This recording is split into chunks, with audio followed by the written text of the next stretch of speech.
Good morning, sir. May Ms Vennells be sworn, please? Yes. Yes, you do that in your right hand. Repeat after me, please.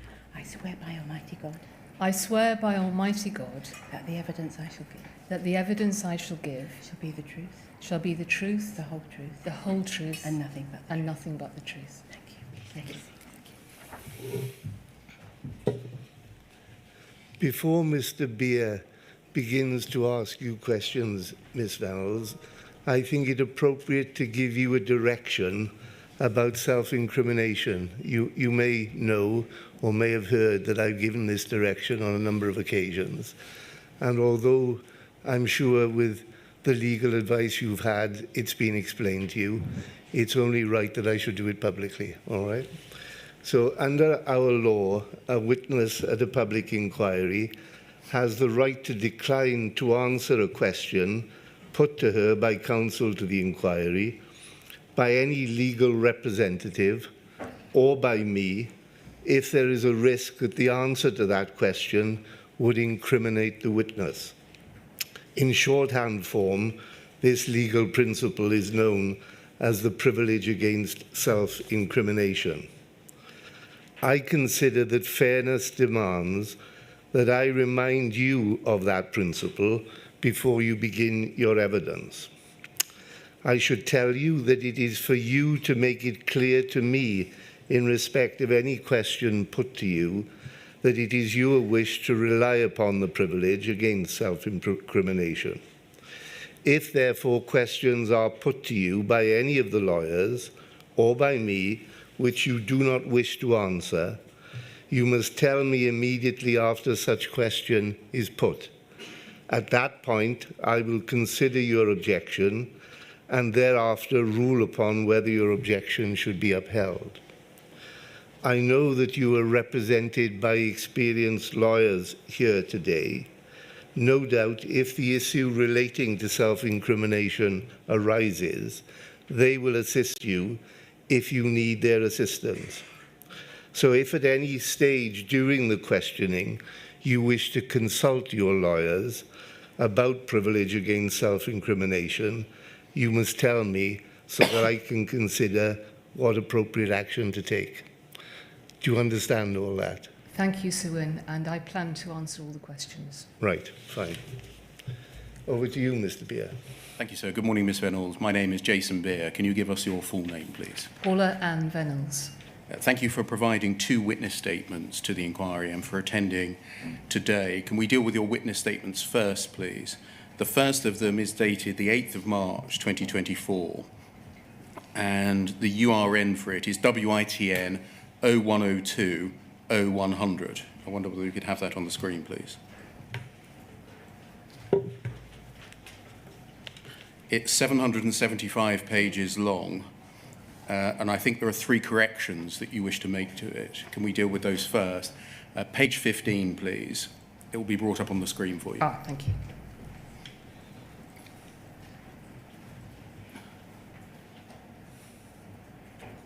At paragraph 34, in the second line, it says, if this including personal relations issues, the marketing director would be consulted. Should that read public relations issues? It should.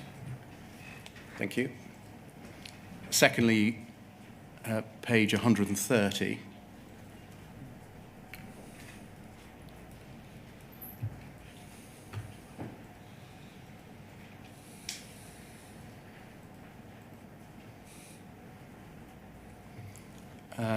Do you see in the third line where it says questions 53 and 54 omitted as general questions?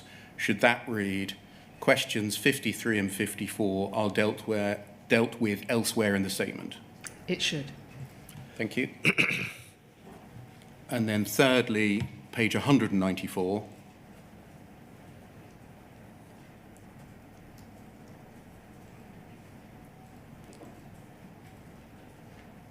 B at the top, which is part of paragraph 405, it reads in the second line, too much reliance on the recollection of the mediation scheme's applicants. Instead of mediation scheme's applicants, should that read of sub-postmasters? It should. Thank you. Can we turn to page 775, please?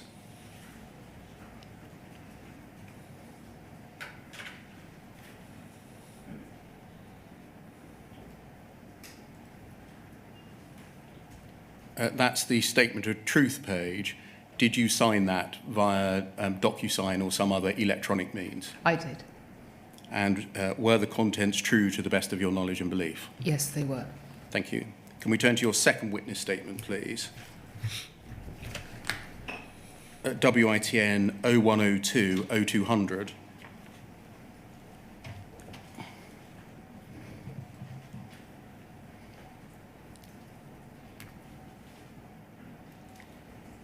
This is your second witness statement. It's dated the 8th of April 2024. Is 23 pages long. Again, can we turn to page 23, please?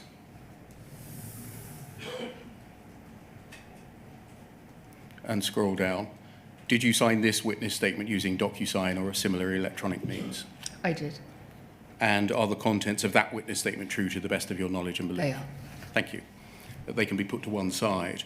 Those witness statements are going to be uploaded to the inquiry's website. I'm not going to ask you questions about the contents of either of them in detail, in particular your first witness statement, because it's a very long witness statement, 775 pages, and in large measure narrates a number of documents that we have sent to you, and I'm interested in your personal recollection rather than what the documents show, if you understand. Before we address the issues of substance, which I'm going to do thematically rather than chronologically, I'd like, if I may, to address some overarching themes with you, and there are 7 of them. Mr. Beer, I did want to make a short statement first, if I could. Absolutely, you go ahead. Right, thank you. I would just like to say, and I'm grateful for the opportunity to do this in person, how sorry I am for all that sub-postmasters and their families and others have suffered as a result of all of the matters that the inquiry has been looking into for so long.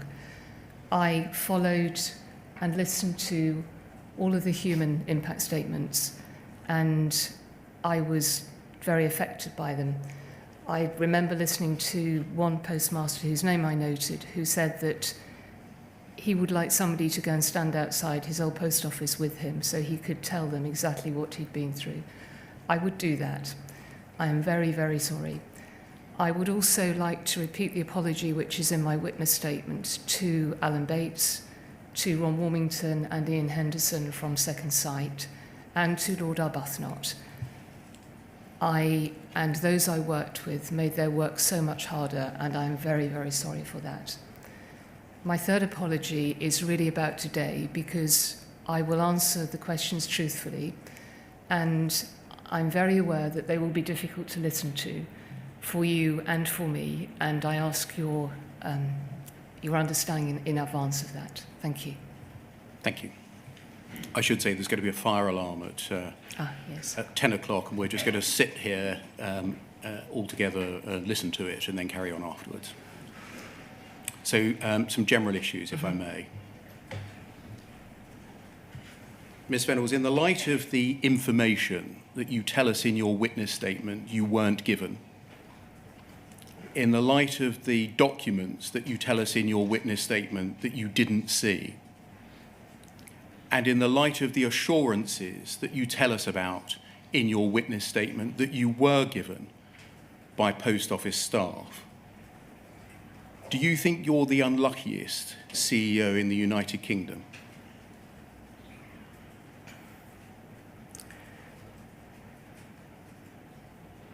I was given much information, and as the inquiry has heard, there was information that I wasn't given and others didn't receive as well. One of my reflections on all of this is that I was too trusting. I did probe and I did ask questions, and I'm disappointed where information wasn't shared, and it has been a very important time for me as I have gone through all of the documentation that I've seen since, to plug some of those gaps and to remind me what I did see and perhaps hadn't remembered. Can I run through with you? I don't want to display them on the screen in the interest of time, but take it from me that these are accurate, short summaries of what you say in your witness statement. The things that you say that you weren't told and that you didn't see. Paragraph 104 on page 39. Nobody at the post office told you that there were bugs, errors or defects in Horizon, or that it lacked integrity, or even that there were allegations to that effect when you joined the post office in January 2007. Yes? Yes. Paragraph 109 on page 41. When you joined, you weren't briefed on the contract with Fujitsu, correct? Correct. Paragraph 114 on page 43. When Computer Weekly published its article in May 2009, you were told by Mike Young, the then operations director, that the magazine didn't know what it was talking about in relation to Horizon and assured you that there was nothing wrong with the Horizon system, correct? Yes. Paragraph 129 on page 50. You did not know at the time of the Computer Weekly article in May 2009 of the Calendar Square bug. You didn't know of the remming out bug.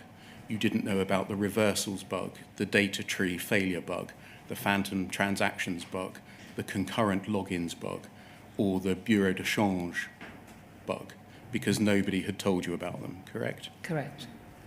Paragraph 133 on page 52. You were not made aware of the receipts and payments mismatch bug when it was discovered in September or October 2010.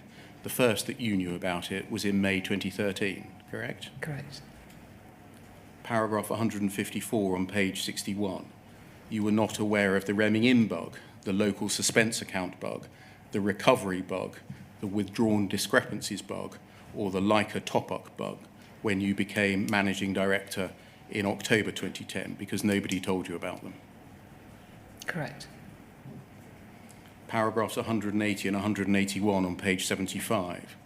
You had no understanding of how suspense accounts operated during your time as network director or managing director, and if there were issues with suspense accounts, then you weren't made aware of them, correct? Correct. Paragraph 309 on page 143. You were not made aware of Richard Morgan KC's advice that if an independent expert examined Horizon and found faults with it, then that would open the floodgates to damages claims by convicted sub-postmasters. You weren't Correct. told about that. Paragraph 388 on page 183. Your understanding until May 2013 was that no bugs had been found in Horizon, because that is what you had been told by a series of senior IT managers over the years. Correct. Paragraph 502 on page 246. Your incorrect understanding of the operation of the settle centrally function, in particular, that it operated like a suspense account, allowing time for disputes to be resolved, came from reliance on incorrect information that you had been given by others in the post office. Yes. Paragraph 563 on page 271. You did not see Simon Clark's advice of the 15th of July 2013 until after you left the post office. Indeed, not until it was made public until 2021. Yes. Paragraph 564 on page 271.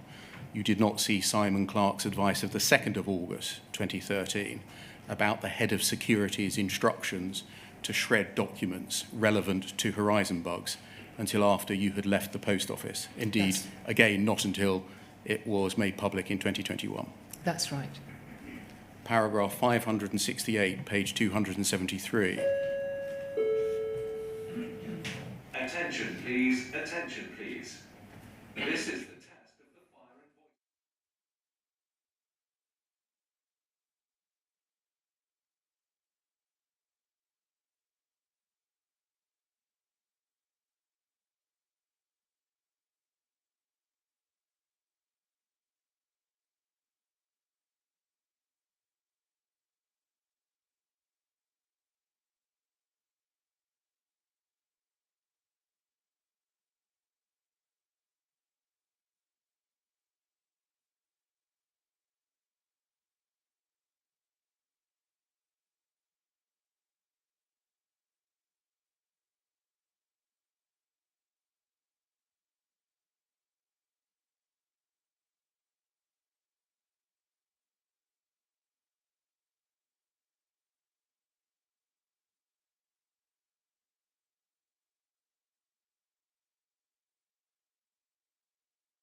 system has now been completed.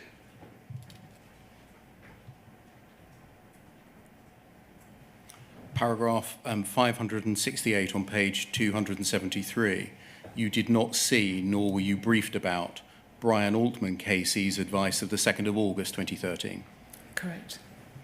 Paragraph 686 on page 321. You did not read Brian Altman KC's general review of the 15th of October 2013 until you were provided it with a copy of it in the course of this inquiry by the inquiry. That's right.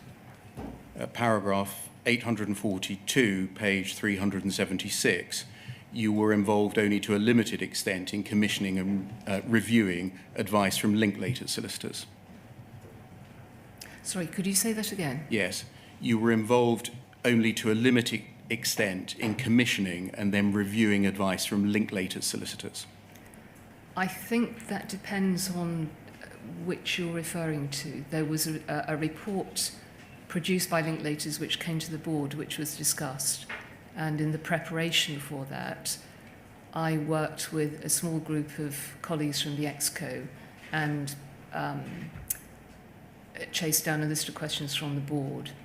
But my involvement in the formulation of the instructions, I had no involvement in the final formulation of the instructions. Thank you. Paragraph 896, page 400. You say, although the failure to discuss the impact of Deloitte's 2014 report seems surprising now, you trusted Chris Oyard, Rod Williams and Linklaters to have advised you about the impact on criminal convictions, and they did not.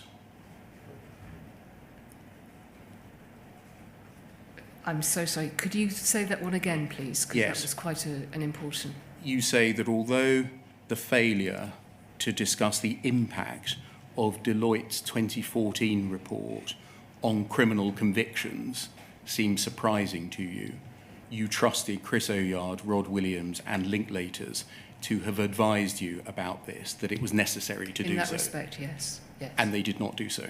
Yes.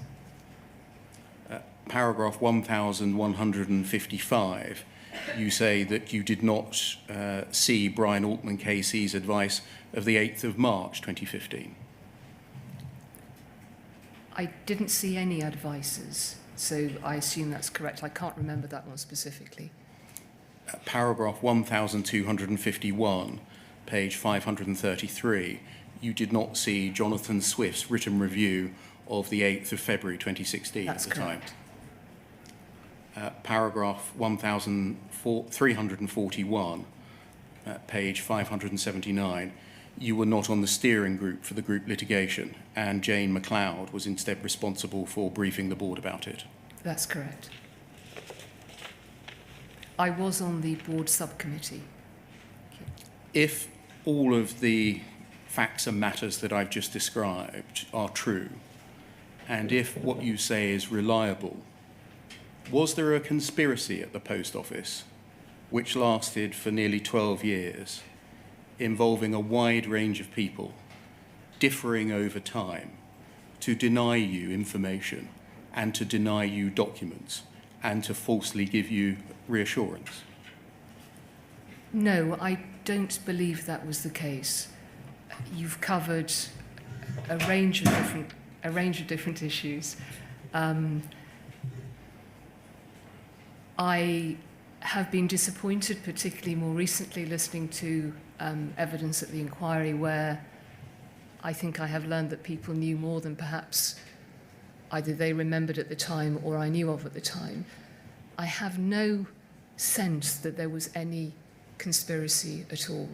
My deep sorrow in this is that I think that individuals, myself included, made mistakes, didn't see things, didn't hear things.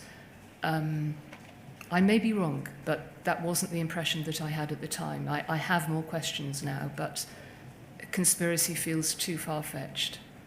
There wouldn't be a motive for such people to deny you information, deny you documents, and falsely to give you reassurance where it wasn't warranted, would there?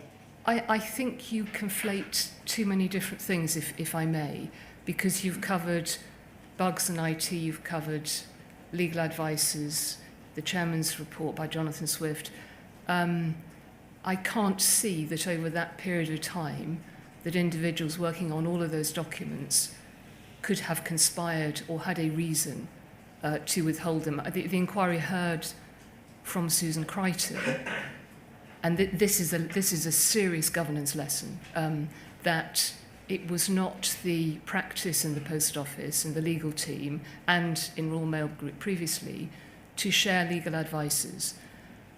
They may have had very good reasons for that, some of which I'm sure were related to legal privilege, but they were not shared, and as Susan explained, the outcomes were discussed. So as we go through some of those documents, which we may do, I'm sure that I will recognise some of the recommendations. I have to say, having read some of them, particularly one of the Brian Altman advices, where he was, as he was reviewing prosecution policy, he was hugely critical of, prior to 2012-13, the documentation, the policies in place, the approach. That advice was never shared with me, with the group executive, with the board. Had we seen it, we may well have asked very, very different questions. What was shared was the outcome of that advice, and different policies and procedures were put in place. But I think there is too much reliance, or there was too much reliance, on the lead general counsels in that case, and I'm not particularly making a point about general counsels, but to take a decision as to what was shared from those reports, because what happened is they were then, as the inquiry seen, they were then reproduced into board documents, which were shared. But the original advice would have been so much more useful, and one of the biggest lessons for me in this is that advices should be, that boards, chief executives and group executives should know when advices are commissioned. They should know when they're received, because some were received that were not commissioned, and they should see them. You focused on legal advice. I've asked you about a range of things, including the contract with Fujitsu, the information about bugs, errors and defects. If there isn't a conspiracy operative to deny you this information, what's the reason that so much of it didn't reach you? The contract with Fujitsu would not have been... the contract with Fujitsu, sorry, let me start again, existed over a very, very long period of time, as the inquiry knows. I was involved with reviewing the strategy and some of the content of the contract with Fujitsu as we prepared to retender the Horizon system in up and during 2015. The original contract with Fujitsu and versions before that would not have crossed my desk as network director or as managing director. What should have happened is the service level agreements within that contract should have been reported on differently than they were. And that also might point to some of your points about bugs, errors and defects. Because if I turn to those, the reporting that the group executive, the chief executive and the board received, and the inquiry heard this from Leslie Sewell as well, was at different levels. So I think we had a level 0 and a level 1 that came to my level and to the board. Issues that cropped up below that were not reported. One of the biggest challenges, as I have been going through all of this documentation, is realizing how much went on at an individual postmaster level. So when a bug affected large numbers of post offices, or there was an outage which affected large numbers of post offices, or a network failure, they were raised. But if a single sub-postmaster made a call X number of times to a service centre, it wouldn't have been picked up. And I think from a governance point of view, there is, and the point has been made previously, a very important lesson around the issue of the institution and the individual. How does somebody, as a chief executive of an institution this large and complex, have sight to what happens to an individual if they are affected by a bug? The only thing I can think about is that it ought to be possible to have data which reports the number of times a postmaster may complain about something, the number of disputes that have not been resolved, age disputes, disputes where postmasters have challenged them. Isn't all this really obvious? It is, and it wasn't in place, and it should have been. If it was really obvious, why wasn't it in place? I think because of the way that the reporting had been planned. Management information across many areas of a business tends to be written in layers of escalation. And the layers of escalation that were selected around IT and Fujitsu were such that it didn't. And I think this probably happens in many, many other large institutions too. It didn't give you, on a board, a line of sight to what happened to an individual. And we are seeing the terrible impact of that today.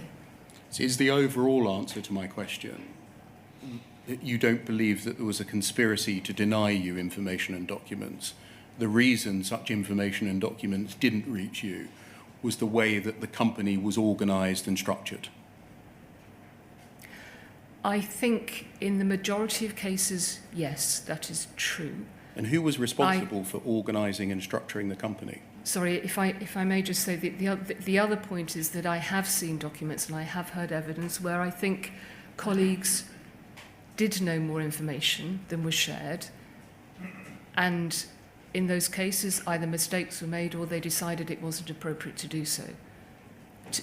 To your first point, in terms of, sorry, could you say that again? Yes. If it was the organisation and structure of the company that prevented this information and these documents from reaching you, who was responsible for organising and structuring the company after you became CEO?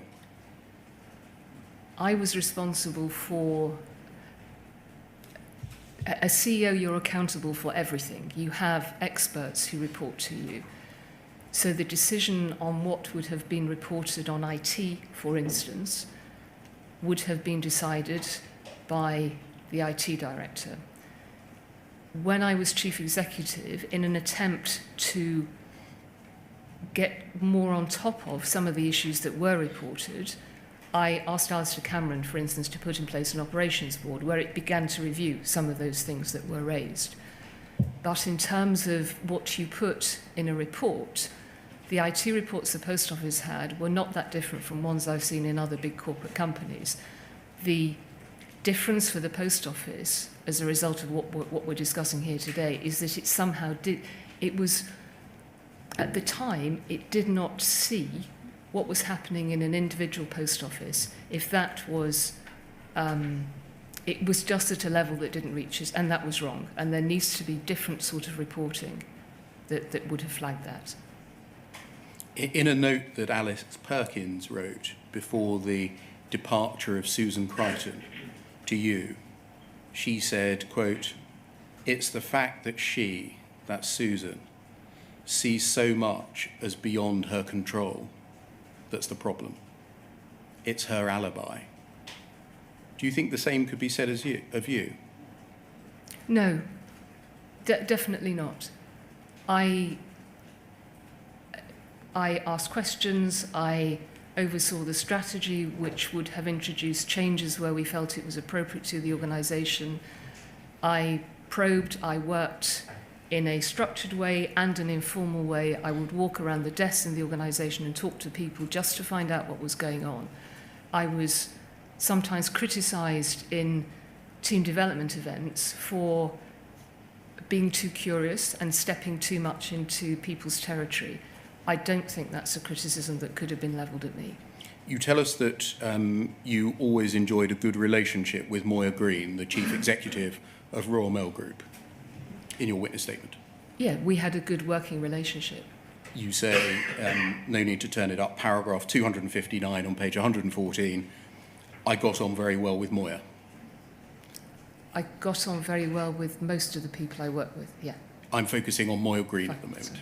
sorry. She overlapped very extensively as chief executive of Royal Mail Group, with your holding the most senior positions in the Post Office. Yes? Yes. She became CEO of Royal Mail Group in July 2010. You became MD of Post Office in October 2010. Yes. She left in 2018 and you left in early 2019. Yes. So a very substantial period of overlap. Can we look, please, at PVEN 50532? This is a new document for the inquiry, having been properly disclosed by you recently. It's an iMessage exchange with Moya Greene, and I think you'll be familiar with it. What was the reference again, Mr. Beer? Sorry. PVEN Yeah. 50532. Thank you. Can you help us to date it, please? I think this is January this year.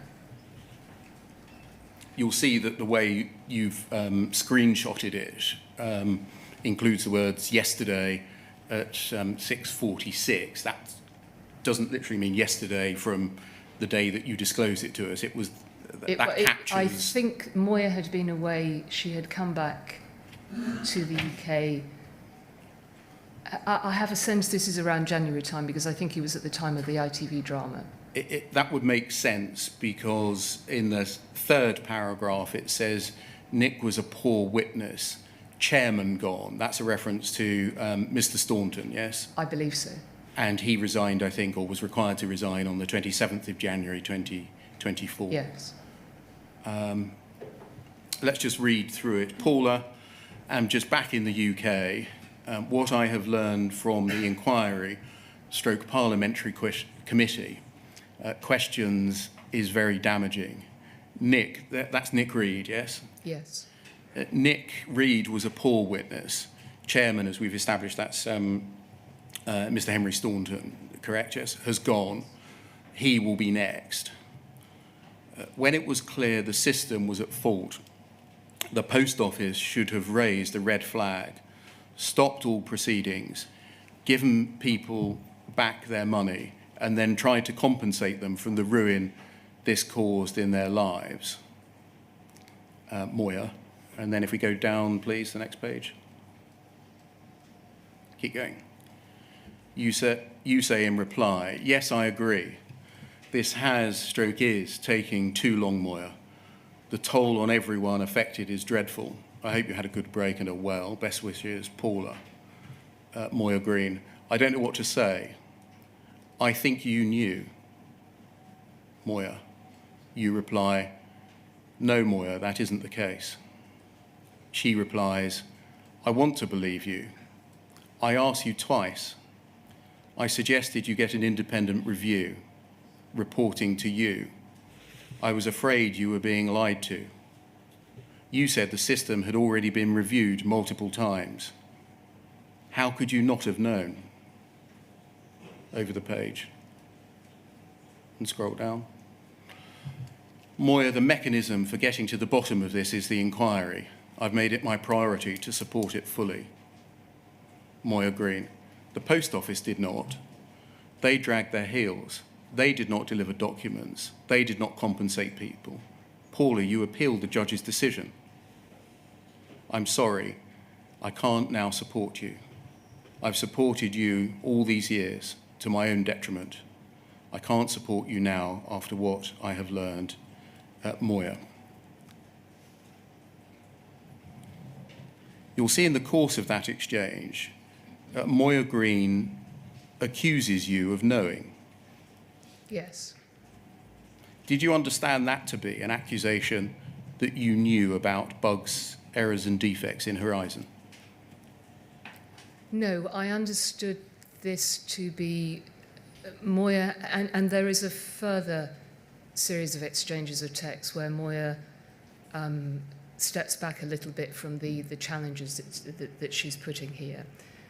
I understood that Moya had returned to the country earlier this year, that she had been listening to all of the information in the inquiry, and she was trying to square her memory with what she was hearing.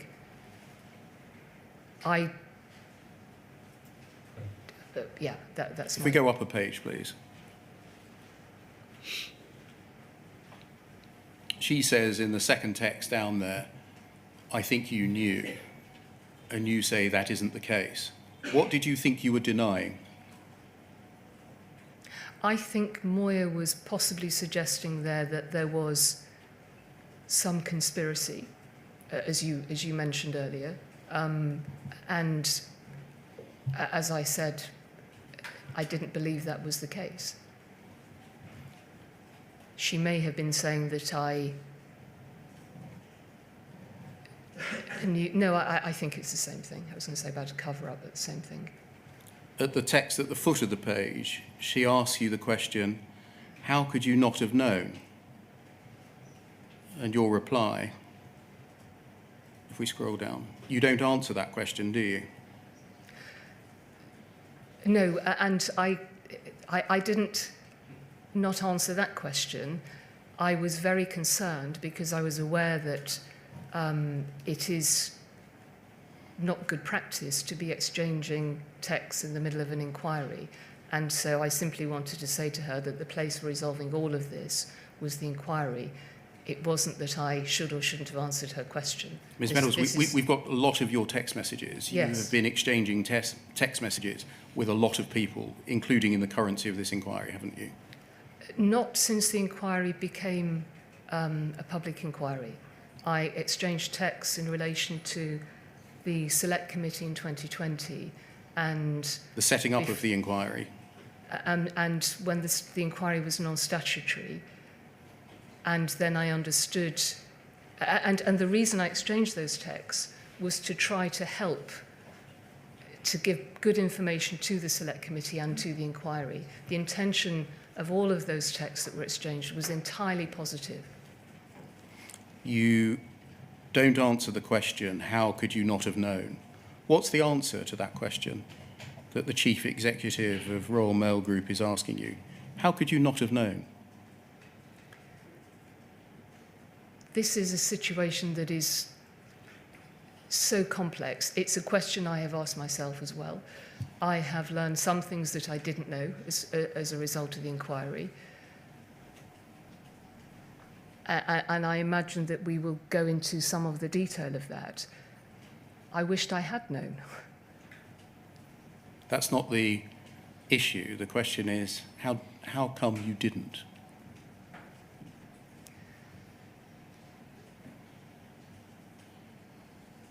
I think the question then is which question am I trying to answer? That the inquiry, that there were two trials. There was the Common Issues trial and there was the Horizon Issues trial. If I take the Common Issues trial, I did know a number of aspects that came up during that trial and where Judge Fraser found that the Post Office needed to change its practices and its contract. In terms of the onerous nature of the contract, I was in the board meeting where the board reviewed that contract as a result of the Linklaters advice, which we touched on previously, and we were given very straightforward advice that the contract was an acceptable contract. One of my regrets is, and it's in my statement, is that during that meeting, a relational contract was mentioned, and I remember thinking, that is the nature of the way I would like the Post Office to work with its sub-postmasters. And I believed that that was what we were doing, and therefore the legal advice with continuing with the agency contract could be followed. In terms of the IT side, that I think is much more difficult. I wish I had known more on that. I did not know until 2018 when Mr. Coyne submitted his evidence on the numbers of bugs in the system and the serious numbers of bugs in the system and the interventions going on. And I should have known about that. But why didn't? That's what I'm asking, not whether you wish Yes. you had known. It's why didn't you? That goes back to my earlier point, I believe, around management information, around possibly Fujitsu not sharing as much as it could or should have done, around possibly people knowing that the system itself lacked integrity, around corporate memory. One of the biggest lessons for governance in this was when I joined the Post Office in 2007, there was absolutely no corporate memory alive, at least, of the inception of the Horizon system. I had no idea that it was a system that had been designed for a completely different purpose, that the Post Office had had to struggle to take it on, that the decisions... How come we've been able to find it out? Just by asking for the documents. Thousands of documents about the birth of Horizon, the involvement of the DWP and the Benefits Agency, the splitting off, the contract, the acceptance incidents. You say that corporate memory didn't exist. All of the documents were there. We've got them. We've looked at them. We spent 5 months looking at them. You're right, and I didn't. There is an issue of unknown unknowns. If you don't know something exists, it's difficult to ask questions about it. That is why the importance of governance, particularly around corporate memory on bad things rather than good things, there was plenty of good corporate memory in the Post Office, is important to have. I simply didn't have that information. Cutting through this exchange reveals that even the chief executive of the Royal Mail Group, who supported you over all those years, doesn't believe you, does she? That's what this particular text says. Whether Moya still feels the same, I'm not sure, and you would have to ask her. You point in this exchange to the importance of the inquiry, and can I turn to that now as a second general topic? Can we look at pages 2 and 3 of your witness statement, please?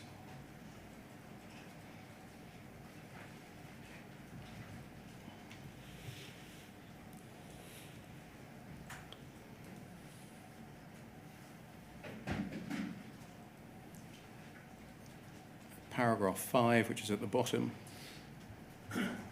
You say, I'd like to offer my genuine and unreserved apologies to all those affected by the matters giving rise to this inquiry. I apologise that I and those working for me failed the sub-postmasters and their families. I'm deeply sorry they've suffered in such a distressing way. I watched the inquiry's human impact evidence and heard sub-postmasters describe what they had been through, how isolated they felt, and how they had been unsupported by the Post Office. They described the life-changing experiences they and their families have endured for so many years. I am so very sorry that so much of this happened whilst I was a member of the senior management team and then CEO. I also offer my apologies to Alan Bates, Ian Henderson, Ron Warmington, Lord Arbuthnot, and all those who worked with them to secure justice for the sub-postmasters. They had the right insights. They were right to persevere. I'm sorry for where I made their task harder. Some of which you said first thing this morning. And then can we go forward, please, to page 774?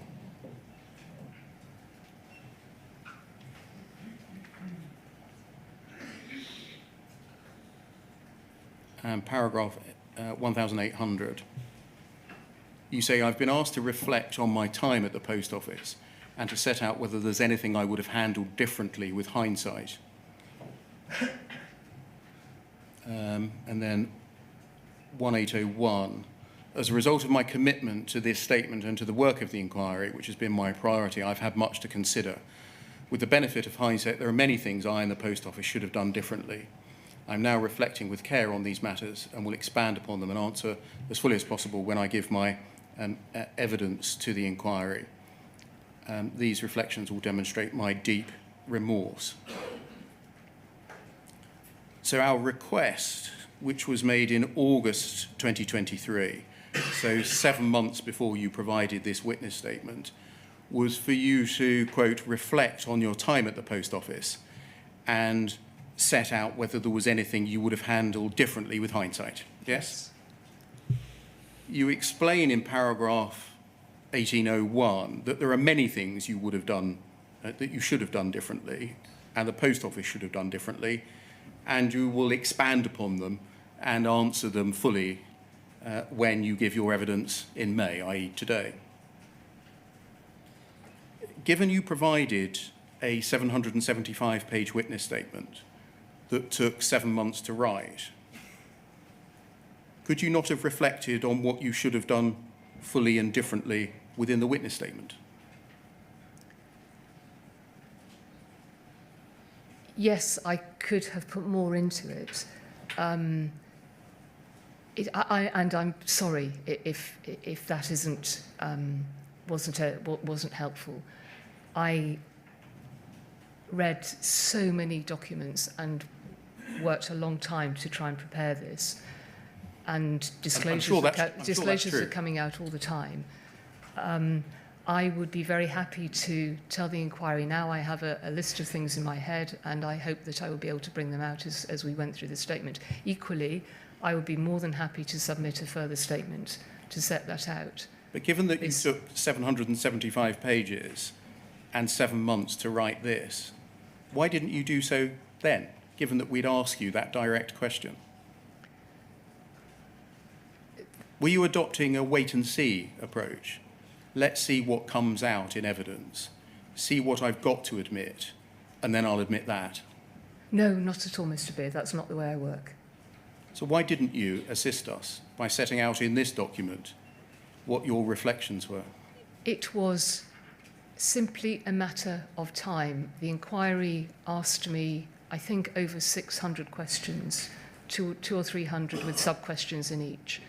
I went through probably hundreds of thousands of documents, and my memory was not very good at the beginning of this process. It has improved as I've gone through the documentation, and that was important.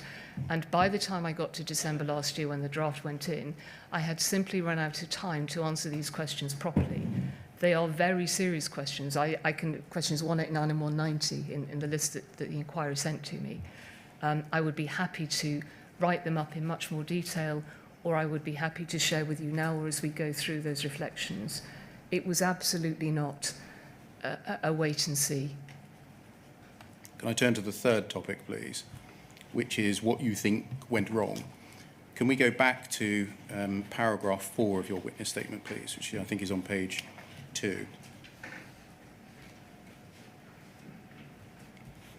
And if we scroll down, please, you say you have been shown and read thousands of documents from the inquiry's disclosure when you were writing this witness statement, yes? Yes. And you've done your best to refer to all relevant documents and answer all questions fully. Yes. But you're sure you may have missed some or overlooked some inadvertently. Yes. And then can we go forwards, please, to page 774.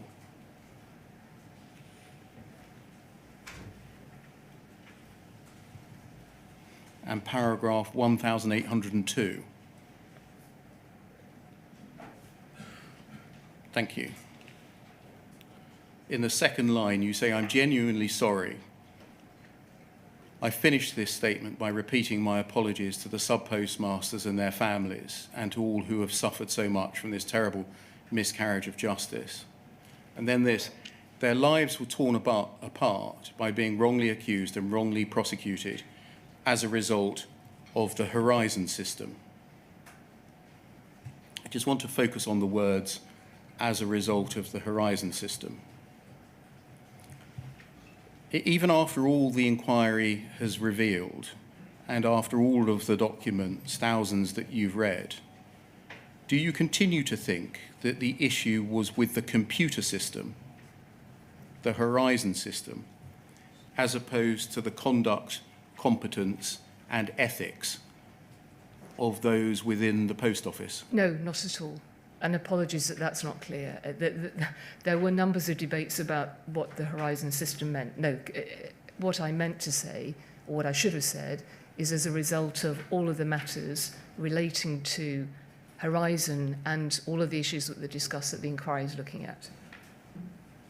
This suggests that you think that the issue was with the system, not the people that were responsible for the conduct of prosecutions, the people that were responsible for the conduct of investigations, and indeed those responsible for their supervision, oversight and governance, doesn't it? That was not what I intended to convey at all. Is this a perpetuation, what we see in this simple sentence here, of a culture that ran through the post office, of failing to take responsibility for the use of powers that it elected to use, and indeed use robustly, and instead blame the IT? No, it isn't that at all, and I completely agree with what is contained in your question. The tragedy that we're dealing with today is a result of something much, much broader than an IT system. Yes, that underpinned some of it, but the issues are much, much broader.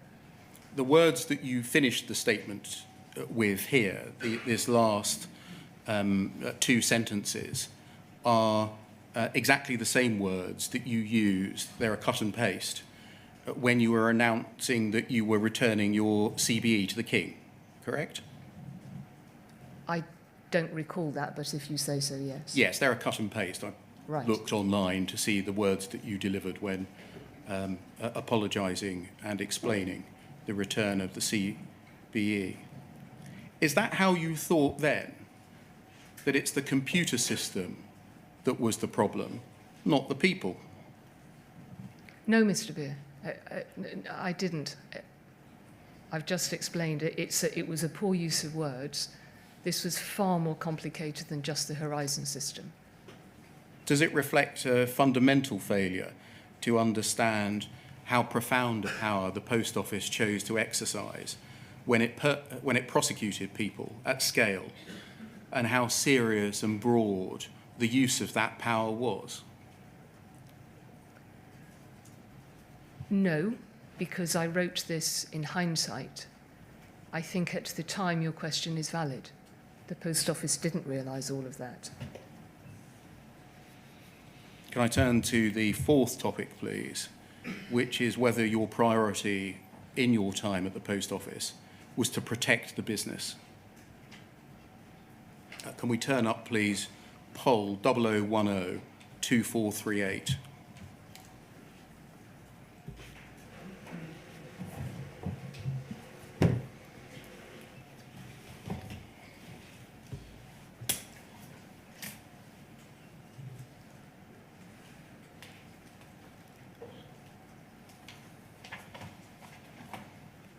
Can you see an email exchange between you and Jane McLeod, Mark Davis and Alistair Cameron, with other people copied in, Yes. of the 3rd of August 2015?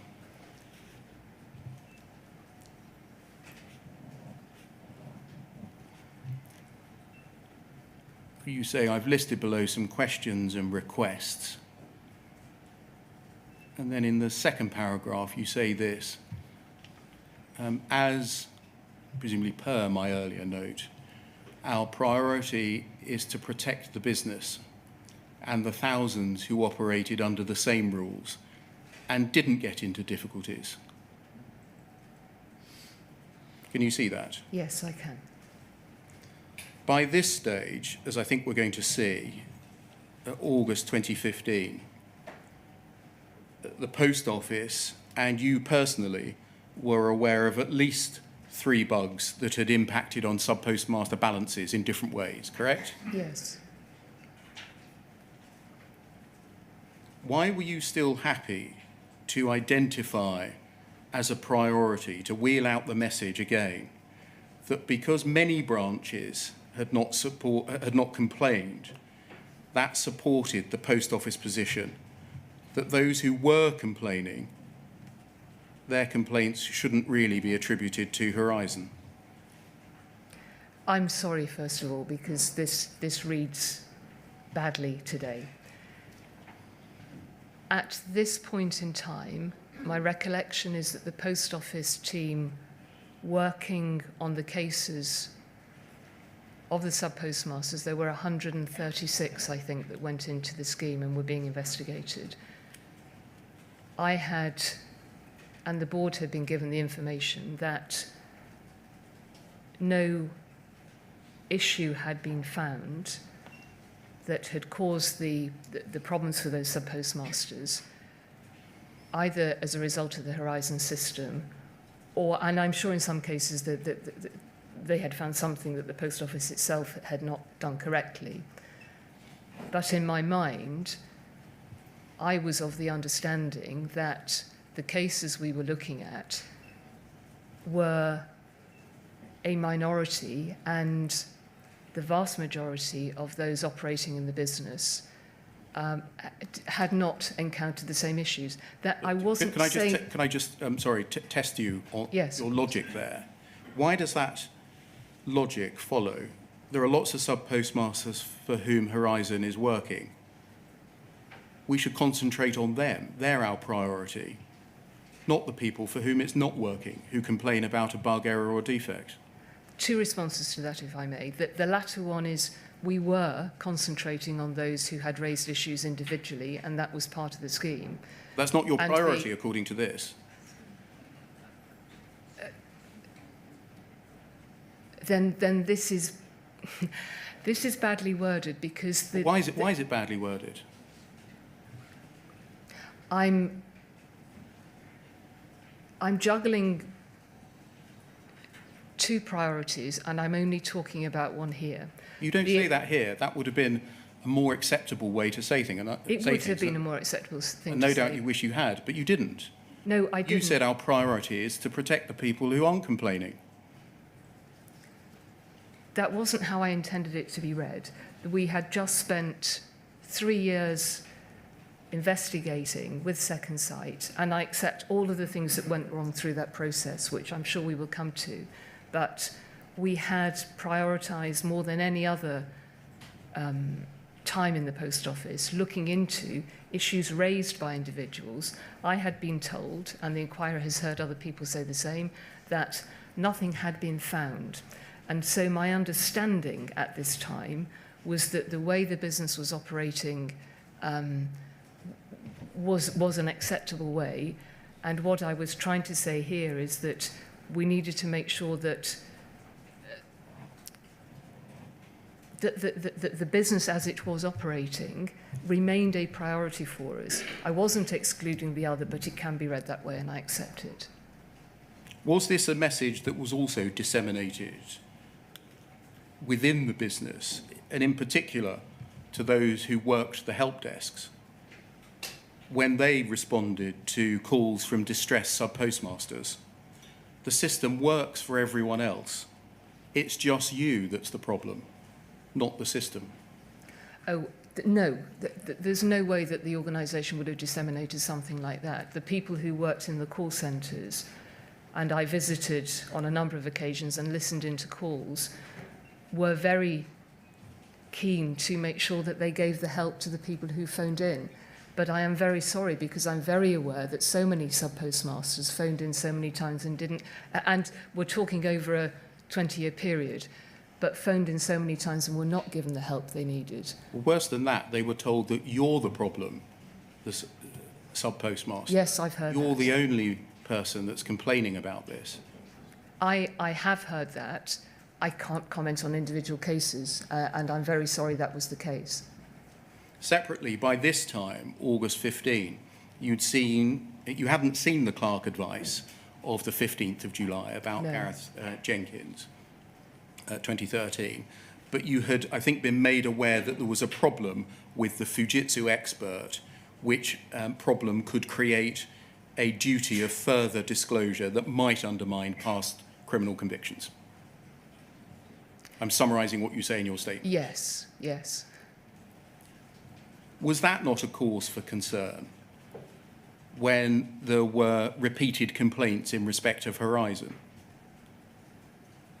I.e., I've been told that there has been an issue raised about the evidence given by the Fujitsu expert, which may create a duty of further disclosure. Why would your priority still be on protecting the business in the light of that?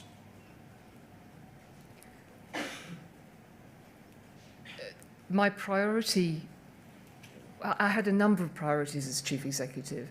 To your question about the Simon Clark advice and Gareth Jenkins, the way that had been explained to me was that Gareth Jenkins had not disclosed, and I can't remember whether it was 1 or 2 bugs, which were not relevant to the case that he had been giving evidence on. And I can remember a conversation with Leslie Sewell very clearly, because she was incredibly frustrated that he was now going to be stood down as what we understood at the time to be an expert witness, having not shared information which was not relevant to a case. And the logic didn't seem to stand scrutiny, but what was explained by the lawyers is that because he had done that, he then had to be stood down. I don't think that had any... Sorry, just we're going to come back to this in detail Right, whilst you're on it.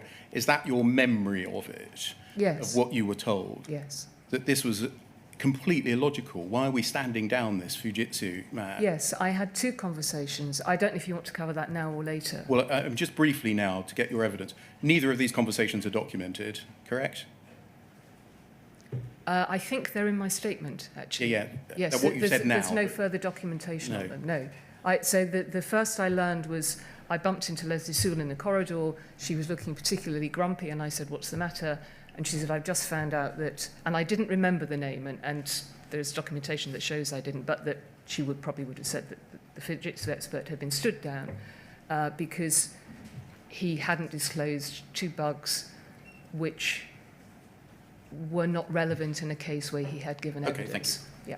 I then had a further conversation with Susan Crichton to say, this doesn't quite make sense to me. Why is he being stood down? And she explained that there was a duty of disclosure now, that what we had to do was to go back over the cases where he had given evidence and inform them of this event. And just, again, capturing things, we know that there was a written advice Yes. from an independent barrister. Yes. Do you know why neither of them said, "Paula, it's all explained here," which would have told you a very different story? I have no idea. I have absolutely no idea, and I find it unacceptable. Do you think they were trying to protect you from information that you would find difficult to hear? No, We best not tell the boss. no, absolutely not. Because the account that you've given is very different from what the documents reveal. Yes, I agree. I should have seen them. The board should have seen them. Susan Crichton explained to the inquiry that it was not the way of working in the Post Office to disclose legal advice as they should have been. And to your point about people hiding bad news from me, no. On the contrary, I put in place a campaign at one stage which was called Bad News is Good News, to encourage people to come to share difficult information, because it's very important when you're running an organisation, particularly at the level of chief executive, that sort of information is shared with you. Can I move to my fifth topic then, please?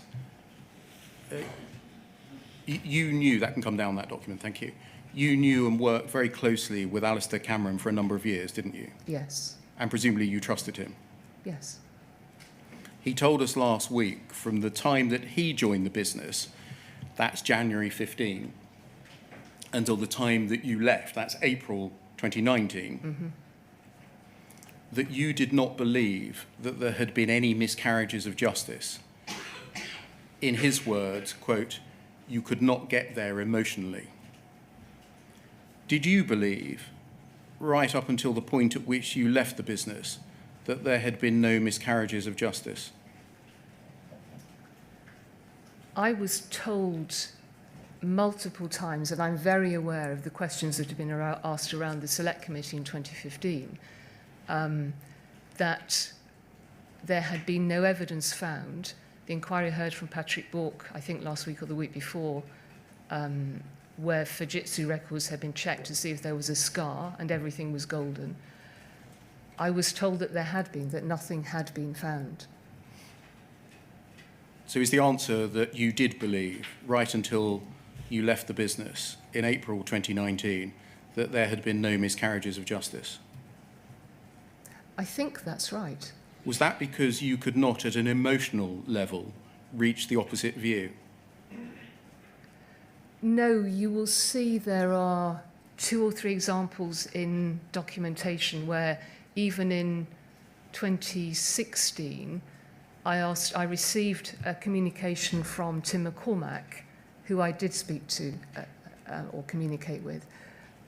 And Tim pointed out that Mrs. Misra's case had now been referred, I think, or the police had been brought in to look at whether Post Office investigators had not operated correctly in her case. I don't remember the detail, and I don't think there was matters of detail in his email. I immediately reacted to that by asking Tom Weschler to look into it, and in the email I say, I want you to suspend any, these may not be the right words, but I want you to suspend any judgment around Sparrow, and that we will take whatever conclusion comes from this. What actually happened is that Mrs. Misra's case had gone to the CCRC, and so that it was left with the CCRC to look through. But no, absolutely not. So Mr. Cameron's wrong to suggest that you believed there had been no miscarriages of justice because you could not reach the opposite view at an emotional level. You can't be a chief executive and rely solely on your emotions, no. Mr. Cameron told us that you were clear in your conviction from the day he joined until the day that you left, that nothing had gone wrong. Is that correct? Was that your belief? I don't think he's right in that view. Were you clear in your convictions that nothing had gone wrong in your time at the Post Office, so far as Horizon was concerned and the prosecution of sub-postmasters was concerned? No, not at all. There were problems with Horizon all the way through my tenure. Mr. Cameron told us that you never deviated from or seemed to doubt that. Is that right, that you never deviated from your path? No, he's completely wrong.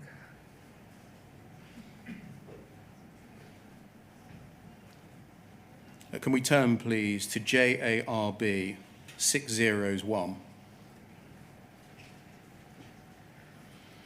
These are the notes of a meeting between you, we can just see you at the foot of the screen there, other Post Office personnel, and a group of MPs, including Lord Arbuthnot. Yes? Yes. It's dated the 18th of June 2012.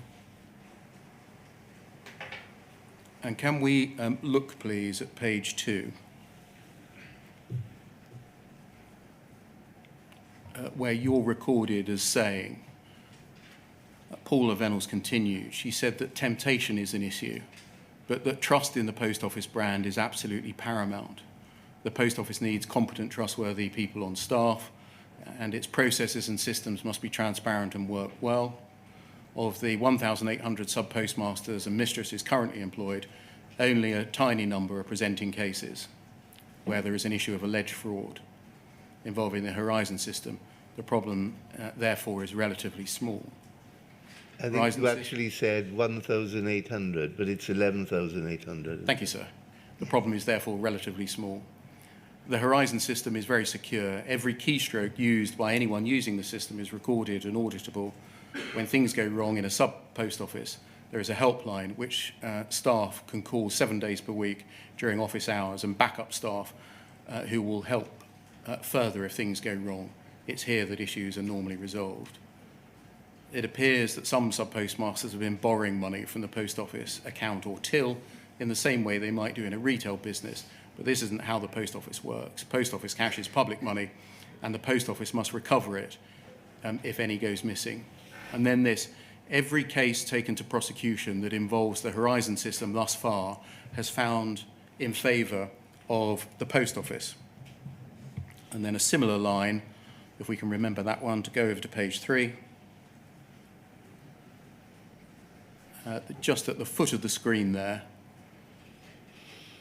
you are recorded as saying, going back to Andrew Brigham's question, there had not been a case investigated where the Horizon system had been found to be at fault. Is what we read here, every case taken to prosecution has found in favour of the Post Office, there hasn't been a case investigated where the Horizon system has been found to be at fault, a reflection of the unwavering belief that Mr. Cameron spoke about, that nothing had gone wrong, there had been no miscarriages of justice, and you refused to deviate from those lines? It isn't a representation of that. It is, though a representation of the information that I was given. In, I think, January 2012, the General Counsel told the board exactly this, and the inquiry has seen this statement, I think, made by other colleagues. It was an understanding in the organisation which I now know is completely incorrect. You know it's incorrect because you know that by the time you were speaking here, Nicola Arch, the branch manager at Chalford Hill Post Office in Stroud, Gloucestershire, having been accused of stealing £24,000, had been acquitted by a jury in April 2012, having blamed Horizon for the alleged shortfalls at her branch, don't you? I didn't know that information. You know now. I know now, yes. You know now that Maureen McKelvey, the sub-postmistress at Clannabogan in Omagh, accused of stealing £30,000, had been acquitted by a jury, having blamed Horizon for the cause of losses of money of which she was accused of stealing. You know that now. I know that now. You know now that Susan Palmer, the sub-postmistress at Grange Post Office in Rayleigh, had been acquitted by a jury in January 2007, Mrs. Palmer having blamed Horizon at trial for the losses said to have been attributable to her. Why were you telling these parliamentarians that every prosecution involving the Horizon system had been successful and had found in favour of the Post Office?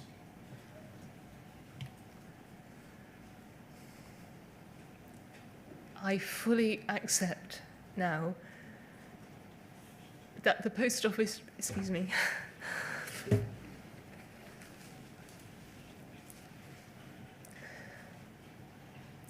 the Post Office knew that. I completely accepted. Personally, I didn't know that, and I'm incredibly sorry that that happened to those people and to so many others. You'd received a detailed briefing for the purposes of this meeting, hadn't you? Yes, I had. There had been successive drafts of a briefing pack prepared for you. And it was about 20 pages long, the briefing pack. Yes, I can remember it. Can we look, please, at poll 309-6640?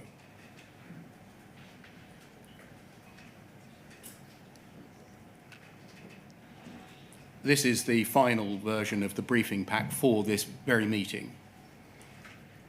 We're familiar with it. If we go to page 2,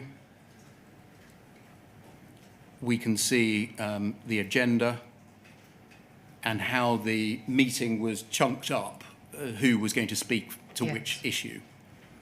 And you were going to speak at point 3 to the background. Yeah. And then if we go over the page to page 3, we can see what Alice Perkins was going to deliver as key messages. And then over the page to page 4,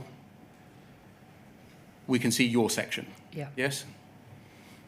Topic 3, background. And we can see all of the bullet points in detail on that page, yes? Yes. Where does it say there that every case taken to prosecution that involves the Horizon system has been found in favour of the Post Office? I'm not sure that it does it? It doesn't. No. Where does it say there that there had not been a case investigated where the Horizon system had been found to be at fault?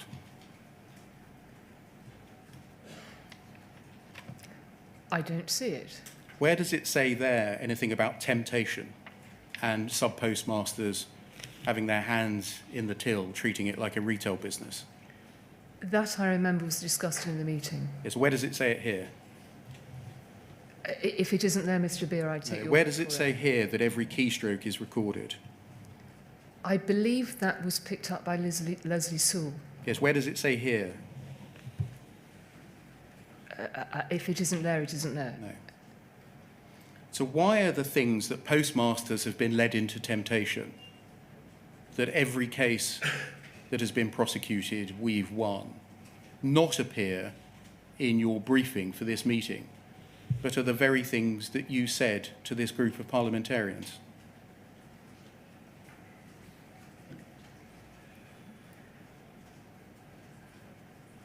when you're in a meeting, you take the briefing in with you, and then you supplement it or raise things that you consider also appropriate in the meeting. Isn't the purpose of a briefing that it's gone through a process, that the right people have been involved in it? I mean, we've seen the back issues of this, the email exchanges between the relevant people, IT and legal, to get the key messages recorded right. Are you saying that you put this to one side and you freestyle in the meeting? No, not at all. I would have used the briefing, and I would have added in, as anybody does, I think, given a briefing, to further information that I thought was relevant. What I did want to see, because I can see Mrs. Hamilton sitting there, is that I did not realise at the time, when the details of her case were presented in this meeting, that the Post Office had more detail on the prosecution file than was shared with us at the time, and I'm very sorry about that.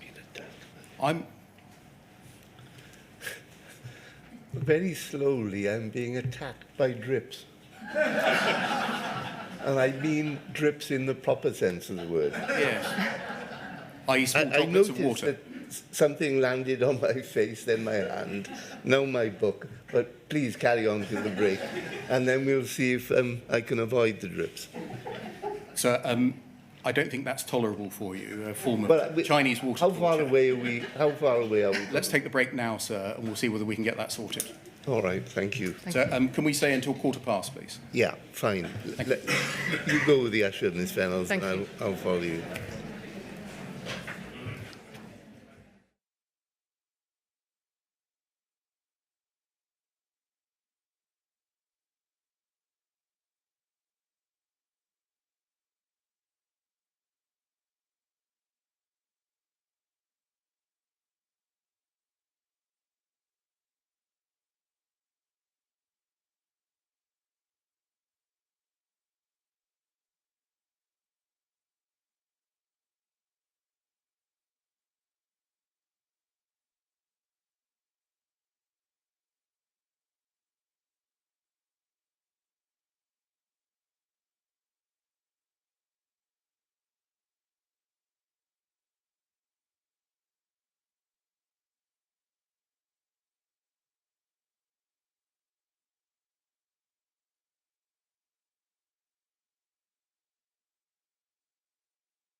Yes, Mr. Beer.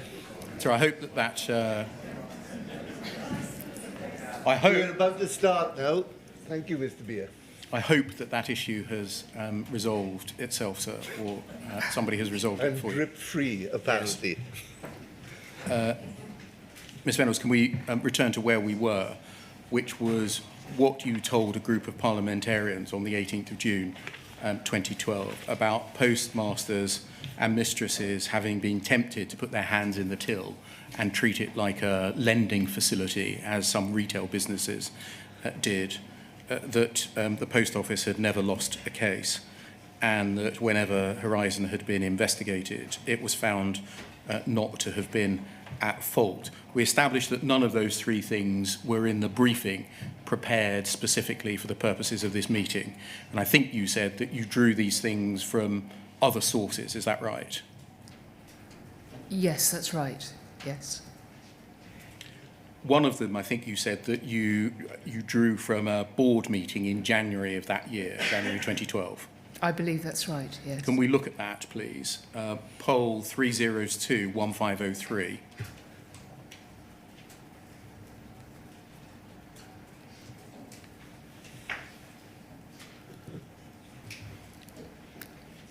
This is a board meeting of the 12th of January that year. Excuse me, we can see that you're present, as is, amongst other people, Susan Crichton. Yes. Can we go forward, please, to page 6? And the foot of the page, a significant litigation report. And in the second paragraph, it is recorded that Susan Crichton explained that the sub-postmasters were challenging the integrity of the Horizon system.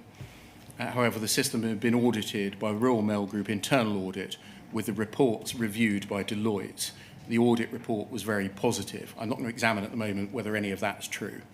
But then this, the business had also won every criminal prosecution in which it had used evidence based on the Horizon system's integrity. Is that the occasion that you're referring to? It is, as I said earlier, and that view was understood in the Post Office generally. What do you mean that view was understood in the Post Office generally? That Susan had, my recollection was that from seeing the documentation, it wasn't a memory, that Susan had said that in that board meeting. And I don't think it was a surprise when she said it, because it was an assumption, it was an understanding in the organisation that this was the case. That the And Post Office clearly, had a 100% hit rate? I don't think it was mentioned in that way, but yes, in terms of the way that it's described here. And clearly that was completely inaccurate in many different ways, as you drew attention before the break. When she was asked about this paragraph, Susan Crichton said that she had relied on what Jarnell Singh had told her. Yes, I heard her say that. From your perspective, however, you would say that you're entitled to rely on what the General Counsel said in the formal surroundings of a board meeting? Absolutely. Were you aware of any, that can come down, thank you.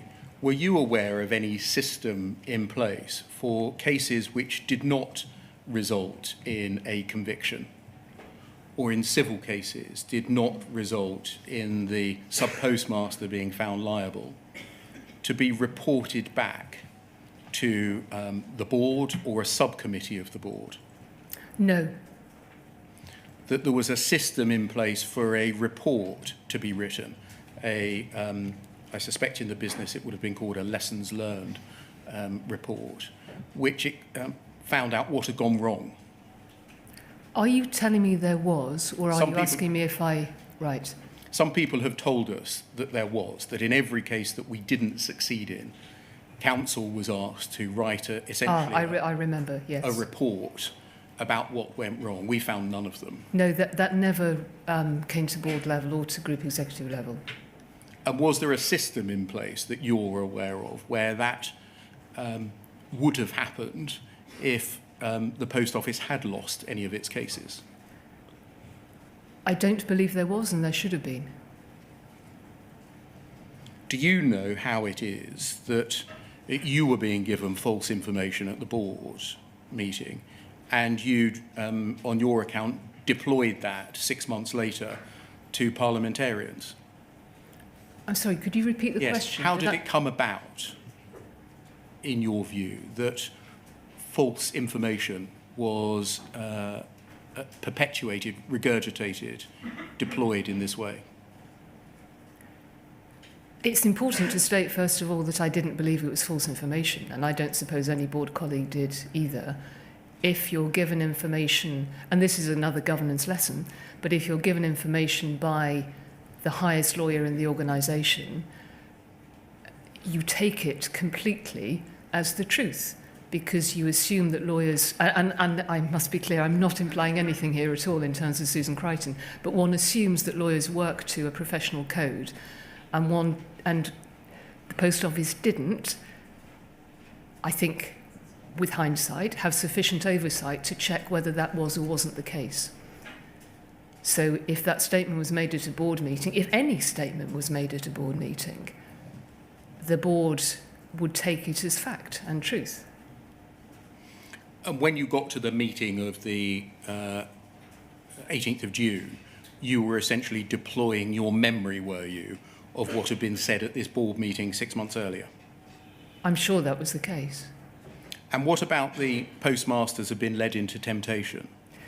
That's a more difficult one to talk about. The first thing I would say on that is to apologise, because I'm very aware that that was not the case, and it was an assumption that I made. That assumption was based on two things. Examples of cases where I was told, and the inquiry has seen this in documentation, that, in theory at least, that took place. But my second evidence base for that was during the rollout of the Horizon Online pilot. Every branch had to be audited in terms of its cash position. And we were dealing with 11,000 post offices. The audit process would not normally be announced, because to do audits, the premise was that you went to audit a branch at a particular moment in time and you found it as it was. As we went into the Horizon Online rollout, I was in a meeting with George Thompson from the NFSP and assumed we would be doing audits in the same way, which is that auditors would turn up to the branches, do an audit unannounced as they normally were. He suggested that that would be a very foolish thing to do, because there may be any number of branches where the cash might be short. George explained that it wasn't a frequent practice, but infrequently, a postmaster may need to nip down to the wholesaler and may borrow cash from the post office account and put it back the next day. There was no suggestion by George that that was done in terms of theft or fraud or anything like that, but that there was an understanding, he led me to believe, that that was a possibility. And so what the post office should do would be to let, and I thought it was sensible, I was shocked when he explained why, but I thought it was sensible that we should at least let people know that auditors were going. So I had that also as an evidence base, that there was, perhaps temptation is too strong a word in some of the cases he was describing, but there might occasionally be circumstances where postmasters had borrowed cash with the very honest intention of putting it back, and it might not have been there. And is there a written record of what you've just said? I don't believe so, but it was in a meeting with George Thompson and Kevin Gilliland at the time.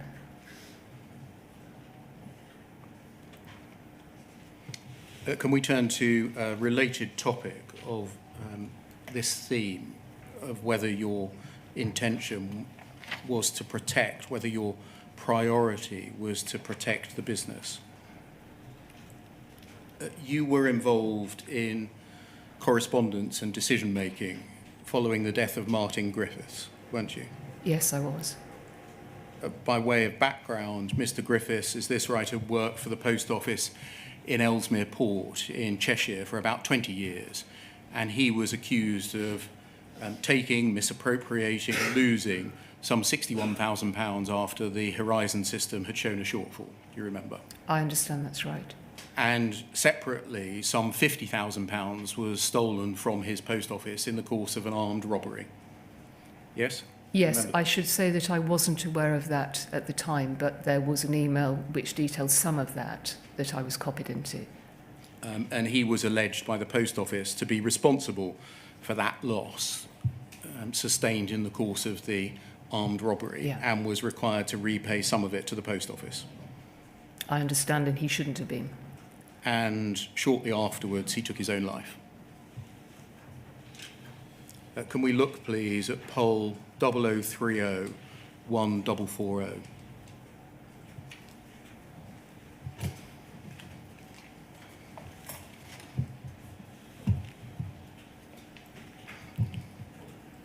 And look at the last page, please.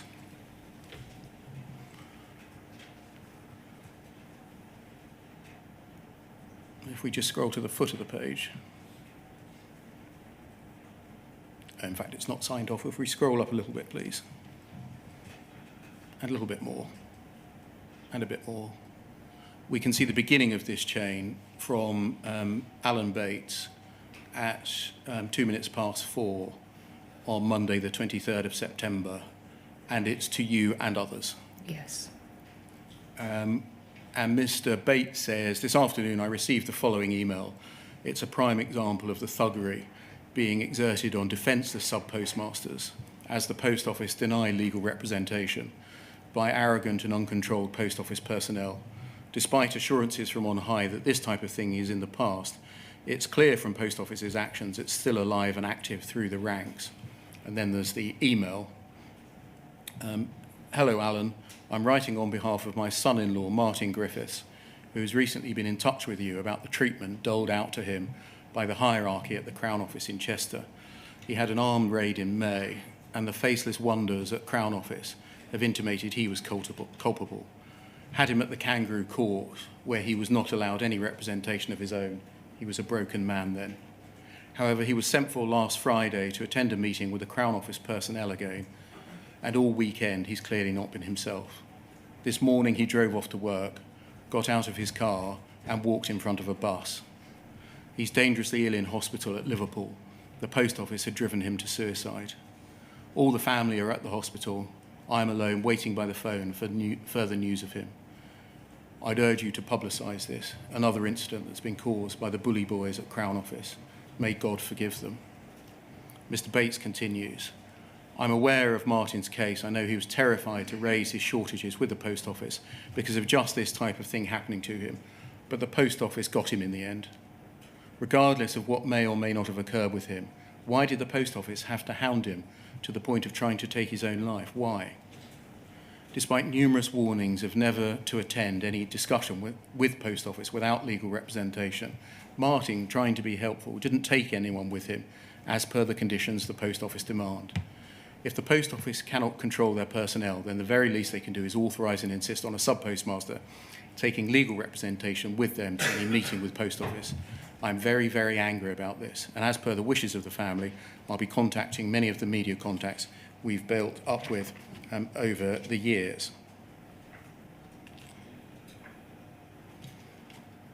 Can we look, please, at poll 0011 6133, please?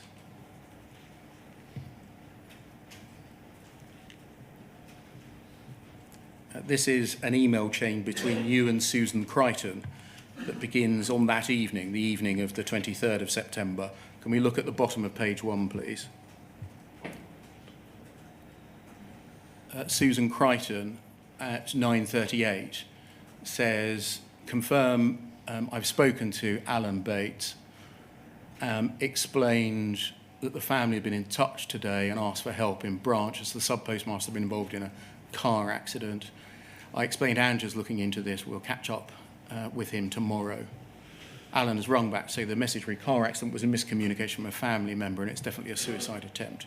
Angela and I will agree how to handle this tomorrow, as the facts read the sub-postmaster are not as represented by the email.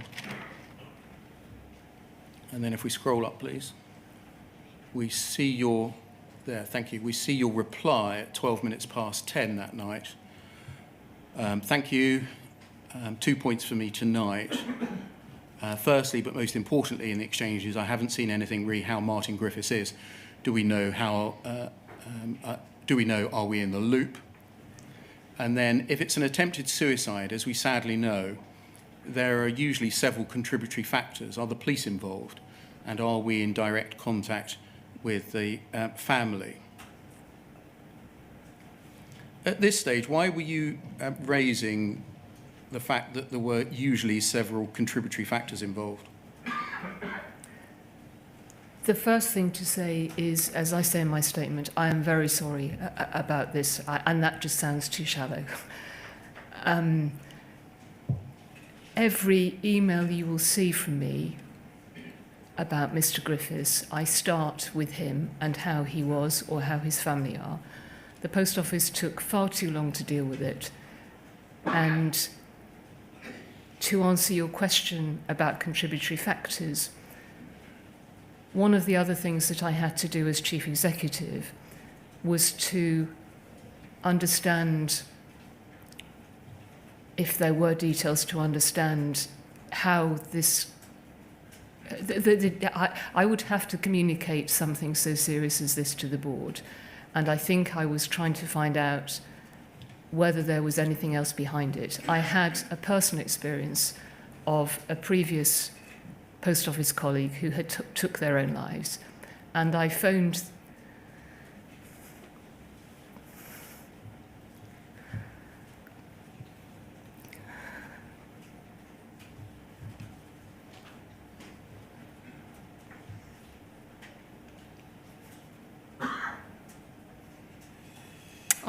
the family, and I spoke to the father, who explained to me that there were other issues involved. And I imagine that, I'm sorry, I imagine that I was probably... Ms. Vennells, just rather than trying to talk through your... So I beg your pardon. Just pause. Yes, okay. Try and compose yourself if you can, and then continue your evidence, please. Thank you.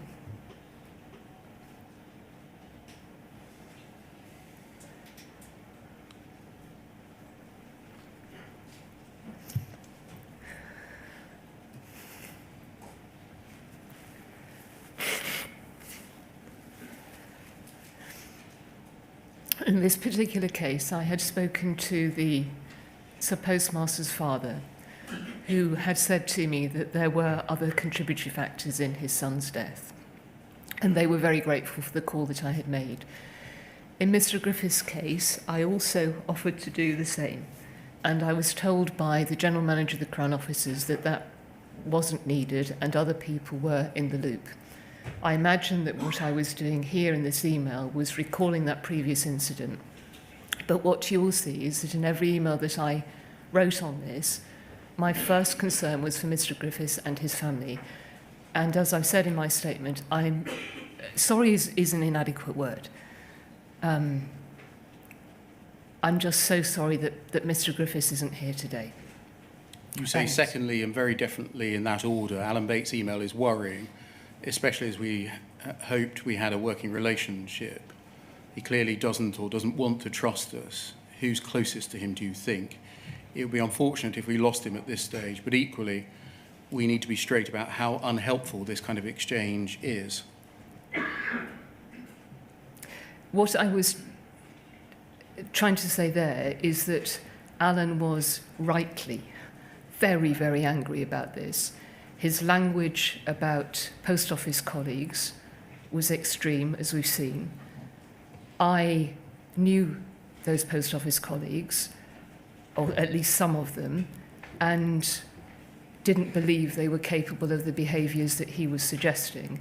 And so as chief executive, secondly, and very definitely in that order, I wanted to both understand about care for post office colleagues, but also the relationship with Alan, because we were in the process of trying to work with Alan and Second Sight on some of the issues. And so what I was trying to do here was to balance a number of things. But as I say, in every single case, the most important focus was on Mr. Griffiths and his family. You say in your statement, no need to turn it up, that this was a time of great distress for Mr. Griffiths' family, and I felt that accusations of blame were unhelpful in explaining these lines here. Is that right, that you felt that Mr. Bates's accusations of blame were unhelpful? I think at this stage, in something as tragic as this, accusations of blame were unhelpful, yes, because the post office needed to respond to this properly, and at that stage, I had no understanding as to what had gone on. Were you in that third paragraph there? There are usually several contributory factors trying to sow a seed that there may be factors other than those identified by Mr. Bates, i.e. the post office being to blame, that require to be investigated? No, I don't think I was making that connection at all. Can we have poll 302 7757 on the screen, please?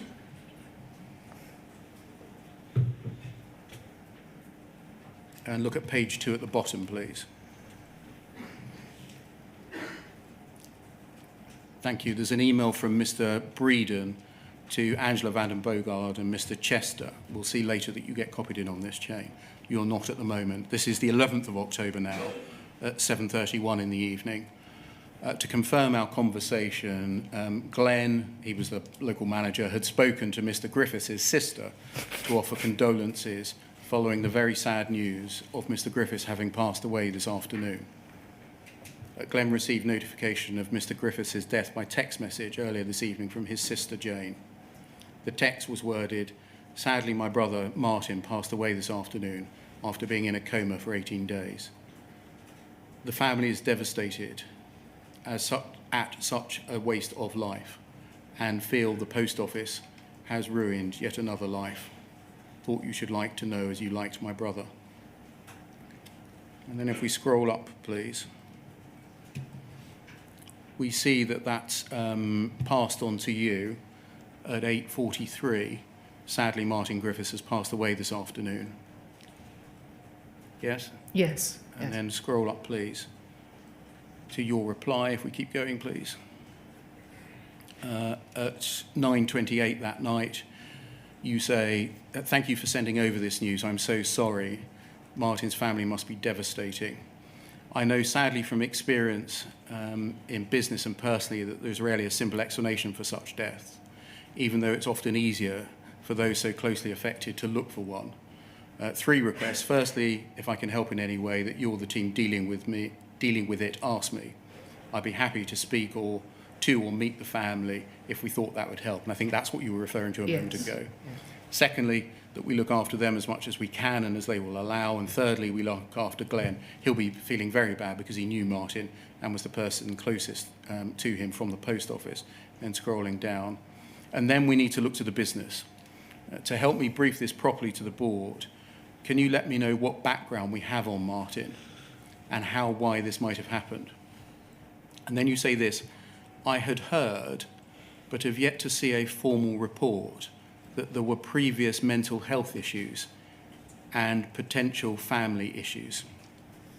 Can you see that? Yes.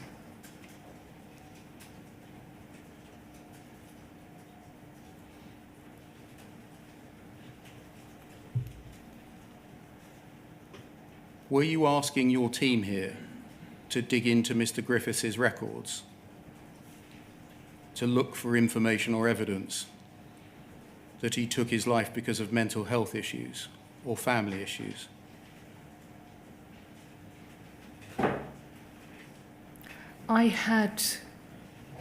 So first of all, I'm so sorry, because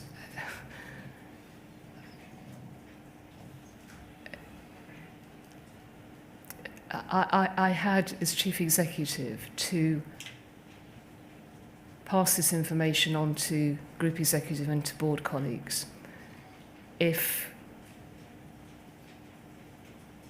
And what I would have expected were the questions that I think I was trying to anticipate here, that Mr. Bates had said that the Post Office was to blame, and I did know from previous examples and other information that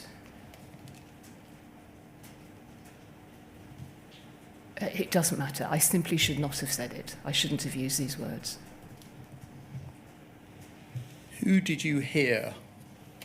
You say, I have heard, or I had heard.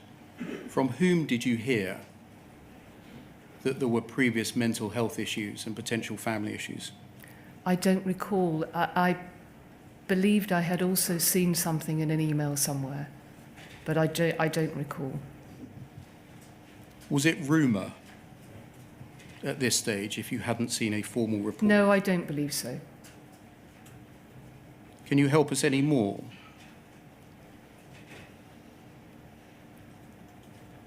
No, I can't. The only clear memory I have about this is that the people I was dealing with at the post office were very, very sad about this. And one of my roles as their boss was to try to help them through it as well. But I can't remember. Rumour would be a very inappropriate word. Can we look, please, bearing that sentence in mind there, at poll 0039 3535.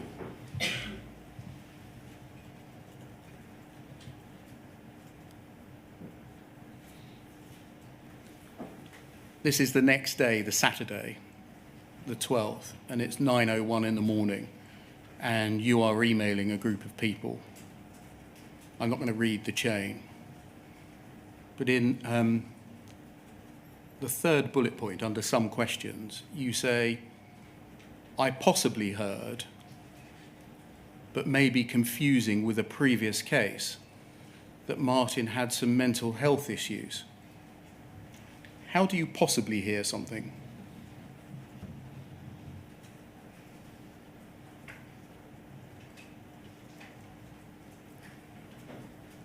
I think I'm simply stating an uncertainty. You say you might be confusing it with a previous case. Why were you saying this at all if you might be confusing Mr. Griffith's case with another case?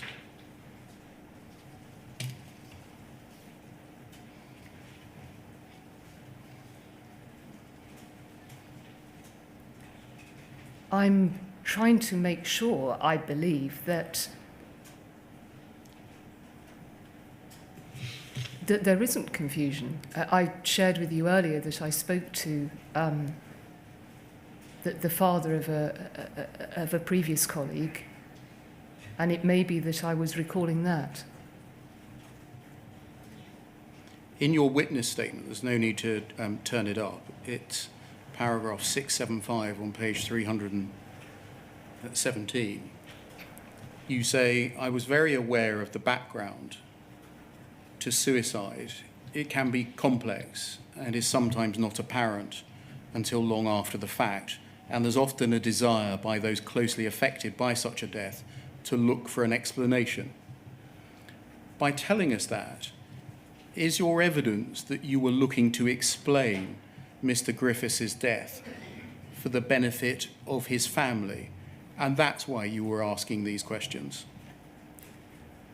No, I was simply trying to get to understand whether what Mr. Bates had suggested, which is that the post office, i.e. colleagues in the post office, had been responsible for Mr. Griffiths' death. And his sister had said the same. And his sister had said the same, yes. You knew it was the family's view that Mr. Griffiths had taken his own life because it had been ruined by the post office, didn't you? I did see that, yes. You had just been told about his death, and you were trying to get on the front foot here, weren't you? No. No, Mr. Beer, that was not the case. You were trying to find out information. You were tasking the team with finding out information to counter any narrative that the Post Office was to blame, weren't you? No, Mr. Beer, I've said that, and you've seen that I asked about the family, and as there are other emails which go through trying to find some payment for Mrs. Griffiths as well. What I was trying to do, quite simply, it was to get the wider picture and not to be, and to understand particularly the very difficult challenges that Mr. Bates had levelled at some Post Office colleagues. Thank you. That can come down. Lastly, by way of general questions, I just want to ask you briefly about recollection and failures in recollection. Without turning them up, you say at paragraph 358 of your witness statement in relation to correspondence with Simon Baker and Alwyn Lyons, I'm just picking some examples here. If the conversation was about the bugs, I don't know if I was told about them on that date or later. Paragraph 424, you say you cannot recall what steps were taken to ensure that Second Sight had been informed what Post Office knew about the bug. Paragraph 773, you say, I do not recall the Simon Clark advices being discussed or provided to the board. And they're examples where you say throughout your statements that you lack recollection in relation to facts that might be damaging to the Post Office. Yes? In your witness statement, however, would this be right? You have no problem remembering things that put responsibility or attribute blame to others. So paragraph 192, you say there was a further conversation that isn't noted. I remember that this reassured me that the issue had been resolved. Paragraph 566, I recall telling Susan this was a stupid thing for John Scott to have done. This was in relation to the statement that weekly meetings should be not recorded or that the minutes should be shredded. Paragraph 571, I asked Susan a number of questions about the removal of the Fujitsu expert witness. Why is it that you can remember things that are exculpatory of you, that tend to diminish your blameworthiness?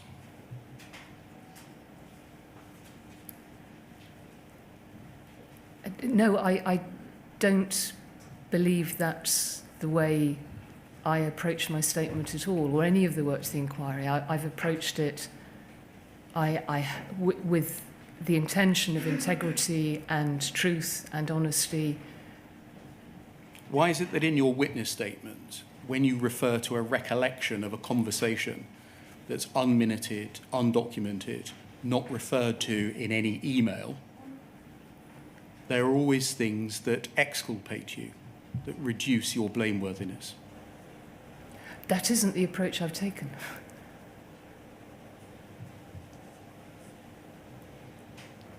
Some might say that that has been an approach by others who have given evidence in the inquiry.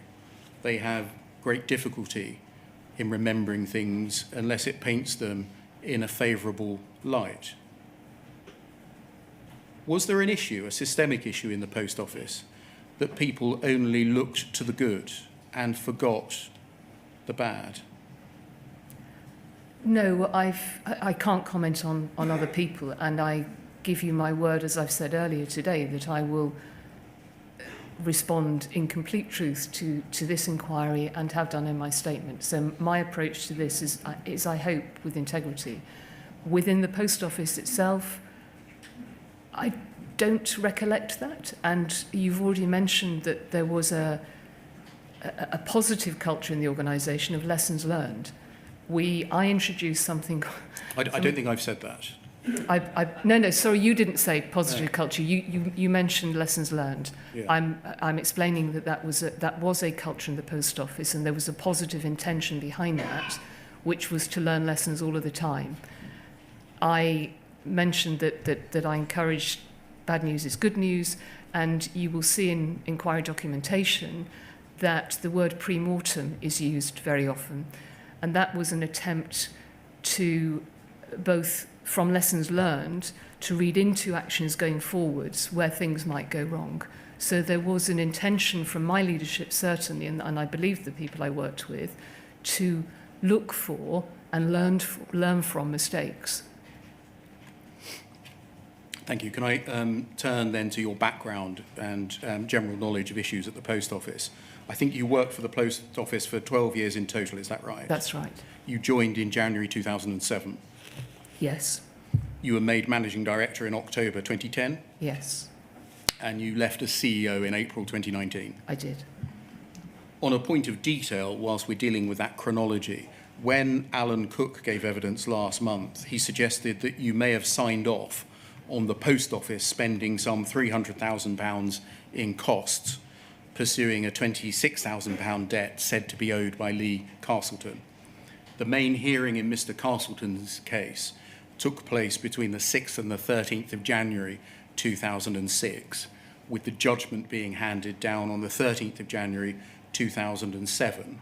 I think you joined the Post Office in the same month, January I did, 2007. and so I couldn't possibly, I wasn't there to sign off that money. I hadn't joined the organisation. His recollection is incorrect. So it follows, I think, that you were not responsible for signing off the very substantial legal spend in that case. No. Thank you. In terms of your previous career before joining the Post Office, is it right that noticeable features of it are that you had no experience of managing a large IT team, That's correct. and you had no experience of an organisation which investigated or prosecuted its staff? That's correct. You say in your witness statement on a number of occasions that you put to the fore the suffering of the sub-postmasters. And you say, by comparison, the Post Office's own reputation was of small import or importance compared to protecting the trust built up daily by colleagues working in post offices across the country. That's correct. That's the paragraph. two are connected. That's paragraph 47. And in your statement, you refer numerous times to the importance of protecting public money. Yes. That's paragraphs 40, 48B, 265B, 270, 383, and 736. Were you preoccupied with the notion of protecting public money? Not preoccupied with it, no, but as part of the governance of working for a public sector organisation, there is a document called Managing Public Money. And when I joined the Royal Mail in 2007, I remember being surprised at how often that was spoken about. But of course it's because it was important, because all public organisations are funded through public money.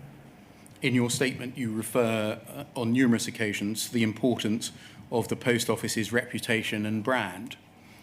Paragraphs 47, 270, 293, 416B, 437, 454, 455, 456, 458, 460D, 467C, and 470D. Were you preoccupied with the need to protect the Post Office's reputation and brand? Yes, but not to the extent of putting that over and above the suffering of the sub-postmasters. And Did you know they were suffering? I understood.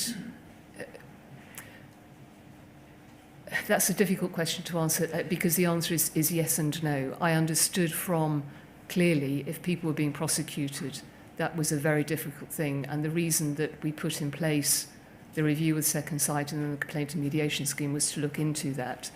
I wasn't personally aware at the time because I wasn't involved in the prosecutions. But I would like to say that, and I do say this in my statement, whenever I spoke about the Post Office brand, it was a brand that was only ever built up through post offices. And it was a very strong belief of mine, which I mentioned at conferences and meetings. The Post Office Limited as a corporate entity, there was no reason to build that as a brand. The reason customers came to the post office and people chose to work for it was because of the wonderful work that was done in post offices across the country and still is every day. And that was the brand I was talking about. In fact, when I became chief executive, people used to call the corporate entity they worked for POL. And I said, no, we work for the post office. Post offices are why we are here. So brand was absolutely important, but in the sense of the local post offices. You just said that you did not put brand and reputation above the postmaster's suffering. What suffering were they undergoing? We have heard through the inquiry, I sat through the human impact statements. No, I'm sorry. You were telling us that at the time you did not put the post office's brand or reputation above the postmaster's suffering.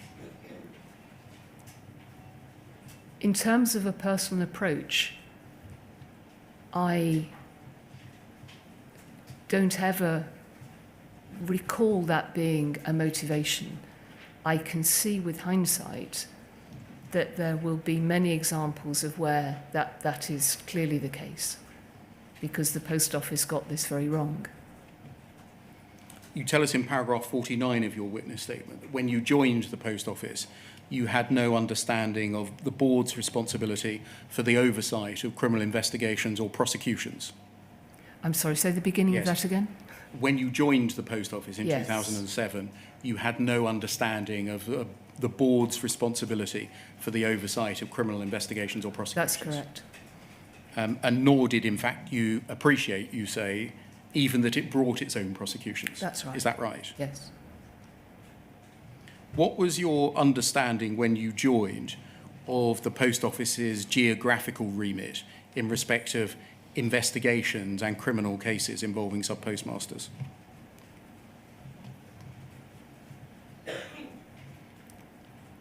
When I joined the post office, I was not aware that there were differences in terms of the different nations in the UK having different approaches to that. So my assumption would have been that the investigations and the prosecutions, which I now know were conducted, which were conducted through Royal Mail Group, would have been across the UK. When you became managing director in October 2010, did you know by then that the post office conducted its own criminal investigations and pursued its own prosecutions? No, I say in my statement, I don't believe I became aware of that until 2012. Can we look, please, at poll 302-1422?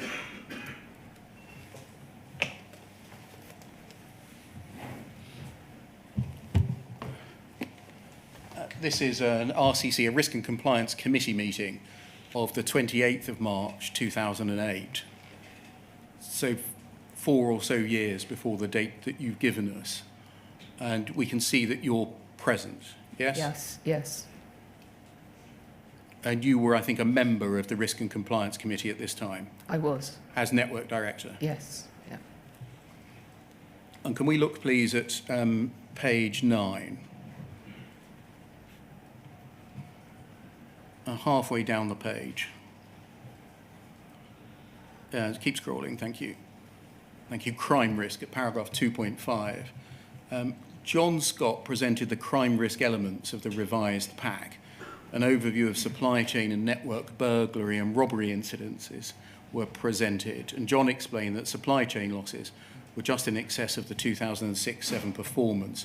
This was indicative of losing more money per attack, and work was ongoing to establish if this spike was indicative of pre-funding over the IA period or whether ATM location was a factor. Turning to network, then year-on-year performance continued to improve, with 2007-08 figures some 22.7% below the same time the previous year. John went on to comment over investment programs introduced by competitors and their apparent successes in reducing attacks. However, as Post Office continued to invest in a a variety of initiatives, then it was unlikely we would be unduly hit by way of displacement.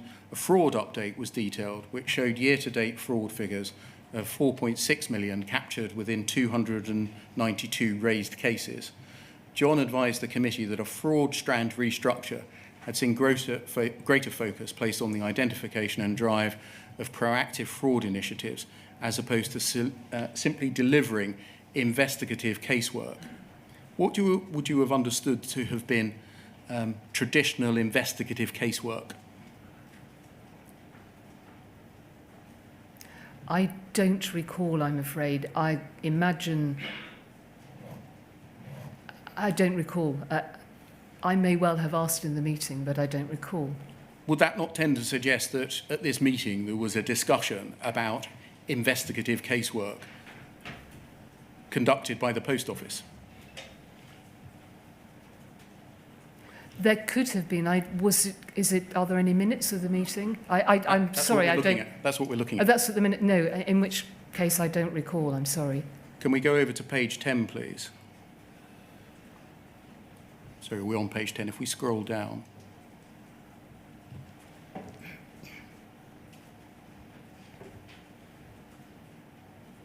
John Scott then outlined the asset recovery position year to date. In summary, £1.6 million have been recovered against closed cases, and the 2 trainee financial investigators were performing solidly.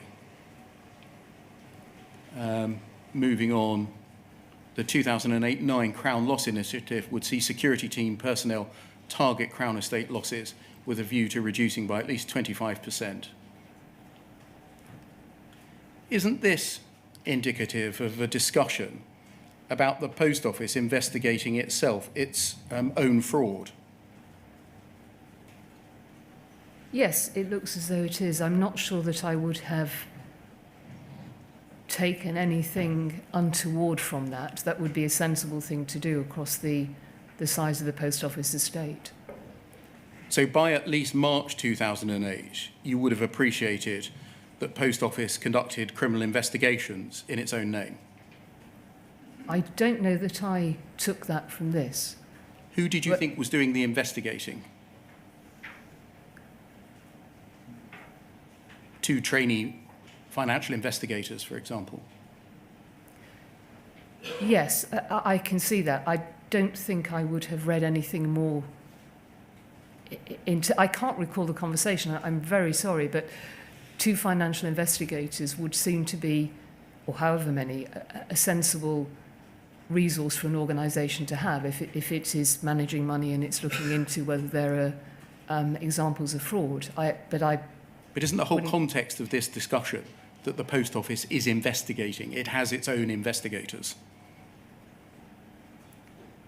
It is, yes.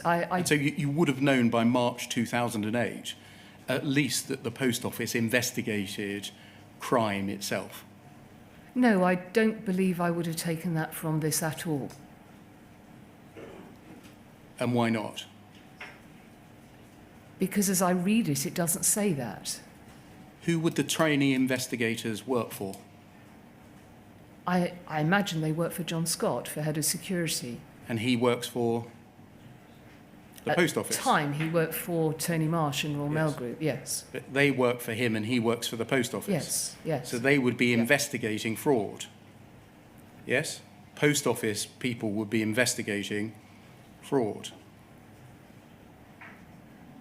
Yes, that's how it reads. And therefore you would have been aware, listening to this discussion, that the Post Office itself investigated criminal offences? No, I didn't take that. I'm very sorry if I should have understood that from this conversation, but I didn't take that. My understanding would be, I did not know, and I certainly not at this stage, and the inquiries heard Alan Cook and David Smith as well, both predecessors didn't either. I didn't understand that the Post Office was bringing its, was bringing its own criminal investigations. I don't think I would have thought anything unusual of the fact, because investigation can be taken at all sorts of different levels. I certainly didn't read into this that Post Office was conducting criminal investigations to the level that I later understood, where these colleagues were then producing evidence to a particular standard in terms of, I think it was called the Police and Criminal Evidence Act or the Code of Crown Prosecutors. I didn't understand that. I didn't make that association at the time.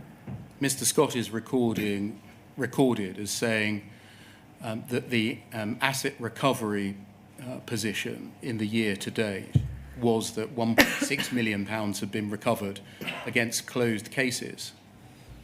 Doesn't that presume that the Post Office is doing the recovering?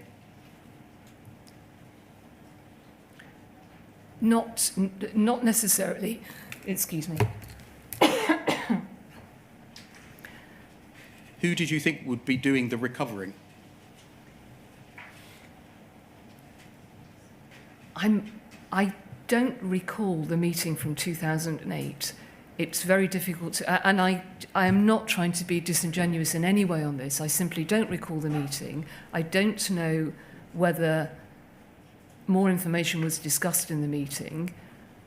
I could speculate that I might have thought that if I didn't ask questions, that it was a combination of internal or external recovery. I'm very sorry, but I simply don't remember and don't know. I wouldn't expect you to remember what's discussed at a meeting so long ago. But would you agree that this record of the meeting, from this record of the meeting, it's reasonable to infer that the position was that it was openly discussed that the Post Office was conducting investigations of its own staff and recovering money from them?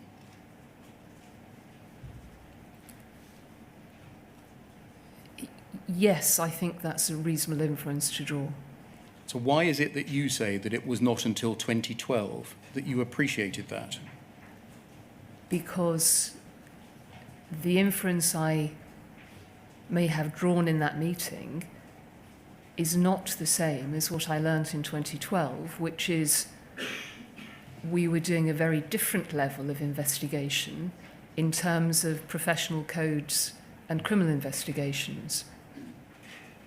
The only acceptable answer to the questions you're giving me on this is that I should have known and I should have asked more questions, and I and others who also didn't know should have dug much more deeply into this. When I joined Royal Mail in 2007, and this is a year later, it was an organisation in which postmen and women, sub-postmasters, were investigated and I now know, prosecuted by the organisation. It had been going on for many years. It was a historic reality and it became a continuing reality, and I simply joined that. And it was a serious mistake that I didn't understand before 2012 the extent of what this meant, and I didn't. And I am really sorry. You're telling us that for 5 years, as network director and then as MD, so between 2007 and 2012, you did not know that there was a department called POID, the Post Office Investigation Division, that it employed up to 100 people, and that their job was to conduct criminal investigations around the country into your staff? I certainly didn't know the size of the team, that's for sure. I understood that there were investigators and that John Scott led a security team, but I did not understand the extent of what it was until 2012, and I'm very sorry for that. When and in what circumstances did you become aware that the Post Office conducted its own criminal investigations? That document can come down, thank you. I understood that postmen, postwomen and postmasters were prosecuted. My understanding was that that was done through external authorities. It was in 2012 when I believe that we started to look in much more detail, when the challenges were raised by Lord Arbuthnot and Sir Oliver Letwin. And I think it was in the time before that meeting with both those MPs, that there was a board, either before or during a board discussion, I and others were made aware that this was the case. When did you first become aware that the Post Office brought its own private prosecutions? I believe in 2012, around about the same that time? Yes, yes, And again in the same circumstances? yes. Were you surprised?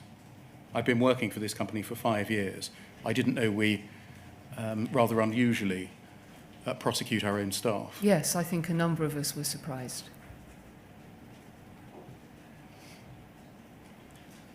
Was there no discussion of that in all of the years that you served on the Risk and Compliance Committee? Not that I can recall. Was there any discussion, so far as you can recall, before 2012 amongst the Post Office Board or the executive team concerning the discharge of the Post Office's prosecutorial function? No. And do you know how that is, that this little backwater of activity was going on without anyone at a senior level seemingly knowing about it? That's the point I was trying to explain earlier, is that it's completely unacceptable that was the case, and that people did, including myself, that I didn't know. And my only explanation for that is that it had been going on for so long that it was an accepted reality. It was a status quo that I joined and accepted. I shouldn't have done. But isn't accepting the reality an acknowledgement of an awareness of the reality? Mr. Beer's pressing you on how it could possibly be that you weren't aware of the use of a function which was highly unusual for a private company. When I say private, you know what I mean. Yes, I do. Not the Yes. CPS. I agree, Sir Wynne.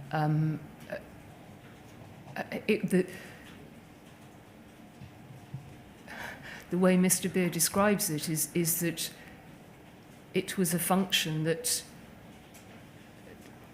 one didn't hear about. We knew about cases being prosecuted, and I believe, I can't remember, the Post Office Board met infrequently, whether there were significant litigation reports that came to the Post Office Board before I became Chief Executive. I can't remember. Mm-hmm. But I think everybody's understanding, mine included, was that where prosecutions were conducted, they were conducted by external authorities. Well, that's what I've been told repeatedly. But just two other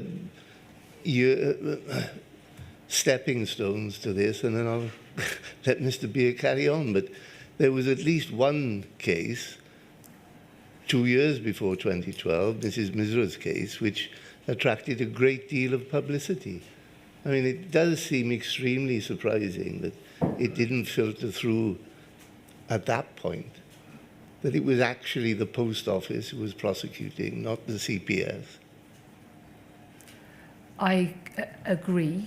I haven't seen anything in the documentation that points to the fact that one would have known that. Well, and actually, if I may interrupt, sorry, yes. I don't think I need documentation to infer, no, I'm sorry, I beg infer that this might be a point of discussion among senior people. I apologise. My point about documentation was whether there was anything that would have prompted my memory. I have no recollection of Mrs. Misra's, of being involved in conversations about Mrs. Misra's case, which we may come on to. I do have two separate recollections on that. There were not, as far as I know, discussions about the fact that it was Post Office who had investigated and had brought the prosecution. The assumption was that it was brought... Yeah, the assumption is it was brought by external authorities. And what about it? Sorry, Mr. Beer, and then I'll be quiet. But what about the discussions relating to separation? The Royal Mail and the Post Office were separating, but virtually all the lawyers were Royal Mail employees, Yes, weren't they? that's right. Yes, they were. So there had to surely be some discussion about what was going to happen when the prosecutorial function was going to be conducted not by Royal Mail employees, but by Post Office employees. There was no discussion at board level about that. There was a huge programme of change. That the IT separation stream itself had over 200 different projects in it. So this was a massive, massive undertaking. And I know that Susan Crichton had asked Hugh Flemington to look into this, but I only know that from what I've read in disclosure. There was clearly discussion going on. The project itself was led by Mike Young, who was the chief operating officer at the time. But I don't believe there was any discussion about the fact that it was Post Office bringing prosecutions. For all of the separation projects, and some carried on into 2014 actually, but for all of the projects, we almost lifted and shifted because the timescale was so tight. So the investigation, the security team, the legal, the IT, etc., anything, HR, anything, company secretary, anything that was done within Royal Mail Group was moved almost unchanged into Post Office, and then in some cases was reviewed later where they could make changes as they did it. That took place. But my understanding on the legal side is that it was literally that the service was taken into Post Office in the same way that it ran in the Royal Mail Group. Sorry, Mr. Beer. Yeah, thank you. Did you know of the fearsome reputation of the Post Office Investigation Division amongst sub-postmasters? Not at the time. There were, when we got into the feedback from Second Sight and the complaint and mediation scheme, yes, there were complaints made by postmasters, and those were picked up straight away. Part of the branch support programme, but also Susan Crichton commissioned a piece of work which I don't know what happened to it, but looked into the investigation team. I, at the time, was sponsoring a culture change programme in the Post Office, and so when I heard about that feedback, I personally spoke to John Scott and was involved with him in a couple of workshops on the culture change. The response I got back, as the inquiries heard, is that he was surprised at the feedback. But and when you spoke to John Scott about this, did you say, John, I've been in the organisation 5 or 6 years now. I didn't know you had a team of 100 people that were investigating up and down the country sub-postmasters and sending them to prison. How come I didn't know? I spoke to John Scott about this, I think, in 2014. I don't know, his team was that size at the time, and I spoke to him very seriously about the culture and the behaviours and the fact that sub-postmasters and colleagues that worked in post offices were really important to us. John understood that. I'm concentrating, sorry to speak over you, I'm concentrating on how this thing was going on, that dozens of prosecutions occurred when you were network director, dozens of prosecutions occurred when you were managing director. Collectively, hundreds of prosecutions went on, conducted by the Post Office, having been investigated by the Post Office, and you didn't know about it until 2012. So when you spoke to John Scott, did you not say, how's this all been going? Who's managing you? Why doesn't the board know about this? At the time I spoke to John Scott, all that had changed. We had stopped prosecutions, his team had been substantially reduced in number, and we were looking into the complaints made by the sub-postmasters. So thank you. Can we take our second break? It means we're going to go into the traditional lunch hour a bit. I hope that's... I think we'll manage that, Mr. Beer. Thank you, sir. So until 22, I think.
Ms Vennells, can I ask one further set of questions about the issue that I was focusing on before the break, namely whether this backwater activity of investigating and prosecuting hundreds of sub-postmasters was something that everyone senior in Post Office didn't know was going on. Can we look at poll 0015-8368, please? And look at page 22, please.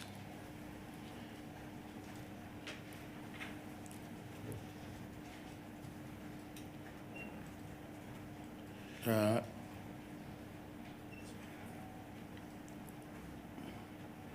the page, please.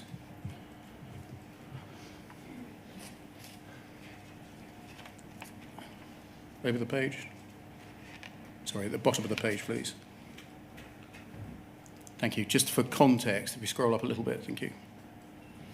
An email from Michael Rudkin to Alan Cook of the 15th of October 2009. So by this time, there had been the Computer Weekly article of May 2009.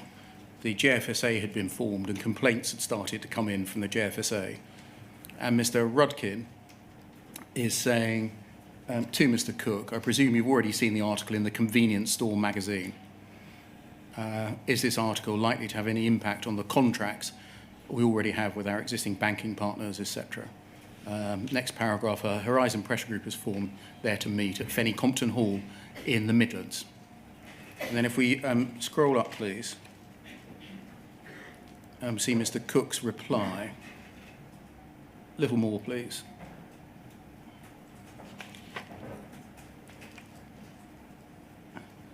Mr. Cook's reply, thank you. 15th of October. I know, this is to Mary Fagan. Do you remember who she was? I do. What function did she perform at this time, October 2009? She was the Group Communications Director for Royal Mail. I know you're busy right now, but in Richard's absence, can you get someone to see what we can about this developing situation outlined below? There's a steadily building nervousness about the accuracy of the Horizon system and the pressure on it as well now.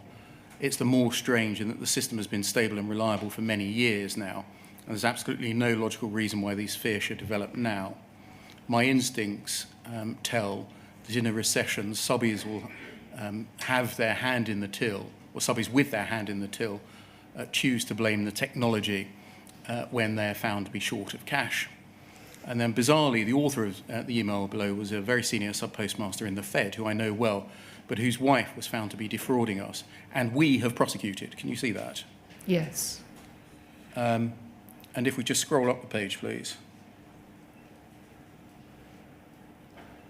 We can see that this email chain was sent to you. Yes? Yes. What would you have understood in reading an email which said, we have prosecuted the sub-postmaster's wife? The same as I mentioned before. Which, so I beg your pardon, which was that a sub-postmaster was prosecuted by external authorities and the case was made by the Post Office. I wouldn't have read into that the Post Office was a prosecuting authority. Wasn't it the case that it was commonly understood by the senior management that the Post Office investigated its own cases and prosecuted its own cases? And that's why this is being spoken about openly here. We prosecuted her. No, that isn't the understanding I would have had at all. If we scroll back down to Mr. Cook's email, he says that his instincts are that in a recession, subbies with their hands in the till blame the technology when they're found to be short of cash. Was that a sentiment that you agreed with? No, I never used the word subbies. I thought it was completely the wrong word. What about the more important thing about them having their hands in the till? I beg your pardon. I wasn't avoiding answering that question. Neither. Either calling them subbies or people with their hands in the till. As I explained earlier, the only understanding I had was from that conversation with George Thompson in 2010. Yes. Okay, that can come down, thank you. Can I turn to the issue of complaints about bugs, errors and defects? In your witness statement, there's no need to turn it up. You say, at paragraph 104, page 39, I had no knowledge of the Horizon system when I joined the post office. I'd not heard of any problems with the system before I joined, nor was I briefed of any during my induction. No one at the post office told me that there were bugs, errors or defects, or that the system lacked integrity, or that there had been allegations or concerns about bugs, errors or defects in the system. Can we look, please, at, and we have this on the screen, please, your first witness statement, page 300, paragraph 634.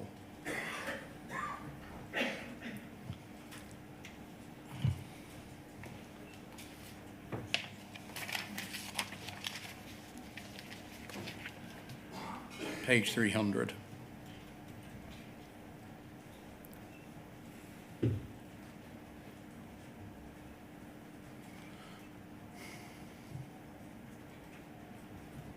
Six, 3, 4.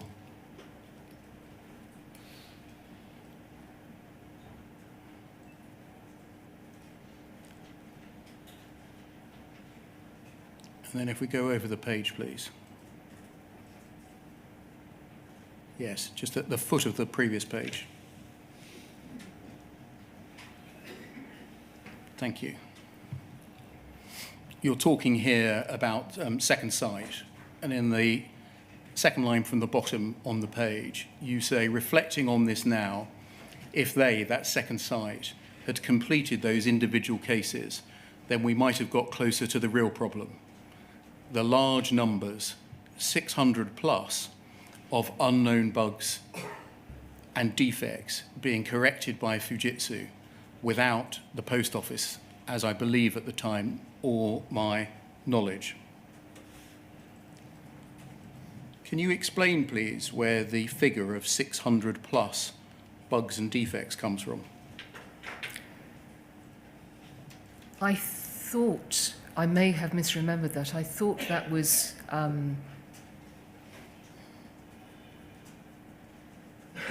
raised in the Horizon Issues trial, and the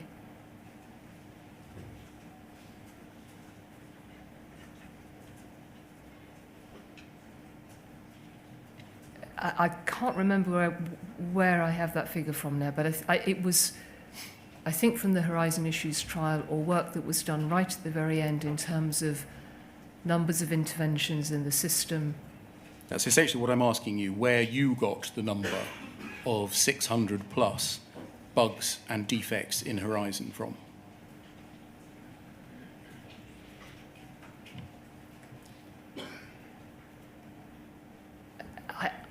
I can't remember now. I'm very sorry, but it's a recent understanding of a number, not one that I had at the time. When did you get the understanding then?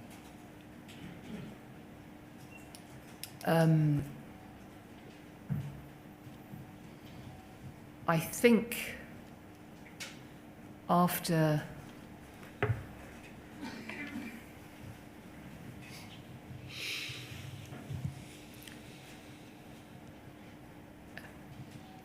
either from reading something in the Horizon Issues judgment or in documentation very late on before that trial took place. So you think it whilst you were still in the post office? I can't remember. I'm really sorry, I can't remember that.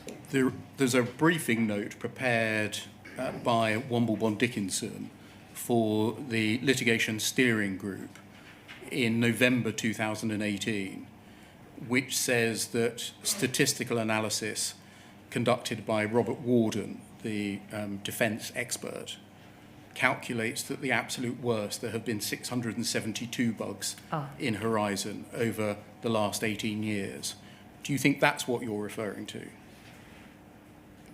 Possibly, and not from the time, because I didn't see steering group papers. I don't believe so, anyway. Are you aware of any documents produced in, for example, 2013, or in the years that followed, which demonstrate or suggest that there were 600 plus bugs and defects in Horizon? I don't believe so, no. When you refer to 600 plus bugs here, are you referring to bugs of any and all types, or Yes. just bugs that have caused or could have caused balance shortfalls in sub-post offices? I imagine that I'm referring to any and all sorts. I think the two experts agreed on a list of, I can't remember if it was 21 or 29 that potentially could have affected branch accounts. Thank you.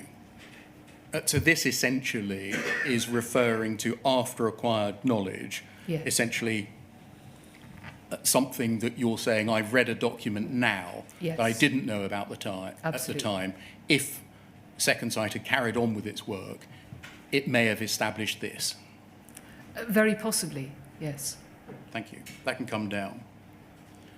Can I turn to a series of issues raised with you by sub-postmasters, by Detica and by Second Sight about the existence of bugs, errors and defects in Horizon? And can I start with the Detica report? You know that on the 1st of October 2013, Detica produced a report on fraud and non-conformance in the Post Office. I don't have any recall of this document or the report. That's what I'm going to ask about, why Yeah. it didn't make its way to you. Yes. Can we start by looking at the report, please, the Detica report, poll 404408.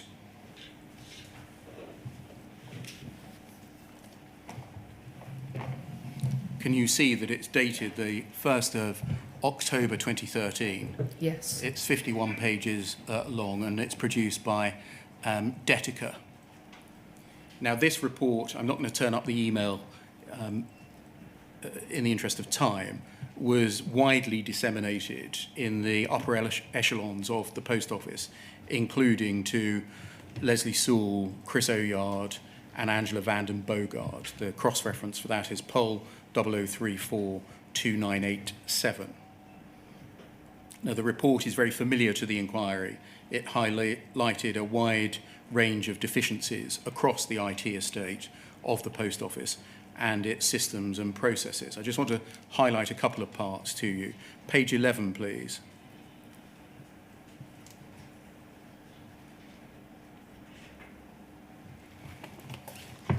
And paragraph 3.2.3. Detica record the initial findings of Second Sight were published during the pilot. The pilot refers to an initial exercise conducted by Detica. The review was prompted by a public campaign by sub-postmasters who felt they'd been wrongly traduced by the Post Office following losses at their branch. Several of Second Sight's observations resonate strongly, notably the disjointed response by the Post Office and the habitual desire to assign responsibility to an individual rather than to conduct root cause analysis to close gaps persisting across the branch network.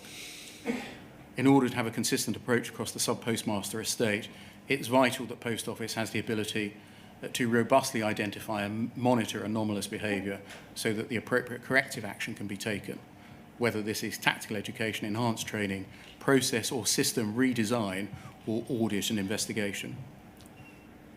The sentence that several of Second Sight's observations resonate strongly, namely a disjointed response by the Post Office and an habitual desire to assign responsibility to an individual rather than to conduct root cause analysis.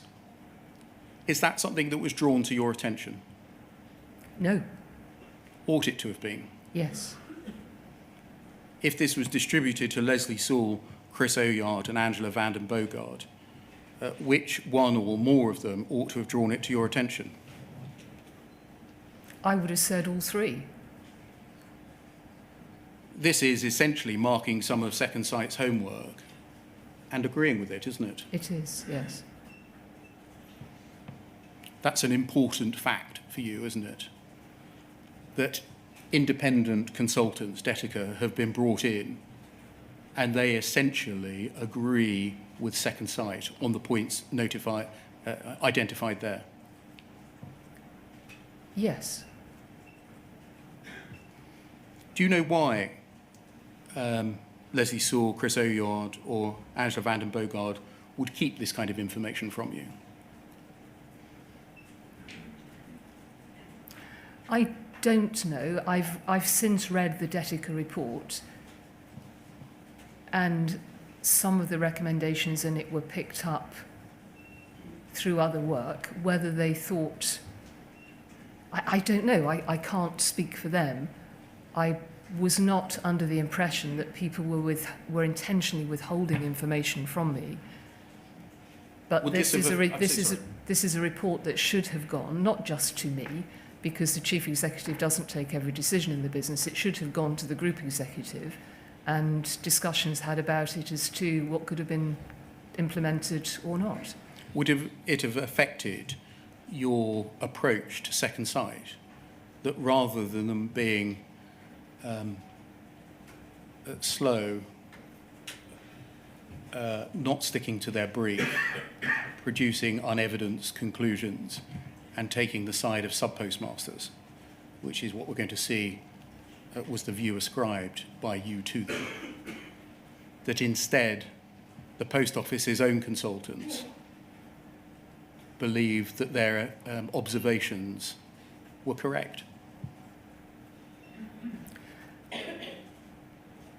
Yes, and it would have drawn my attention to the fact that other consultants are saying that the Post Office did not conduct root cause analysis.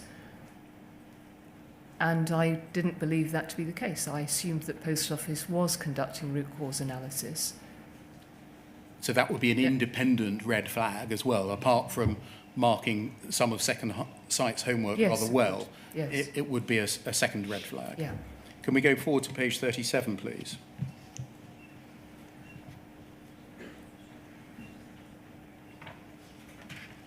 At the foot of the page, sorry, if we just look at the top of the page to get the context, conclusions and recommendations. And then at the foot of the page, 7.2.2, under complex and fragmented systems, Detica concluded Post Office systems are not fit for purpose in a modern retail and financial environment. Was that conclusion drawn to your attention? No, I mean, none of the conclusions from this report were drawn to my attention because I didn't see the report.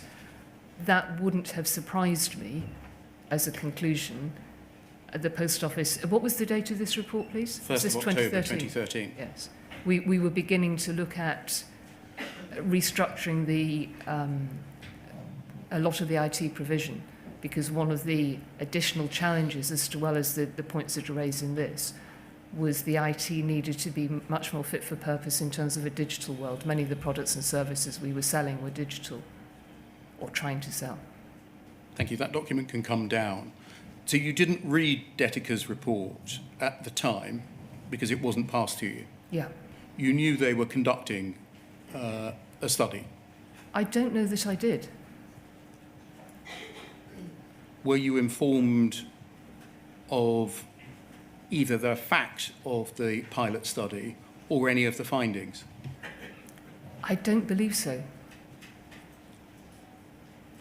Looking at it now, this is a detailed report by independent third-party contractors expressing serious concerns about Horizon, Post Office IT systems more broadly, and the Post Office's processes and procedures.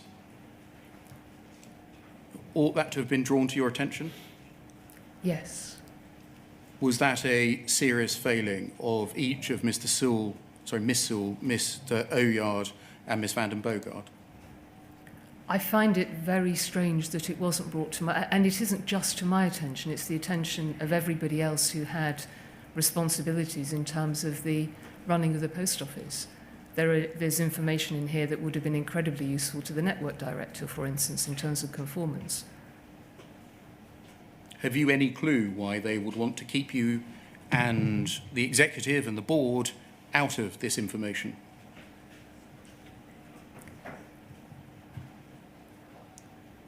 No, and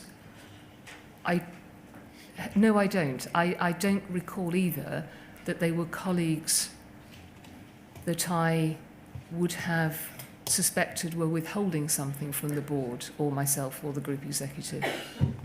I don't understand why the report didn't progress.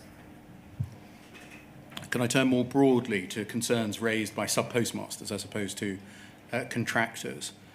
Would this be a fair summary? From at least February 2012, you received a series of correspondence directly from sub-postmasters raising concerns about problems they were experiencing at their branches with Horizon.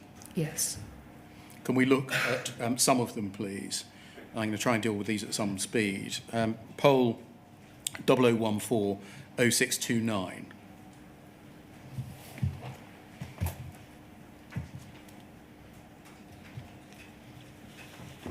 And page 3, please. Foot of the page. An email from Pervez Nakvi, dated the 4th of February 2012, directly to you. I'm sure you're expecting my email, but I've been quite busy in court, hence did not get time. On Wednesday, before I left for court, I turned down 7 customers who wanted to withdraw the £600 limit. And then I was informed by my wife that she and the staff also turned down another 8 besides the other usual withdrawals, during the period when the Horizon went on its usual mood swings. I'm sure there should be a clause in the contract to penalise Horizon for these constant breakdowns. As such, these can be passed on to the sub-postmaster to offset their losses and frustration when this happens. By the law of probability, I'm sure it will happen again at peak periods, especially at Christmas. And then if we go to the top of the page, and if we just scroll a little further down, that's it. We can see this is your reply the next day, directly in response, copying in Mike Young, George Thompson, and Leslie Sewell. You say, Mike, Leslie, Pervez is a respected sub-postmaster who also happens to be a magistrate, I think, hence the court references. I'd be grateful if you'd reply. It's very frustrating to receive emails like this. He's right to raise it. It is my understanding that Horizon is reliable and we're within the tolerances. But if trusted individuals like Pervez are now not feeling that's the case, are we monitoring the right metrics? If we think we are, might it be possible for you to get a direct link to Pervez so that we can monitor accurately what is happening in his branch? Pervez, it might be that the perception is worse than reality, as any outage is not acceptable to staff and customers, but it's possible that it's within accepted tolerances. Was it relevant to you that the person raising the complaint was a trusted individual? I responded to all complaints in exactly the same way. I happen to know Pervez well, so that was an additional piece of information, but it wouldn't have made any difference whether I knew the sub-postmaster or not. So all complaints raised by sub-postmasters and mistresses, whether they were magistrates or not, or held other trusted positions, should have caused you to investigate or caused to be investigated potential Horizon issues? I would hope so. I'm sure there are cases where that was not the case, but I would have tried to have approached them in the same way.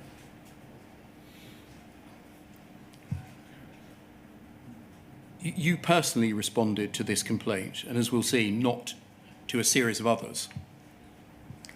I responded when I could. There's another example the inquiry has, a postmaster I didn't know, who, gosh, the name's just gone. Well, we might come to it later. Okay. But when I could, I would. This had come in an email. Sometimes when complaints came in letters, they went through a particular process. So, but when I got an email, if I could, I would reply personally. So the fact that you personally responded to this one is not due to the fact that Pervez was respected? Not at all. Can we look, please, at poll 0011-7090?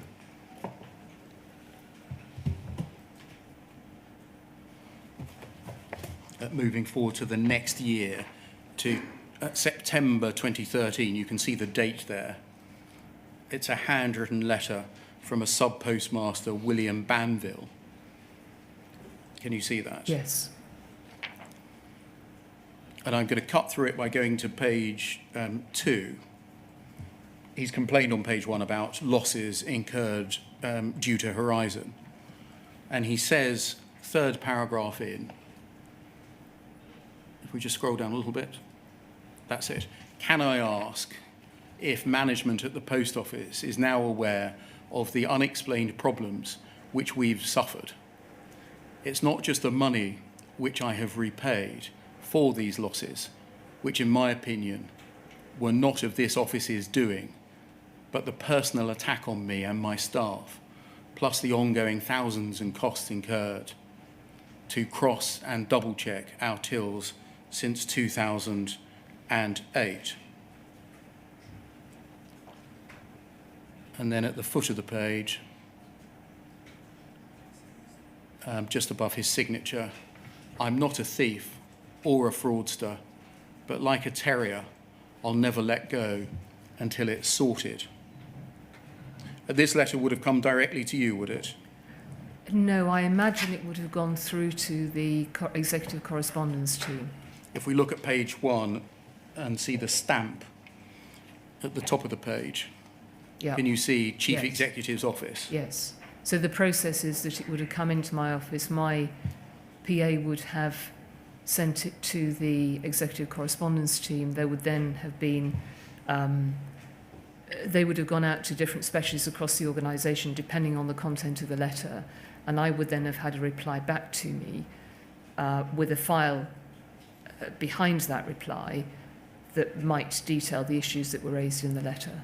And so would you just get the draft reply, or would you get some primary evidence of the investigative steps that had been taken to substantiate what was said in the reply?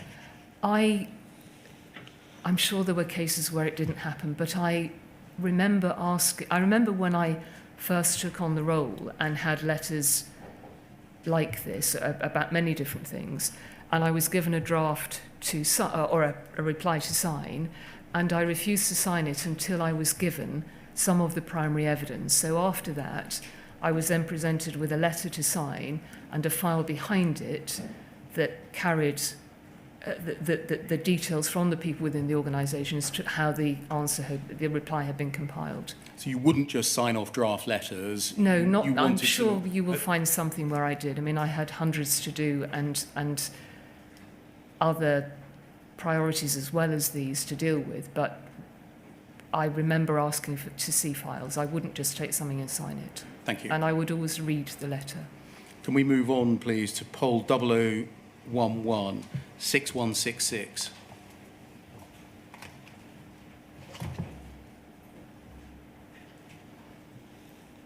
And I'm dealing with these chronologically. As you will have seen, we started in February 2012 and we're now in October 2013. Can we look at page 2, please? And an email to you from Mr. Warmington of the 2nd of October 2013. And he says, Paula, as promised in today's call, here are 8 examples of the incoming applications. So just to put this in context, Second Sight has produced its interim report on the 8th of July 2013, and now the mediation and complaint scheme was starting up. Yes. And he's saying, here are 8 examples of incoming applications. I've selected those that are more clearly expressed than most of the others that we've been receiving. I'm also enclosing a spreadsheet which shows which thematic issues each applicant has reported to us. It's probably not worth you looking at that before your meeting with Angela and her team tomorrow. And then in some cases, the mediation applicants were already on the spreadsheet, so are cross-referenced. And we needn't read the rest.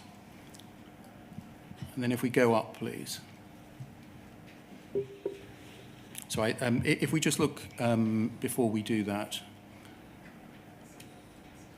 Yes, it doesn't show the attachments there, but if we go to the very first page,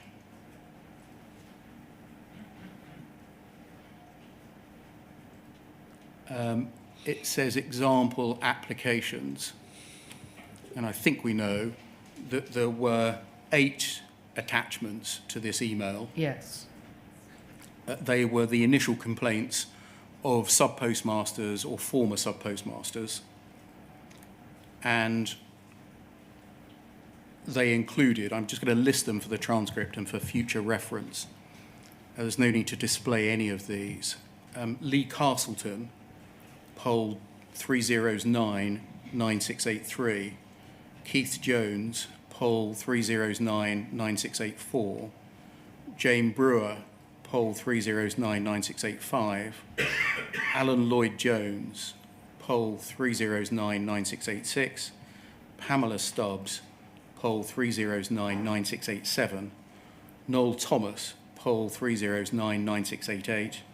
Jacqueline MacDonald, poll 309-9689. And Caroline Jack, poll 309-9690. And if we scroll back down, please. So he says, thank you. As promised, here are the 8 examples. And so those 8 examples were attached. If we scroll back up, please. And keep going. You say, "Dear Ron, it was good to talk to you earlier. Thank you for being available. I've just read through the attachments. Apart from finding them very disturbing, I defy anyone not to. I'm now even better informed." And then there's some administrative detail. Why did you find the attachments very disturbing? They explained in clear detail what the sub-postmasters were asking the Post Office and Second Sight to look into. So some of them referred to, as we discussed earlier, the approach and the style of investigators. Some of them referred to issues with the Horizon system. And in a number of cases, they spoke about the impacts on them and their families, that financially, the dreadful impacts on some people. And as I think I said here, the clarity of the form really, it was very disturbing and upsetting reading. And what I wanted to do, having read these, was to share them with colleagues, just so that everybody knew the seriousness of what we were dealing with. This was at the very beginning stage of the mediation scheme, so these were the applications before any of the reviews had taken place. But I just wanted people to understand the impact on people's lives. They refer to a very wide range of issues, including a series of faults with Horizon, didn't they? Yes, I can't remember the detail now, but yes. Problems with misbalancing and shortfalls being wrongly attributed to sub-postmasters. Civil proceedings being taken against sub-postmasters, including Lee Castleton, resulting in his bankruptcy. Consequent impacts upon family and children. Yes. Some complaining, in particular, Noel Thomas, about his wrongful conviction and the impact that that had on him and his family. Complaints about training, complaints about the helpline. Essentially all of the things that were subsequently established by the 2 judgments of Mr. Justice Fraser. Yes, and all of the things that the complaints and mediation scheme was going to look into. And the other thing, if I may, that I would like to say, because I've heard very recently that sub-postmasters saw the use of numbers, so these cases were anonymised, because of the sensitivity of all of that information. The Post Office was very concerned that it didn't share it, and I think there was a team of 20 or so an investigation team looking into this as part of the scheme. And so names were removed, but I am really sorry. There was no intention at all for sub-postmasters to become numbers in this case. It was actually the opposite, but I appreciate the points that have been made recently on that.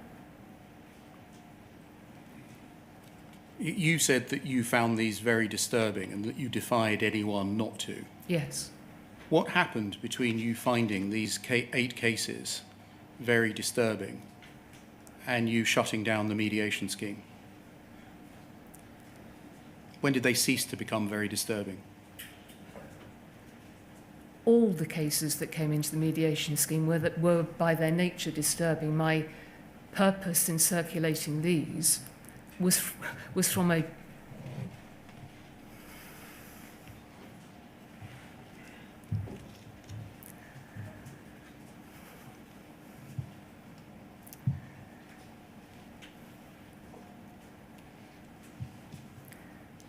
it was from a point of view of compassion.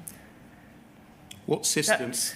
That the colleagues working on them and those who... There were many questions in the there were questions in the organisation at a board and a group executive level about whether, and this is in documentation, this was a distraction of management time.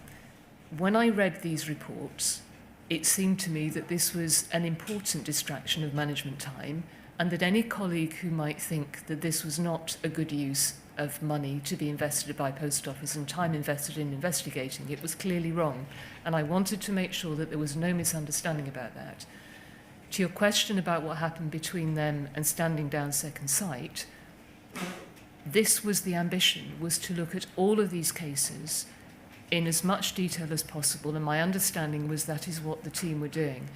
Second Sight and the Post Office team went through my understanding was they went through the details of these cases. This is right at the very beginning where we're simply dealing with application forms. And by the time Second Sight was stood down in 2015, I think, the view was that nothing had been found, that where the Post Office had looked at each case, there were explanations, and we were still waiting, I think, when Second Sight were initially stood down, for them to finish some of the reports. They then finished the reports, and the responses that I and the board and other senior management had back was that in every case there was an explanation for what had happened, and we would then go into mediation. And where we were dealing with cases that had been through the courts, they were going through the Criminal Cases Review Commission and could then go through a form of appeal if postmasters felt that was an appropriate next step to do. Did the Post Office use a series of tactics and systems to iron away these very disturbing complaints over the next 18 months? That was not my understanding. How was it that what struck you as very disturbing complaints ended up as being without substance? My understanding was that every complaint was looked at in detail. They were reinvestigated. Information from Fujitsu was sought, data was looked at. Second Sight, I know on 1 or 2 occasions, and this sounds very hollow now, I am very, very sorry, but complimented the Post Office on the standard and the detail of the investigation.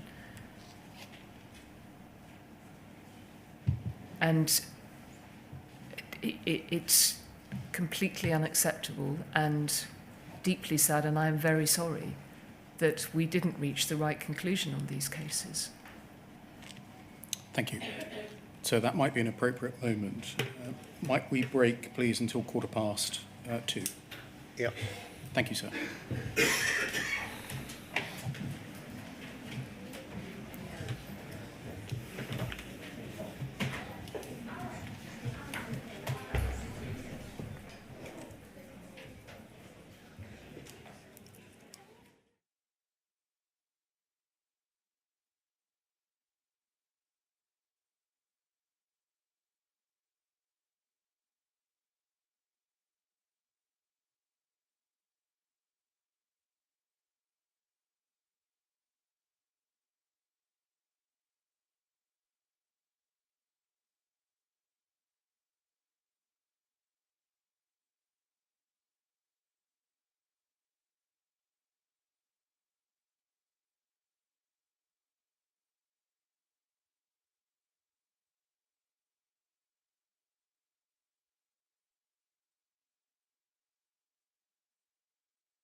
Yes, Mr. Beer. Thank you. Good afternoon, sir. Good afternoon, Ms Vennells. Mr. Beer. Can we pick up where we left off, which was looking at that series of sub-postmaster complaints about bugs, errors and defects, by turning to poll 00196815, please.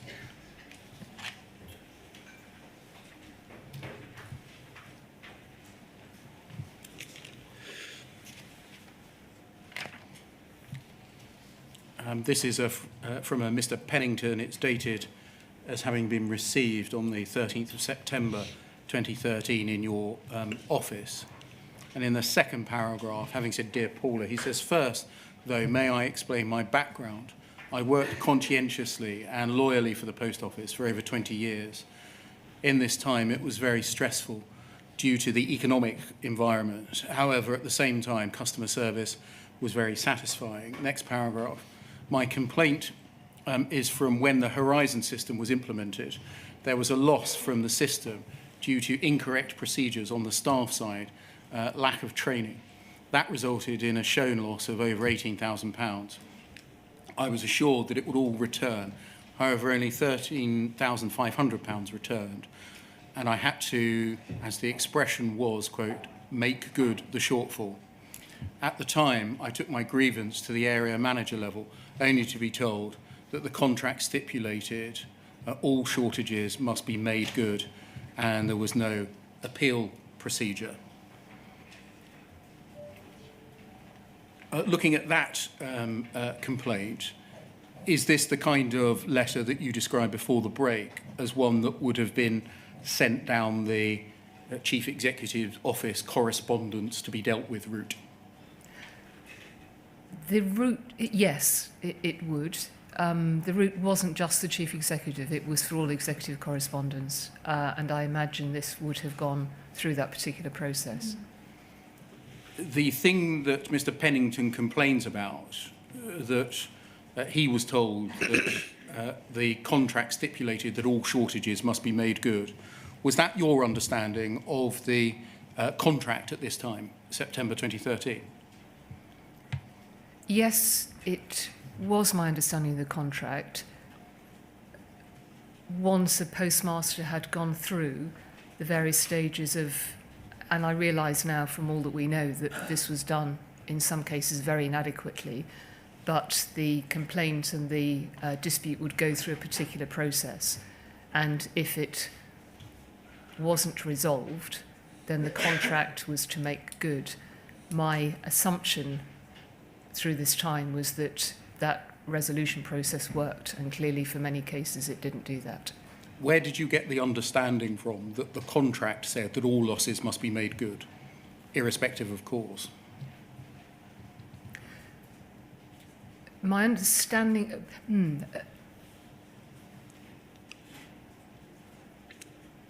it was a fact within the organisation. So contract managers would say that, area managers, as we see here, would say that it was known that that was the requirement of the contract. You say it was known that it was the requirement of the contract. In fact, Yes. The contract didn't say that at all. Oh, I'm sorry. No, I'm sure it didn't. In fact, I've read the contract. The contract doesn't use the words "make good," but that was the. Nor does it say wasn't all losses. surprised. Sorry. Nor does it say all losses. No, I'm sorry. Could you ask me the question Yes. again? Thank Where you. did you get the understanding from Yes. that the contract said that sub-postmasters had to make good all losses, i.e. irrespective of the cause of them?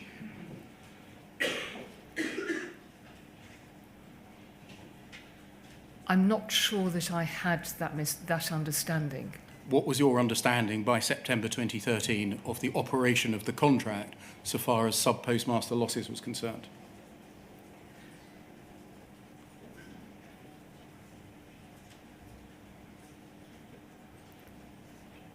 There,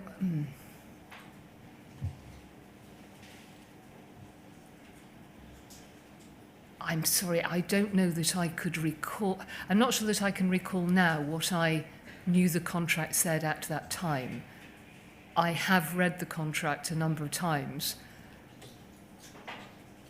What I can recall from that time is colleagues saying that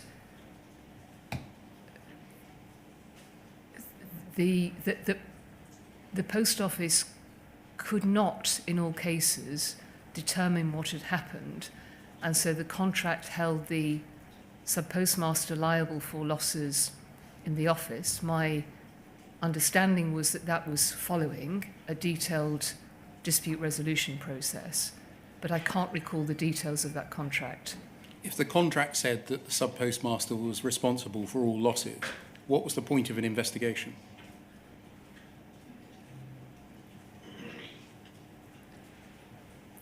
The point of the investigation would be to make sure that would be to find the cause of the loss, because Why was the cause of the loss relevant if the sub-postmaster had to make good all losses?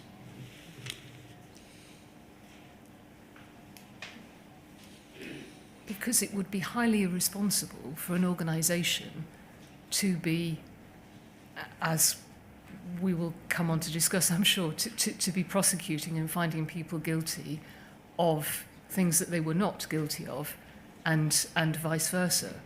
At the moment, There's a requirement to investigate anything that is unsatisfactory, and shortfalls either way, where they're disputed, would need to go through a proper process.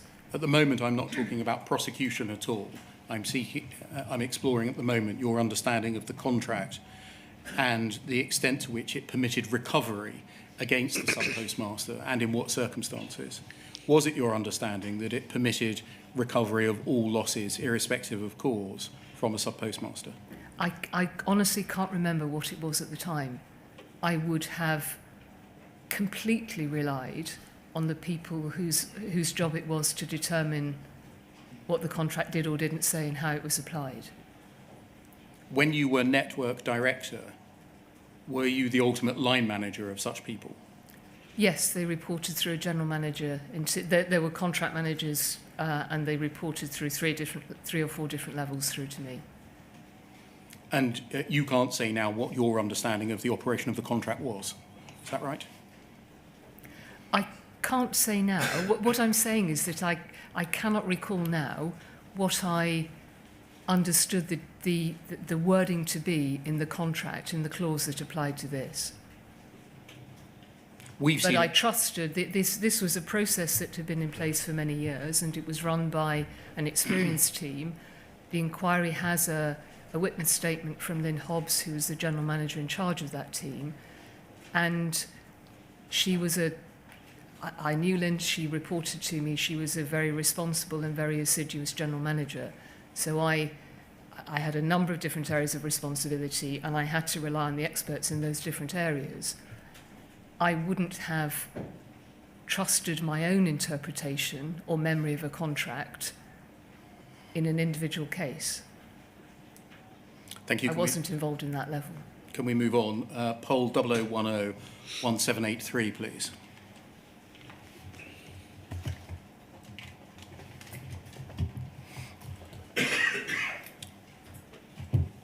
An email to you, we're in late 2014 now, from Tim McCormack.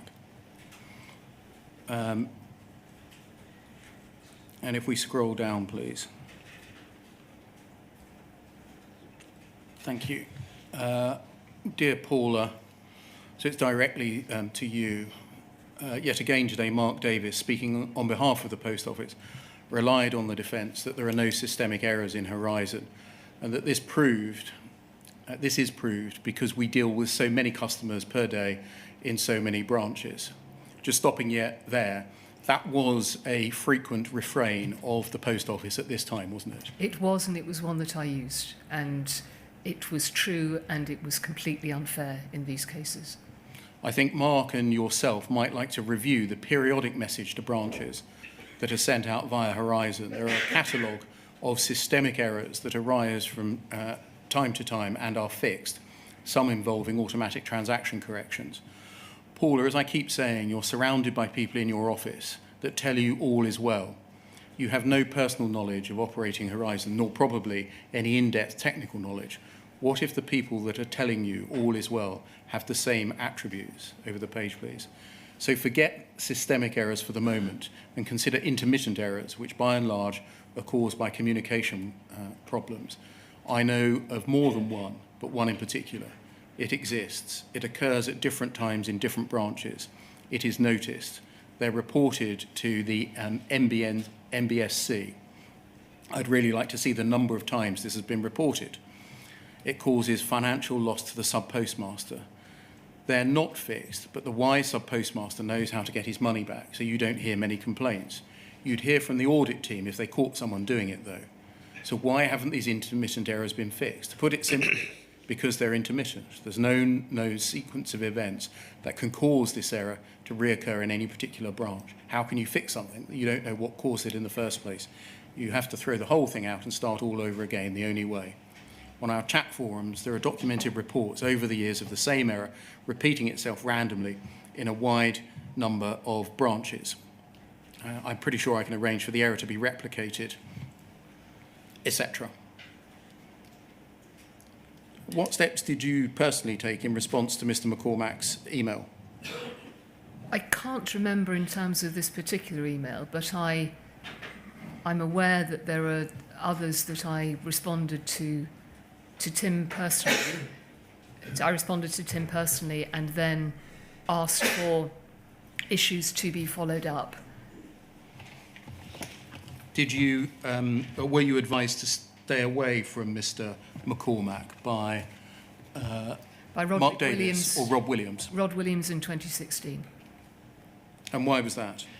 I had, so first of all, I am very sorry because Tim McCormack had an insight into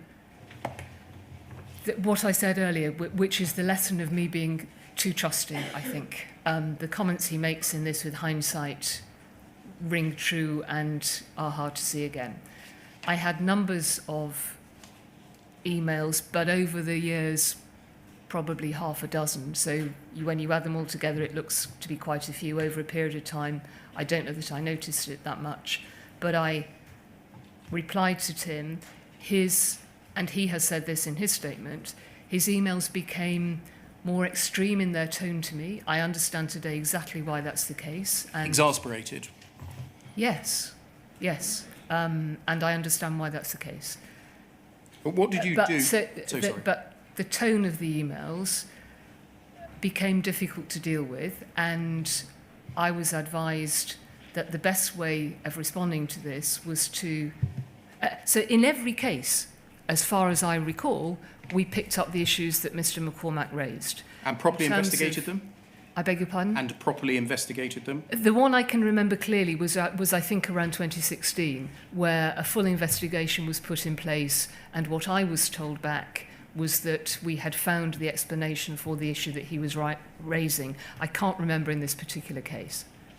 Do you know in this incident whether you caused to be reviewed the periodic message to branches or the catalogue of systemic errors that he is raising with you? I can't remember, no. Can we but move generally, on? I followed things through. But clearly, if I had, not sufficiently. Can we move on, please, to poll 0015-0178?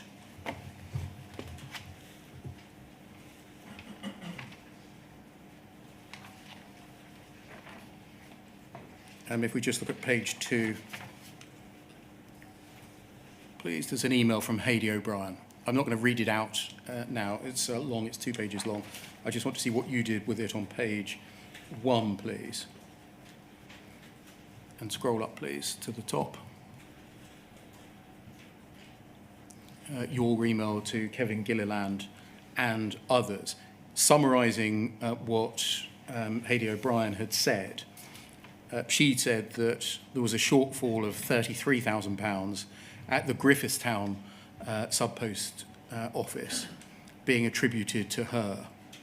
And you email Mr. Gilliland and others saying, this may be more complex than it sounds. I know Angela will look into it properly.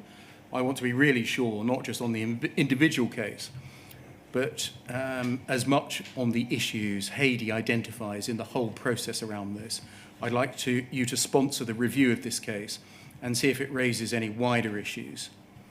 You need to bring in other SLT colleagues in EXCO. I'm only flagging it to Chris A at this stage in case you do uncover more than meets the eye. And then skipping a paragraph. Hopefully this is a one-off. It sounds unusual, but we've said that before, exclamation mark. Hopefully, with the emphasis on risk, Rod's team is completely up to date.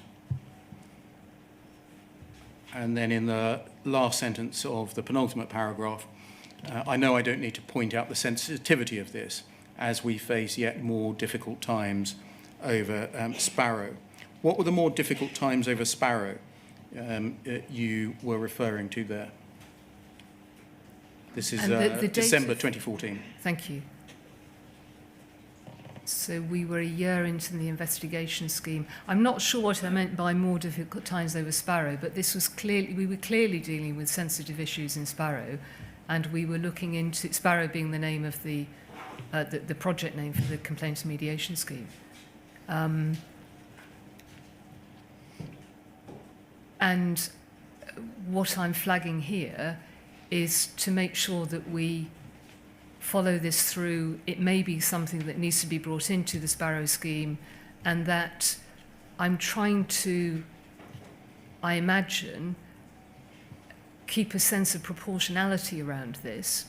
But I think it's also important to draw attention to the paragraph you didn't read out, where I asked lots of questions about it. So why didn't security get in touch? How do we monitor situations like that? How many of the branches are in this situation? Is it monitored and controlled? What is the regular review in place? So I'm doing what I've said before, is I have stepped into asking the detail, probing, and asking for something to be looked at properly. And I'm also why was this sent to Mr. Gilliland? Sorry? Why was this sent to Mr. Gilliland? Because he was the network director, so he was responsible for branches at the time. Was there an established procedure for dealing with correspondence that raised complaints about Horizon? That by this stage, there was the hub meeting which collated issues relating to Horizon, and within the organisation, Angela van den Boogaard was heading up the review, and complaints went into her. And the executive correspondence team, but this has come through me, would have picked it up as well. So far, we've seen you reply to some direct. Yes. Some not seemingly pass in front of you and going to the executive correspondence team. And then some dealt with on an ad hoc basis, like this one, being sent to a collection of people. That sounds as though they're different. They're not. Because the end person in all of this would, for instance, would have been Kevin Gilliland and Angela van den Boogaard. When you spoke to, I beg your pardon, when Mr. Blake spoke to Alistair Cameron last week, Alistair mentioned... Sorry? That was me. I'm so sorry. Alistair mentioned that he wasn't quite sure why things always went to Angela. They went to Angela because it was her job. And so that's why she's copied in this. Complaints and issues were raised in numbers of different places across the organisation. What was important was that in resolving them, they went back to the technical teams, and this would have gone to IT, to Kevin, around the operational procedures, and Angela. You said this sounds unusual, but we've said that before, exclamation mark. What were you referring to there?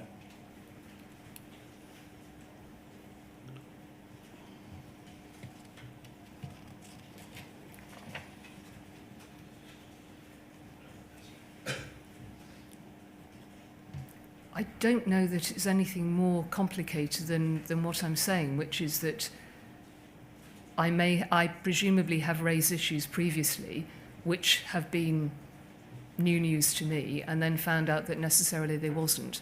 I don't think I'm making any deeper observation than that. Was there any system in place to collect together correspondence of this kind? So far, we've seen quite a few letters coming to you raising issues with Horizon, to see whether there were trends or any links between the complaints. I don't think there was a good enough system in place. if I'm honest. Was there any system in place? Well, there was a system. There were two systems in place. One was the process through the executive correspondence team, which would have had a fact file, and they would have gone to, as part of that process, the expert in the organisation. So in terms of Horizon, they would have gone to, this time I think it would still have been Leslie Sewell. And the other was the hub, which was set up, I didn't realise as a result of, but as a result of the advice from Simon Clarke in 2013.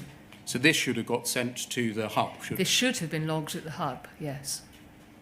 And so anything from essentially mid-July or early July onwards, 2013, should have been logged with the hub. It should have, and it went to Angela, and she had a colleague who sat on that group.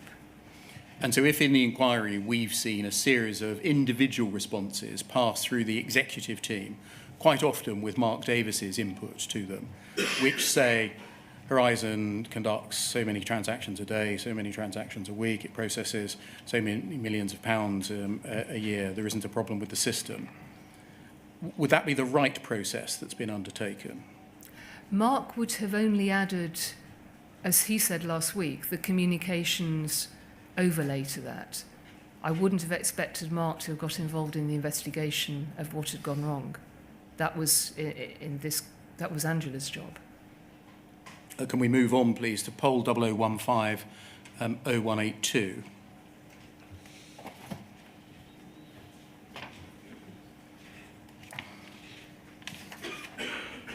Foot of this page, please.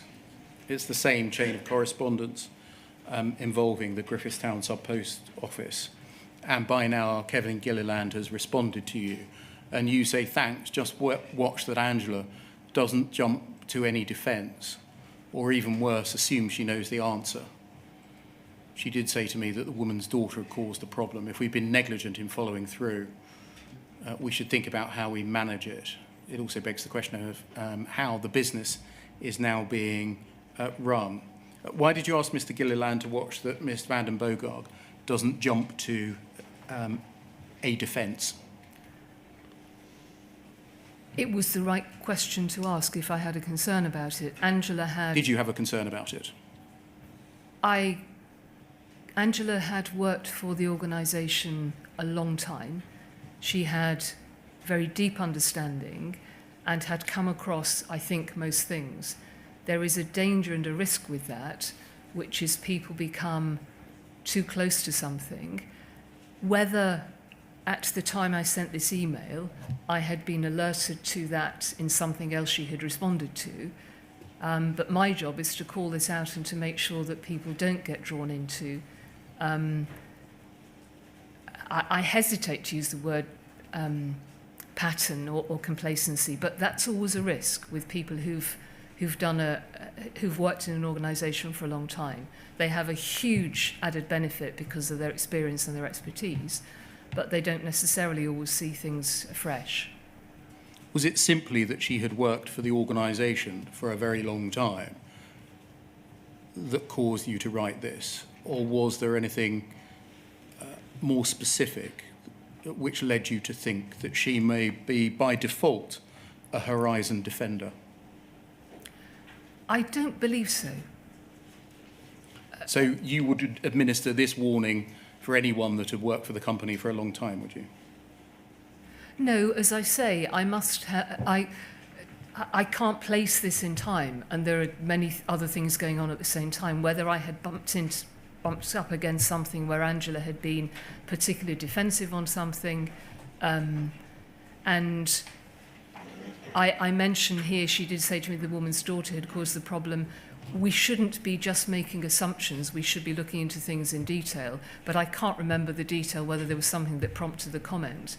But I think it's a valid challenge. It would have been worse if I had said nothing. Can we move on, please? Poll 00199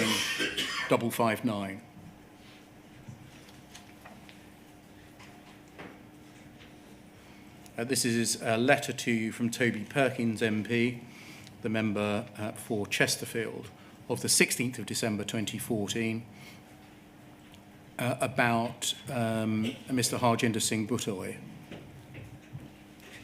You'll see in the first paragraph he says, that he's been contacted by Mr. Butoy re his conviction of theft. In the second paragraph, it says that following audit, Mr. Butoy was arrested and convicted of 10 counts of theft through false accounting totalling over £200,000. He's always denied the allegations and pleaded not guilty to all charges. He was sentenced to 3.5 years in prison. This forced him into bankruptcy and having his reputation ruined. And then Mr. Butoy asserts, like the many other sub-postmasters wrongly convicted of theft, it was errors caused by Horizon transaction processing system that created the financial discrepancies that led to his conviction. Would you have seen this as a different angle, namely a sub-postmaster's constituency MP making the suggestion on behalf of his constituent that the Horizon system was responsible for losses that had led to a man's wrongful conviction? I'm sorry, I'm not sure I understand the question. Would I see it as a different angle? To the emailed and letter complaints that had come directly from sub-postmasters versus a complaint on behalf of an individual by an MP? Not personally, I don't believe. And so would this have been administered in the usual way through the executive correspondence team? Yes, it would. I believe, but I can't recall now, that there was no,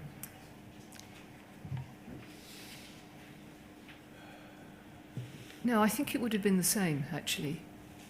There was a flag process for MPs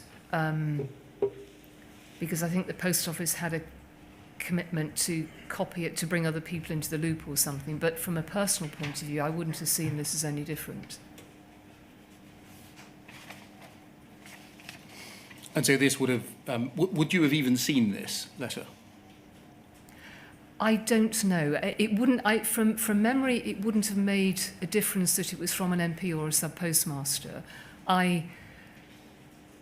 I worked very long days, and very often my days were back-to-back meetings. Sometimes I would see letters as they came in. Sometimes I would see something on my PA's desk, and I would ask to look at it. Other times I wouldn't get them until they'd come back from the executive correspondence team. It would really depend on the day in the diary. Was there a way of keeping you informed, essentially, of the temperature of the business in relation to this issue? I.e., how many complaints from sub-postmasters you were getting about Horizon? Or did it depend on you spotting something on the edge of a desk? No, there wasn't. This could have been done much better. There wasn't a regular report on it. But as you're showing, this was over such a long period of time that the challenge is the organisation didn't keep, I think, a good enough record on this type of matter. They were dealt with, they were followed through, I believe, very, very thoroughly, and they were looked at by the experts in the business. Fujitsu were involved where they needed to be. I did not have a regular report on the numbers of these coming through, but there may not have been, in the context of the timescale that this spans and the numbers coming through, it may not have seemed to people that there were that many. When you put them together like this, it clearly paints a very different picture, and one that we should have been looking at, which I think goes back to my earlier point about the institution versus the individual and how you get the right type of data reporting. Can we move forwards, please, to 2015, poll 00102381.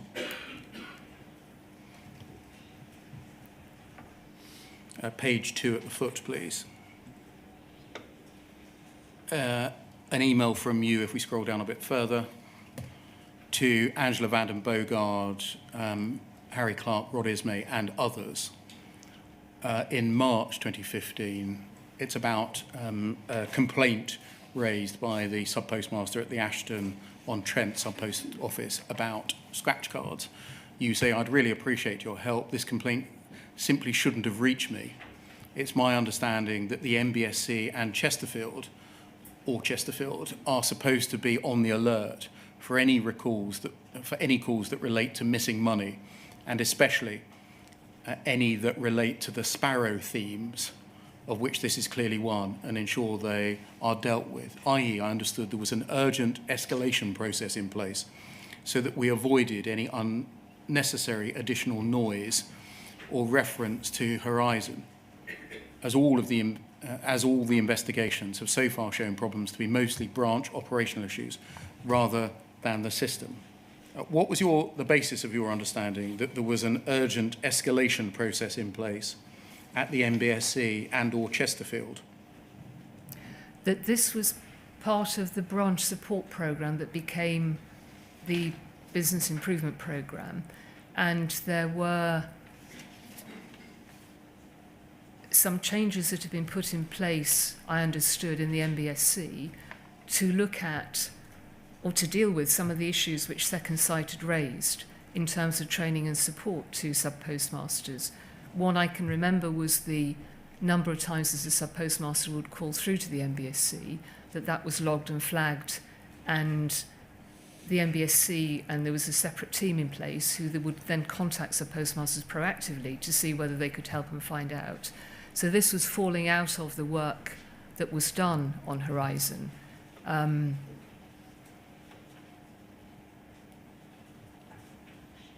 that I think is what I was flagging here. I'm not very happy with my wording about avoiding any unnecessary additional noise or references to Horizon. You're not the only person that said that they don't like their use of the word noise. Is that how, in fact, it was seen at the top end of the post office? When sub-postmasters complain, it's just noise. No, and I'm sorry, it's not a good word, but you've also seen how I've responded personally to individual matters too. No, it's a word I regret using. But why was it used? Does it in fact reflect the workings of the minds of those at the top end of the post office, that sub-postmaster complaints about Horizon are in fact just noise? I think it reflects a wrong understanding, yes, that people believed that Horizon worked, and this is me deploying a word that was unwise. It did not in any way mean that I personally didn't take issues seriously when they got to me. I regret this here, but there was an understanding that the system worked. And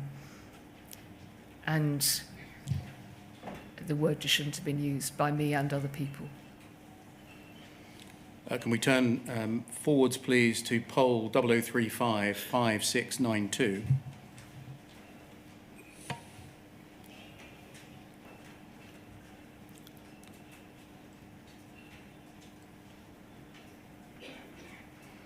And look at the bottom of page 1, please.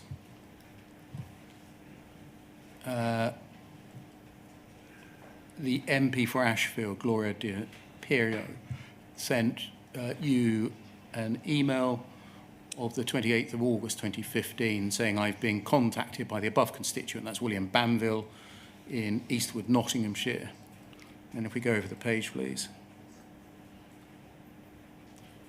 you'll see that the MP attached this text here. And you'll, if you just scan the first couple of paragraphs, or the first 5 or 6 lines,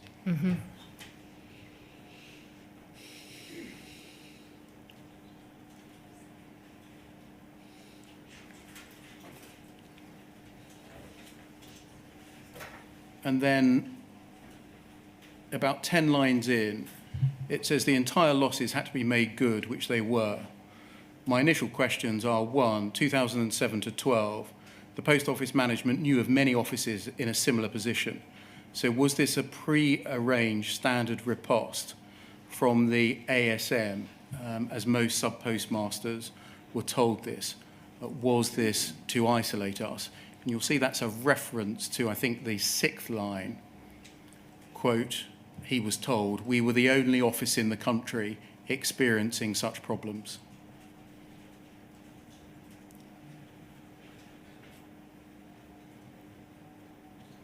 So he's asking, or his MP's asking the question, was there a line deployed that you are the only office in the country experiencing such problems? Was that a standardised riposte? Was this to isolate us? Do you know whether any investigation was carried out as to whether that was true or not, that a standard line was deployed by the Post Office? I don't know that any investigation was carried out. I had never heard it as a standard line. Ever. I can't imagine why. Well, I can imagine, but I didn't come across it. When a colleague in a call centre may have said that, when they're dealing with hundreds of complaints, it is possible that it seemed to them that it was the only one, but I have no recollection or understanding or appreciation that it was a company line at all. I think here the complaint isn't about the call centre, it's to the area sales manager, the ASM. Yes, you're right. Saying you're the only office in the country Yes. experiencing such problems. Yes. Was there a strategy, to your knowledge, deployed to divide and conquer sub-postmasters in this way? To say you're the only person who's got this problem, pay up, it's in your contract? No. No, I never came across that at all. Can we move on, please, to later in 2015, poll 00117614.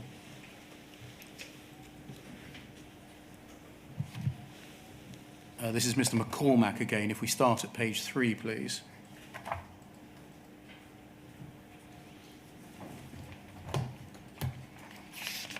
"14th of October, Mr. McCormack, to you. Subject, it had to happen sooner or later. This may be the last you hear from me directly. It's a last chance for you to accept what I've been telling you these last few years is true. I now have a clear and unquestionable evidence of an intermittent bug in Horizon that can and does cause thousands of pounds of losses to sub-postmasters." And so it goes on, and he explains in the balance of his email what the problem is. And then if we go over the page, so I should have dealt with the bottom of page 1.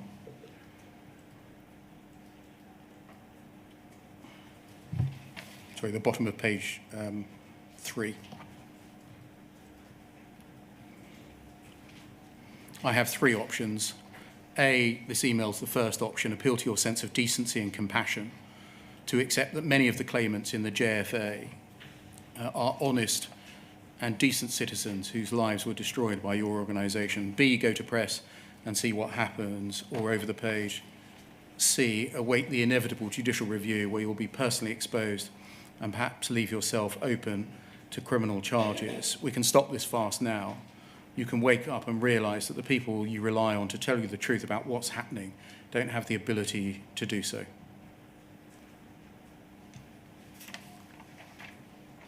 And what did you do as a result of this?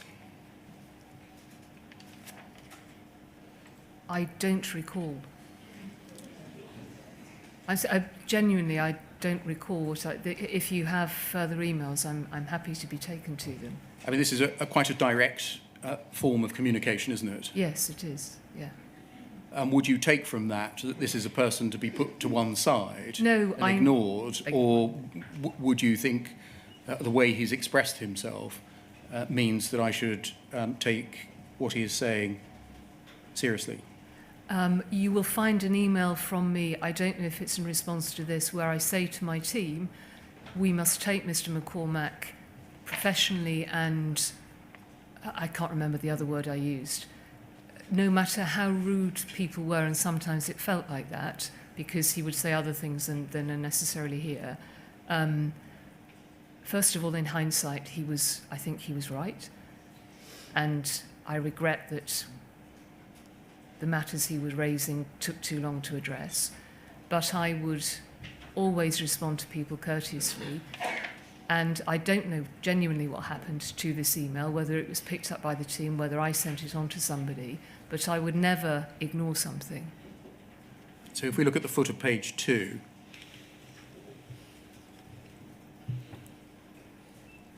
we can see that Miss O'Farrell, who I think was your PA Yes. or executive assistant, sends that email on to Angela Vanden Bogaard, the executive correspondence team, and the flag case advisor. What was the flag case advisor? That, I think, was what I was trying to remember earlier, is that there were, I think, an accelerated process around the executive communications team for flag cases. So, and MPs would have gone into that, I believe. And then if we go to page 1, please. At foot of the page. This gets forwarded on to Roderick Williams by Angela Vanden Bogaard, and he says, "Thanks, Angela. I agree we should ask for the information, but recommend we write to him in the same terms we have every other person who says they have evidence of flaws, i.e. Kay Linnell, Second Sight, Nick Wallace, Sandy Patel, Professor Button. I have sent those letters and happy to do so again." Was there a standard text letter that went back to people that raised complaints? Well, it sounds as though there was. I wasn't aware what Roderick Williams had. I'm also pretty sure I know about the JR he's referring to. I've already sent a holding letter to that former sub-postmaster acknowledging receipt of his complaint. If you agree, I'll circulate something shortly. I want to send it in hard copy rather than an email, with Aveen sending a short email saying a response is in the mail. Generally, my view is that the guy's a bluffer who keeps expecting us to march to his tune. I don't think we should do so, but instead respond with a straight bat. Was it your view that Mr. McCormack was a bluffer? No, as I say, when I responded to Mr. McCormack, I took his challenges seriously, and as I can remember one particular case where Angela went to meet I think it was the Core and Outreach branch that he had raised a query on. I mean, in his email, he said, you, Chief Executive, are not getting the right advice from the people you've surrounded yourself with. This email gets forwarded to the people that you've surrounded yourself with. Can you see a problem?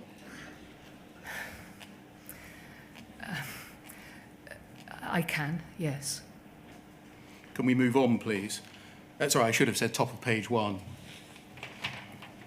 Mark Davis, the PR guy, says wise advice, with which I agree. Can we move forwards, please, to poll 0011, sorry, poll 402749.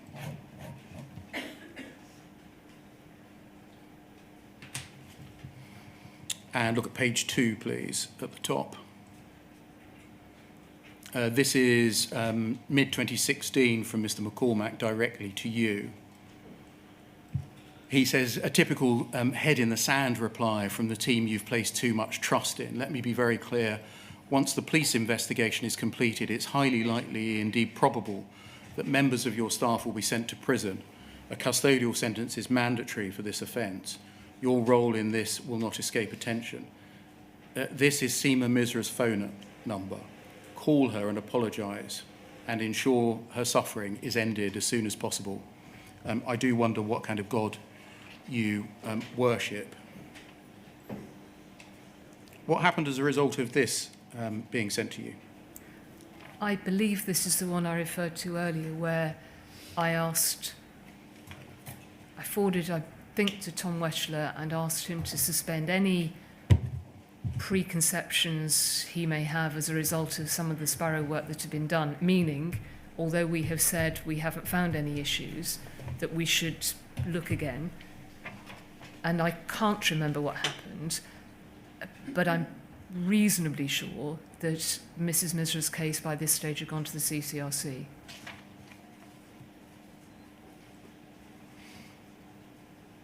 Can we look, please, at page 1?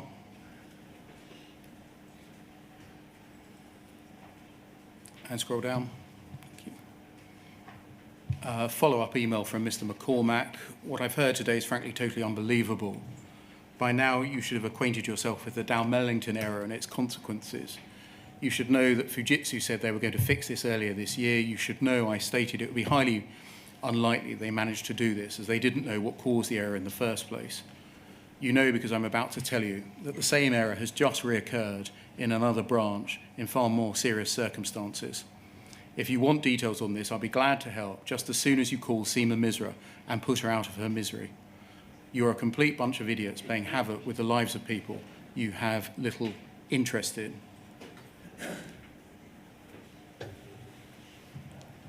Did you, after this time, refuse to engage with Mr. McCormack? I don't believe so, but I think by this stage, I can't remember. I think Rod Williams had taken on the responses, which I'm very sorry about, on behalf of Post Office, but honestly, I can't remember. This may have been the one where Angela went to look into the details of the bug. That can come down, thank you. Taking a step back, would you accept that you routinely receive correspondence from sub-postmasters and people speaking on behalf of sub-postmasters, raising complaints or concerns regarding the operation of Horizon at their branch? Yes, I would. Did you see a pattern between them? I saw the theme of Horizon coming up, yes. Was anything done by you to join the dots between them? The dots, I believed, were being joined through the investigation work in the complaint and mediation scheme. And in every case, I believed we had looked at it in some detail.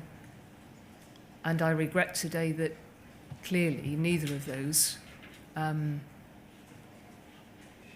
exposed the issues that we came to find out about through the common issues, the Horizon issues judgment. Thank you. Can I turn to my next topic, which is your knowledge of the facility for remote access? You described, there's no need to turn them up in your witness statement. It's paragraphs 1,262 to 1,307, the state of your knowledge across time from 2007 onwards as to remote access, however defined. And you refer to documents provided to you by the inquiry which show that the Post Office knew that a form of remote access was possible from at least October 2008. I want to explore some of that material so far as it came to your attention. Can we start, please, with the Ernst & Young audit and the APSUP issue of 2011? Can we look, please, at WITN 0074 0126?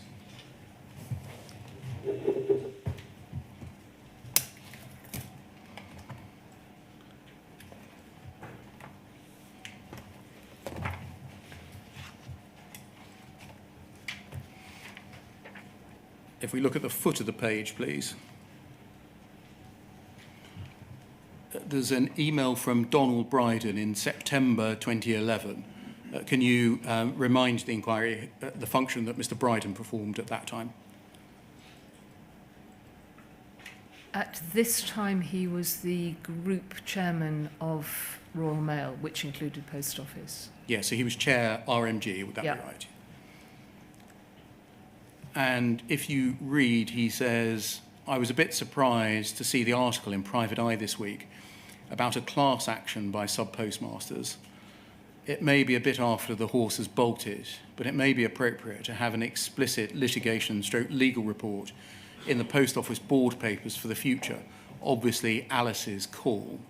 She, amongst others, is copied into this email. The article raises some questions about Horizon. I suspect the Audit and Risk Committee ought to take an interest. Have we ever had an independent audit of Horizon? Now, if we scroll up, please. You say in reply, you remember this has reared its head before I'll get a brief circulated for new board members. In summary, each time any cases have gone to court, the Post Office's position has been upheld. And from memory, in at least 2 cases, fraud was proven with subsequent imprisonment. Just stopping there, this is obviously before the January 2012 board meeting, where we saw earlier on page 6 of the minutes, Susan Crichton had said that, or words to similar effect. Where were you getting your information at this time that each time a case has gone to court, the Post Office's position has been upheld?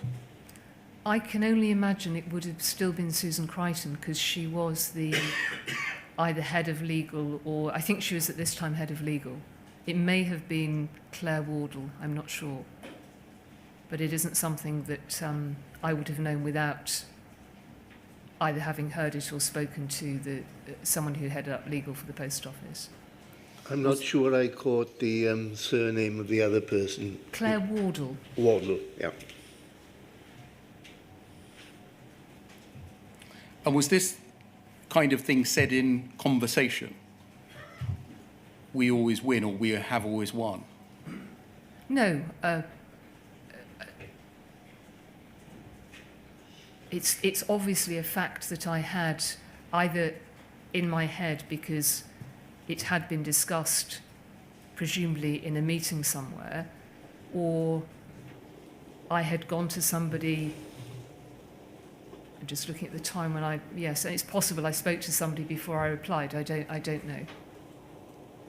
There are a series of statements or facts or pieces of folklore that seem to have circulated within the Post Office, including every time we go to court, we've won. Horizon has no faults in it. Every time it's been investigated, no faults have been found. The contract with Sub-postmaster said they're responsible for all losses. No remote access is possible for either the Post Office or Fujitsu, each of which things turn out to be false. How is it that on all of these critical issues, so many false statements were circulating within the Post Office? At the time, they were not considered to be false statements. And the source of those statements were, it's unfair to say because I can't recall clearly, but on something like this, the only possible source of this statement would have been through the Post Office legal team. So the answer for all of them would be to look for where the expertise sat within the organisation as to the genesis of what we now know are false statements. Would you agree that it's a serious issue on those 4 points that I've mentioned, what the contract said, whether we win in court every time, whether Fujitsu has remote access, and whether investigations into Horizon have turned up faults? Yes, very It's a serious. serious issue if folklore develops, which in fact has no foundation in fact. I agree. Does it say something about the culture of the organisation if such folklore developed and was perpetuated and nobody checks the real facts?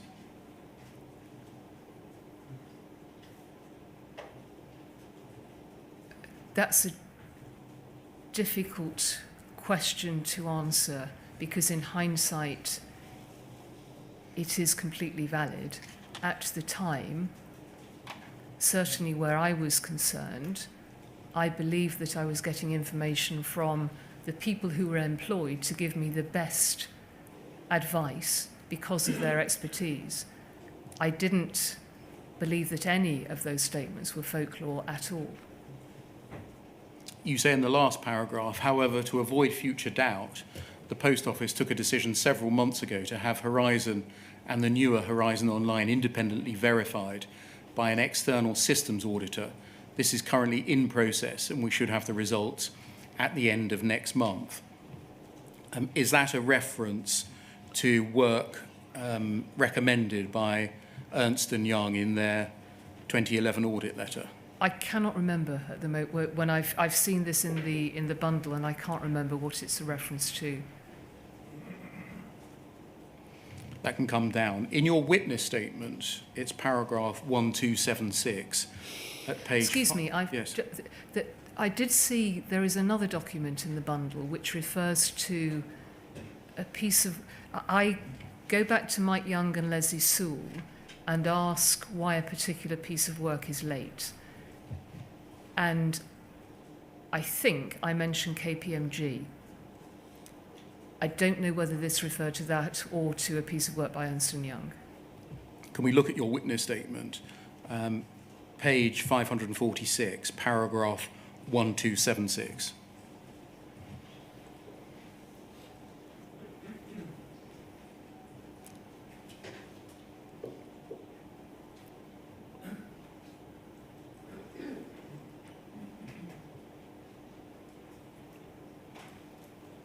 You say, Ernst & Young's management letter for the 2011 audit stated that they had reviewed privileged access to IT functions and that there were inappropriate system privileges assigned to the AppSup role and system_manager role at the Oracle database level on the branch database server supporting Horizon Online.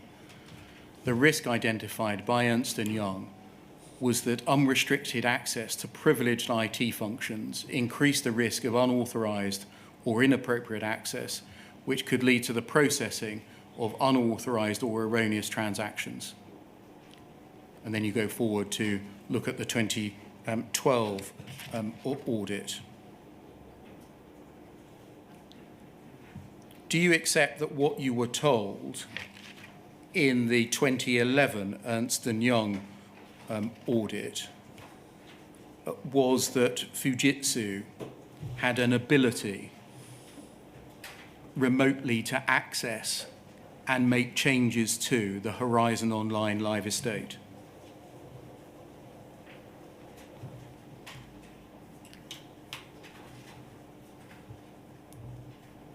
I don't believe that I took it, that I understood that degree of detail. What I did here in my witness statement was to look at the EY document because I couldn't remember it from the time. At the time, I had been promoted to managing director just a few months previously, and this was the first time I had come across an IT audit, and I think this is the time that I asked for a briefing document to explain to me the issues that were being raised in the audit. I accept fully that this is what the document said. How much of that I really understood at the time, I'm not sure. What I did do was to make sure that Mike Young and Leslie Sewell picked up the issues that were identified, and I think in my statement I'm going to talk about that. The risk identified by Ernst & Young was that unrestricted access to privileged IT functions increased the risk of unauthorized or inappropriate access, which could lead to the processing of unauthorized or erroneous transactions. It's implicit in that a form of remote access by Fujitsu is possible, isn't it? Reading that today with everything we know, yes, absolutely. I am not sure at the time that I would have understood that. At the very least, and you accept that you read this Ernst & Young letter, you were aware that unauthorized or erroneous transactions could be processed on Horizon that weren't carried out or approved by the Sub-postmaster.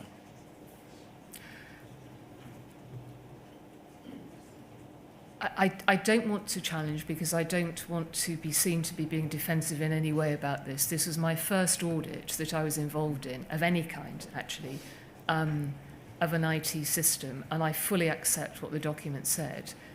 At the time, the focus was on the fact that the audit was late and it had run dramatically over budget, and the CIO, Mike Young, was very frustrated about the challenge he had from the board because of those things, because it had happened during the year that he had just completed the rollout of Horizon Online.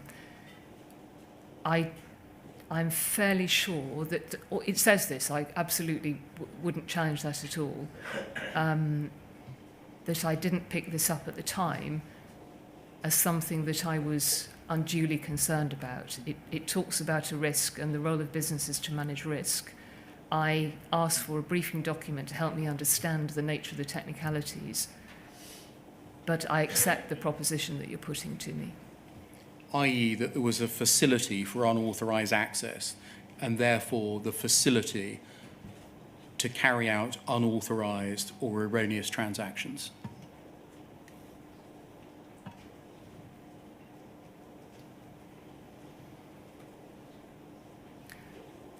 Yes, that's what it says. Yes, it can't be read in any other way. No, that's right. You tell us... Just so that I understand, is the gloss you were putting on it, can I summarise it in this way?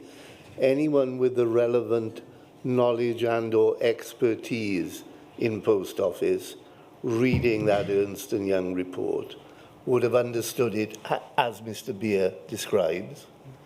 Yes, You are introducing, from your personal point of view, in effect, a caveat as to whether you understood it in that way at that time. Yes, thank you. I wasn't meaning to put a gloss on it. But that's it, isn't it? It's a regret that I didn't understand it at the time. Yes.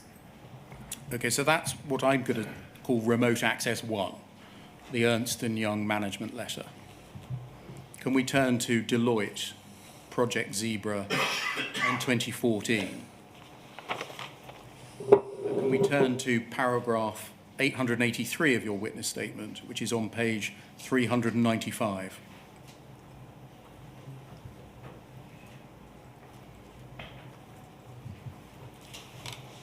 (883). You refer us there to a board briefing prepared by Deloitte in draft. Yes?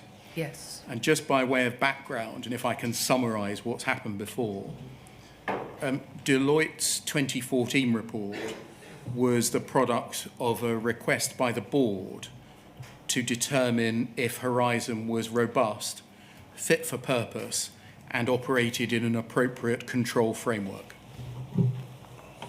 Agreed?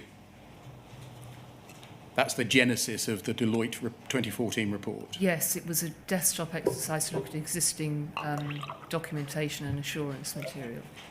It was therefore an important piece of work because Yes. the board wanted to know whether Horizon was robust, fit for purpose, and operated within an appropriate control framework. Yes. Thank you. And in addition to its main... I'm sorry, but I should be clear. It wasn't a fresh piece of work. It wasn't asking Deloitte to give their view on those matters. It was asking Deloitte to review existing documentation. So, for example, the Ernst & Young audit material, 2 or 3 other independent audits that were done for regulatory requirements, plus internal documentation. Yes, we'll come to see the complaints, essentially, that Deloitte made about the limitations of the exercise that they were asked to perform in a moment. But in addition to its main report, Deloitte were asked to draft a board briefing, weren't they? Yes. And you accept in this paragraph here, 883, that you read the draft board briefing of the 4th of June 2014. Yes. And then in paragraph 884, you say, my first impression was that this was a critical report which raised serious concerns. Yes? Yes. I needed to understand whether the caveats, that's the caveats in their report, could be addressed. If they couldn't, it could have serious implications with whether we continue to use the system. That's the Horizon system. That's right. Whilst I recognise the limitations in this thinking now, I certainly felt at the time that I had some contextual reassurance that the system was working simply from the enormous number of successful transactions which were completed each day. However, it was clear we needed to understand the gaps and caveats over the page and whether they could be addressed. And then you say there were also parts of the report that I did not understand. For example, I don't think I understood the reference to the exceptional balancing transaction incident in 2010. And then in paragraph 885, you say, I spoke to Leslie Sewell, and just what follows here, this is one of those things that isn't documented, is that right? This is from your recollection? Yes, that's right. 10 years on? Yeah. My recollection is she assured me that the Post Office had more background documents which hadn't been taken into account, which provided assurance with respect to the caveats. On the balancing transaction incident, I was told that it was an emergency measure, it had only been used once, it wasn't about remote access, and that the Post Office had documents showing that the sub-postmaster was aware of the incident. I trusted what I was told, and on the basis of that reassurance, felt able to put that issue aside. Given that you'd received a board briefing, which you say was so serious that it caused you to think whether you could continue to use Horizon, you then say, but I was told this by Leslie. Was this not documented in any way? I'm sorry, was what not documented? What we see in paragraph about 885. What is really curious about this is I recall that I seem to be I can recall being concerned about this report. It was a very difficult report to read. It was full of caveats, and you had to work quite hard to find what conclusions there were within it. I'm not an IT expert. Sorry, I'm not asking you about the main report. I'm asking you only about the short 10-page board briefing. Yes. No, this wasn't about the main report. This was about the board. The main report, I think I looked at after I saw the board briefing, and that was 70-odd pages, something incredibly, much more technical than this.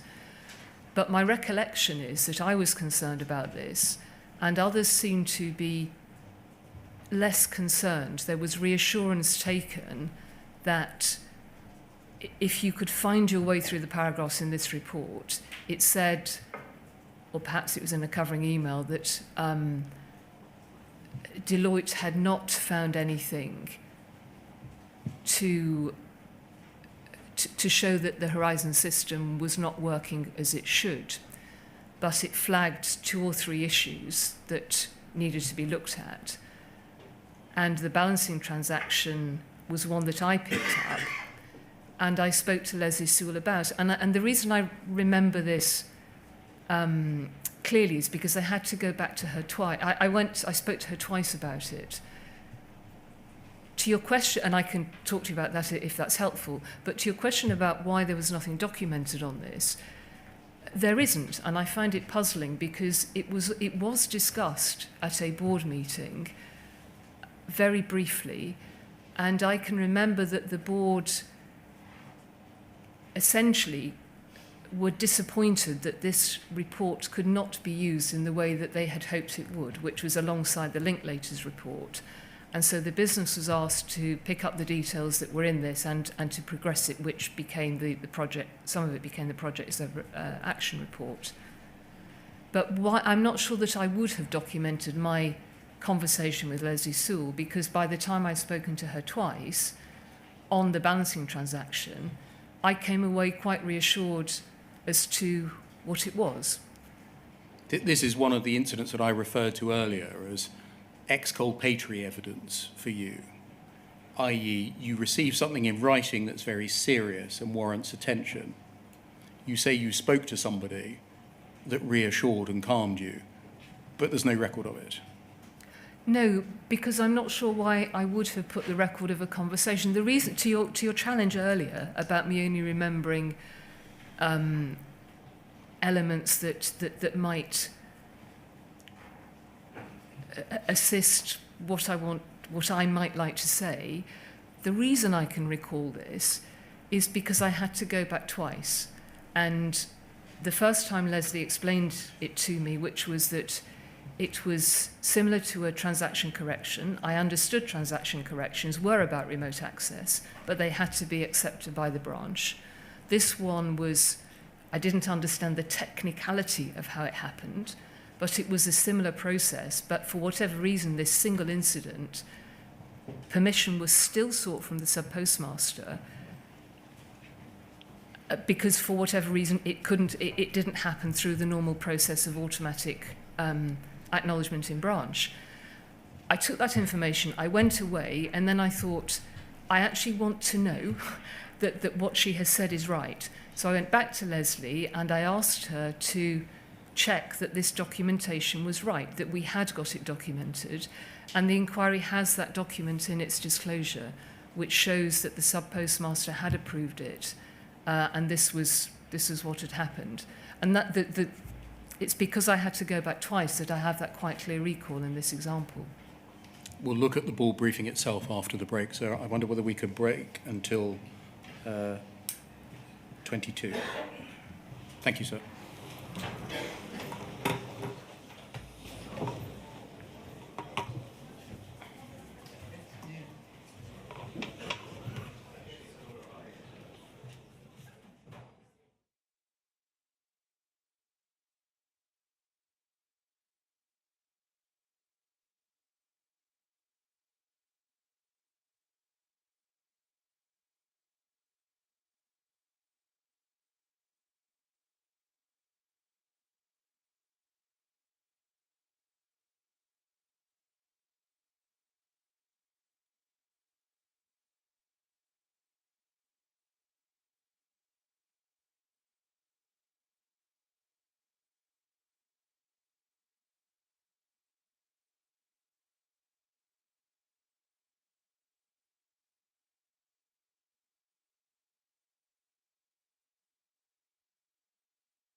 Mr. Beer. Thank you, sir.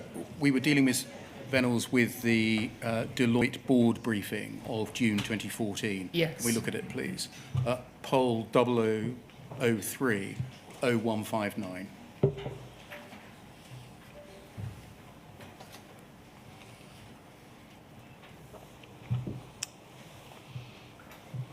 You'll see it's a board briefing in draft dated the 4th of June 2014 with the title document further to our report, Horizon Desktop Review of Assurance Sources and Key Control Features, dated the 23rd of May 2014, responding to 5 specific matters identified by the Post Office as critical to the Post Office's legal position. And then look at page 2, please. Sorry, page 3. Summary, if we just look at that paragraph at the top, please. Blow that up. First paragraph. The work we carried out to support our full report, and thus this briefing document, did not constitute an audit or assurance engagement in accordance with UK or international standards. In order to deliver a formal assurance opinion, we would need to have carried out testing to address the scope limitations. Our conclusions and findings are therefore limited to the design of Horizon. They're therefore also subject to the accuracy of the assumptions and limitations set out in section 3. If we go to the foot of the page, limitations and assumptions, our findings and conclusions are presented in the context of the following limitations. 1, as a desktop exercise, we've not validated whether Horizon has been implemented or operated as described in the documentation reviewed. That's quite a significant limitation, isn't it? Would you agree? Yes. We're just looking at pieces of paper about how the system was designed. We haven't actually looked at whether it does the things that the pieces of paper says it does. The issue that was faced from memory was that the software, forgive me because I'm not a technical expert, but my recollection is the software was essentially the same. And as the inquiry has heard from the very beginning of the implementation, and I think this was Mrs. Cipriani's evidence, that fix upon fix had been applied and documentation had not been kept. And so what Deloitte discovered, and this had also been discussed at the board prior to this being commissioned, that it was going to be difficult to find all of the documentation that could have confirmed this. So there was always an outstanding question as to whether one could go back and to validate the implementation of Horizon back in the 1990s, early 2000s. They didn't, for example, look at pinnacles, peaks or kells. I don't believe they did, and they were not words that I had, I think, ever come across.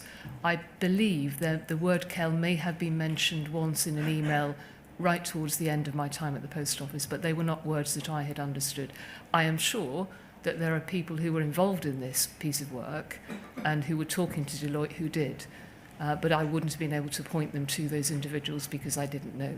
Second limitation or assumption, our work was limited by significant gaps in the information available relating to both the granularity of information and the existence of the Horizon features over the entire timeline of the operation of Horizon, the effect of which is that there are gaps within what we're able to comment upon over this timeline. Our findings below are written in the context of the information available, which relates to the current system. An event occurred in 2010 which required the use of the exceptional balancing transaction process in Horizon to correct a sub-postmaster's position from a technical issue. Information has not been provided on the circumstances that led to this system issue and how the issue was identified. It's assumed that verbal assertions received from Fujitsu that this was the only time this process had been used hold true. If I may, that was one of the comments when I spoke to Leslie Sewell that she challenged back when she said that there was more information available, and there was on that. So again, what you're telling us is that there's a conversation, unrecorded, outside of the written document formally produced by Deloitte, raising this as a concern, which reassured you. Yes, what I'm telling you is that in my statement I mentioned that when I spoke to Leslie, she was frustrated because she knew that there was more documentation and that would explain some of these things, and this happened to be one of those.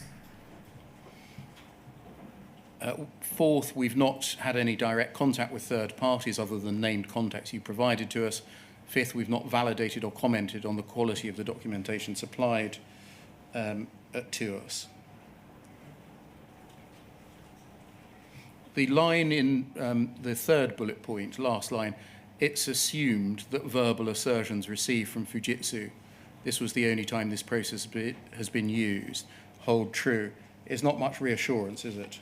It isn't at this stage, and that's precisely one of the points that Leslie was making and that I saw and that the inquiry has in its documents, that there was documented evidence about this particular once-off use of a balancing transaction. And I understand that the Project Bramble work, which I was not involved in and did not see, also validated that up to a certain date as well, that was the case. It refers in that fourth bullet point to the balancing transaction process being used to correct a sub-postmaster's position. Did you understand this to be a single sub-postmaster? Yes. Just one? Apostrophe S, yes. Yeah. And then if we go forward, please, to page 4. They say our work was also based on the following, page 5.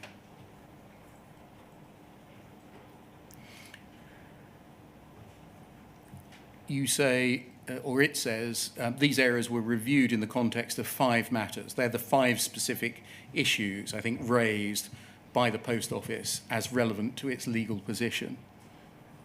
They say, noting the limitations and assumptions, our overall findings are, and then it's 5 that I'm interested in.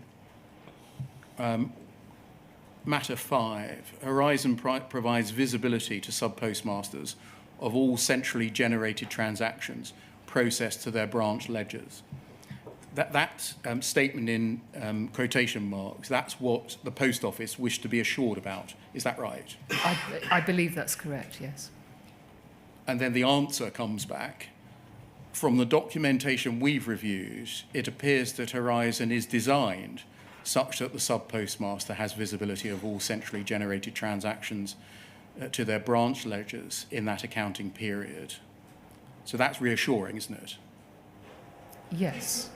Central transactions require sub-postmaster approval to be processed. That's reassuring as well, isn't it? Yes. And then this, except for balancing transaction postings. That's saying, isn't it, that for balancing transaction process postings, sub-postmaster approval is not required? That's what it says, and that was the conversation with Leslie, and which Deloitte confirmed at this stage and later that there was one example where a balancing transaction had taken place, but that it was incorrect what is written here, because a balancing transaction could not take place without a sub-postmaster approval. It had only, the protocol was such that the sub-postmaster had to approve it, and that was what I went back to double test, to check that that was Why the did you case. go back to it? Why are you so concerned about it? Why this amongst all of the pages? There were a couple of other things too in the report, so risk registers and ability to edit and delete transactions. But this was important. I think, I can't remember how the conversation with Leslie started, whether she raised this with me or I raised it with her, but the fact I had the conversation twice was clearly something that was significant. And why were you focusing on remote access, which is what this is about? Because I think, this is 2014, there had been in 2013, and I understand ongoing, but I didn't know at the time, the challenge raised by Mr. Rudkin via Second Sight about remote access. So you're saying, I mean, the only thing that you mentioned in your witness statement that you checked with Leslie was about these paragraphs, Yes, yes. which are concerned with the facility for remote access by Fujitsu. Yes. You're saying that you checked those things with Leslie in this undocumented conversation because of something that had happened the year before, i.e. Mr. Rudkin's allegations. No, you asked me why I was talking about remote access. Yes. And the only... I can think the only... so remote access was raised by Mr. Rudkin in relation to the basement at Bracknell, and it was also a challenge in the cases that were going through Project Sparrow. So it wasn't, remote access wasn't a new news item, it was a very, very important item. So to focus on that would have been a sensible thing to do.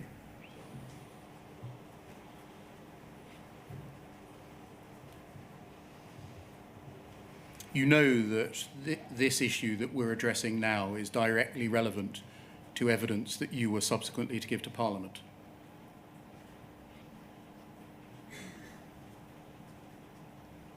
Yes, I do now, and I'm sure we'll come on to that. But as I say in my witness statement, I don't know that once it had been explained to me, I accepted the explanation and moved on. And the explanation I was given remained valid, actually, for a number of years. What I didn't understand at this stage, and I don't think I understood until after I left the organisation, was that the balancing transaction tool could be used partially without permission of sub-postmasters to make interventions in the system. And I may have not understood this properly, but to, for instance, reboot a stock unit if it had crashed. I don't think I ever understood that they could be used in terms of remote access in the way I think they were, but I didn't know that at the time, I think until I left the organisation. Would you agree that on its face this board briefing from Deloitte clearly states that Fujitsu could inject or insert or make balancing transactions into a branch account, a sub-postmaster's branch account, without the approval of the sub-postmaster? Hence, except for balancing transaction postings. Yes, that's exactly what it says. Yes. That Never mind wasn't about the... whether it was exceptional, never mind about how often it had been used, never mind whether there was some assurance that the sub-postmaster in fact knew about it. Just on the basic fact, this is written evidence to you and the board that Fujitsu could alter branch transactions without the approval of the sub-postmaster. I accept what you're saying. I think there's an important distinction between what you're saying and what I know now to the way and I can't speak for the board, understood it at the time. And I think that's an important distinction. And the distinction arises because of the conversation that you had with Leslie Saul, conversations you had with Leslie Saul. Yes, and there are also documents which I think refer to that when I do go to the Select Committee in 2015 as well. Quite aside from all of that, you agree that on the face of the board briefing, you had no information at all on which to conclude whether and to what extent Fujitsu had used balancing transactions before 2008. That's correct. The board wanted to know that, didn't it? It wanted to know the position from the inception of Horizon. It did, and it had a conversation. Leslie came to the board, and I recall approximately the conversation where she explained what I stated previously, actually, that it would be very difficult, if not impossible, to get the data to look at some of the questions, for instance, about this, because it didn't exist, either because it had been destroyed because of data retention policies, but more likely because it simply wasn't there any longer.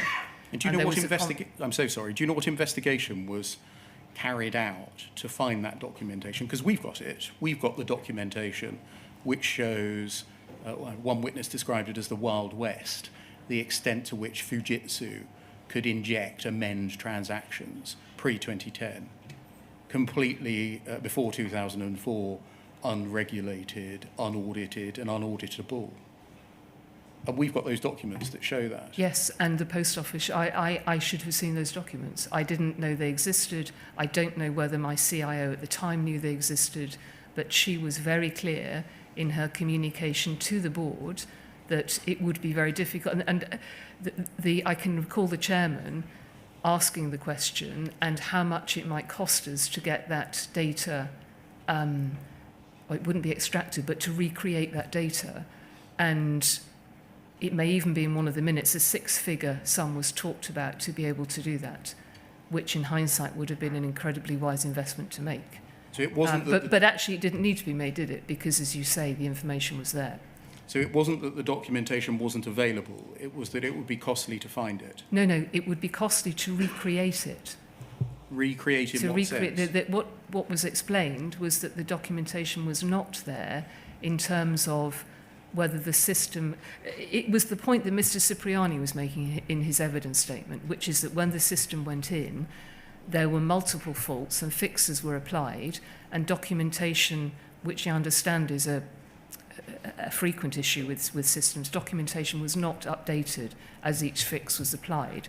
And so it was very difficult. It would be difficult to know how well the system had been implemented. I'm talking about a different thing, Ms. Vennells. I'm talking about documents from Fujitsu, some of which were passed over to the Post Office, saying we have got a team of people, team support level 3, that have privileged user rights that are unauditable and unaudited, that allow them access to the live estate to insert or amend transactions. Yes, and that information wasn't shared, deeply regrettably. Can we go on, please, to your evidence before the Select Committee?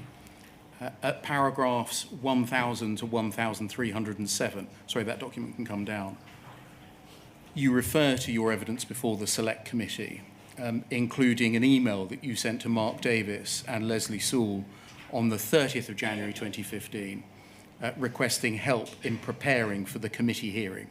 And can we look at that now, please? It's poll 302-9812.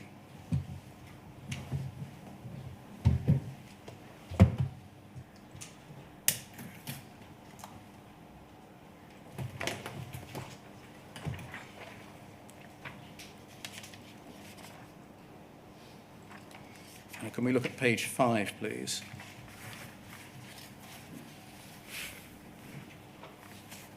Foot of the page. And so just in context, the committee hearing was on the 3rd of February 2015, and we're now on the 30th of January 2015.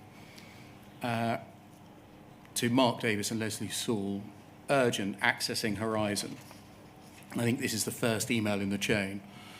Dear both, your help, please, in answers and in phrasing those answers in preparation for the Select Committee. 1. Is it possible to access the system remotely? We are told it is. And so what you're doing there is you're attributing to the committee a statement or a challenge or a question. Is that right? That's right. Yes, I'm positing a question. Imagining that which they may ask you. Yeah. And then asking for assistance with the answer. Yes. And you say, what is the true answer? I hope it is that we know this is not possible and that we are able to explain why that is. I need to say, no, it is not possible, and that we're sure of this because of XXX, and that we know this because we've had the system assured. Can you see that? Yes, I can. And then I should also read the balance of this because some of it's relevant to the question that you asked there. 2, you said this is such a vital system to the Post Office. What testing do you do and how often and when? And then you say, Leslie, I need the facts on these. I know we've discussed before, but I haven't got the answer front of mind. Too many facts to hold in my head, but this is an important one. I want to be sure I do have it. And then Mark, to phrase the facts into answers, plus a line to take the conversation back up a level, i.e. to one of our narrative boxes or rocks. But why did you consider the issue of remote access to be an important issue at that time?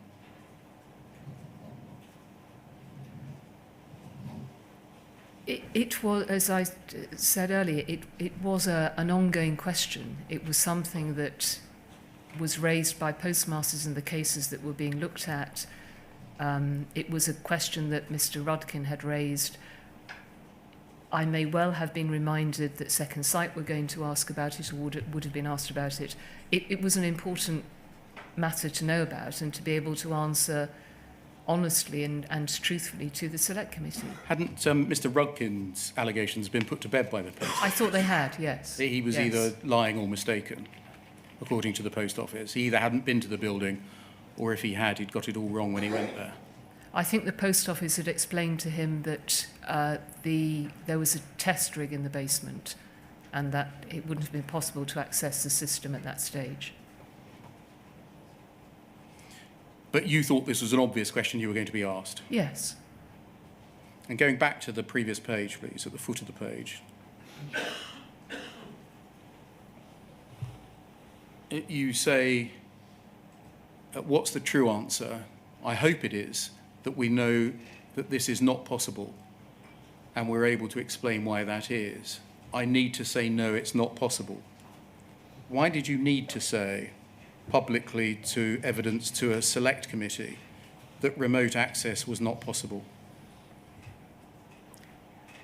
I expected that this might be a question, as you explained before, that would come up. And my understanding was that it was not possible. And so I wanted to be able to say that. But what I also wanted to be able to do was to explain why I knew that was the case, which is why I go on to say, and that's because of XXX. But why did you need to say, no, it's not possible?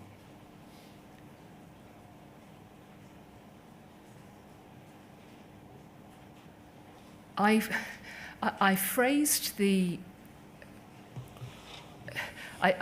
this point very specifically, and I can remember why I did this. Alice Perkins, not related to this particularly, but I can remember Alice Perkins saying to me at some stage, Paula, if you want to get the truth and a really clear answer from somebody, you should tell them what it is you want to say very clearly, and then ask for the information that backs that up.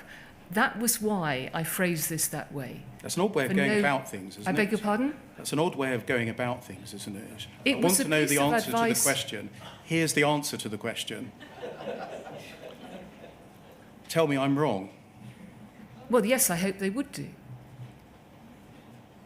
This was a very genuine attempt to be able to reassure the Select. I believed this was absolutely the case. I had an obligation going before the Select Committee to be able to share the information that I knew and to be able to answer their questions correctly, and this is what I was trying to ask for from the team. I was not in any way, if you are, forgive me, if you're suggesting this, trying to tell them what the answer should be. It I was thought you worded, said that's what Miss Perkins said you should do in trying to get information out of people. Yes, but it was not done because I necessarily knew this was the answer. This was a... I thought you said a moment ago that you believed it to be the answer. I did believe it to be the answer, and so I wanted to be able to say to the Select Committee in complete truth and sincerity that it was not possible to remotely access a branch account without the sub-postmasters knowing, and I wanted to be able to explain why that was the case.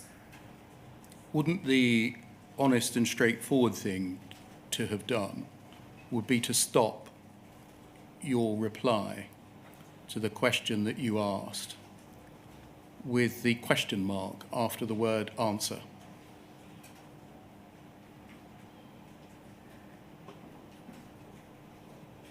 I wanted to be really... I'm very sorry. I am giving you completely the truthful answer on this. I remember why I phrased this way.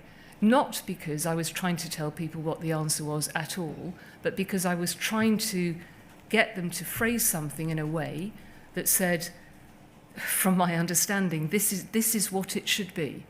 I had been told over all of the time that it was not possible, and I wanted to be able to explain to the Select Committee that that was absolutely the case.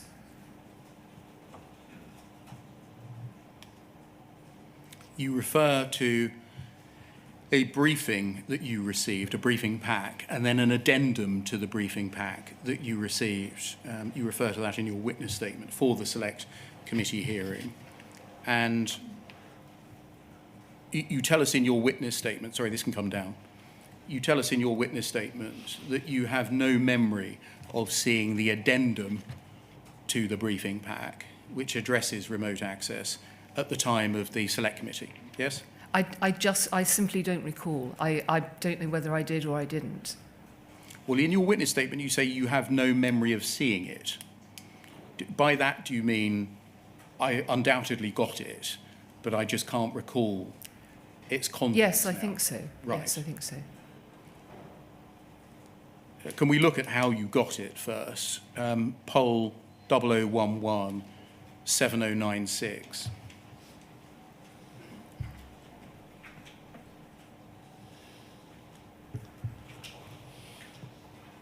An email with now the day before the Select Committee hearing at 5:54 in the evening. So it's the 2nd of February 2015. An email from Jane Hill, the Head of Public Affairs, to you with an attachment addendum document and a scheme key facts document. It's only the first I'm interested in. And she says, "Dear Paula, please find attached 2 final briefing documents. 1, addendum to Friday's briefing pack. This includes our position on claims, suspense accounts, second site information, requests and remote access. I will bring hard copies with me to breakfast tomorrow. See you then."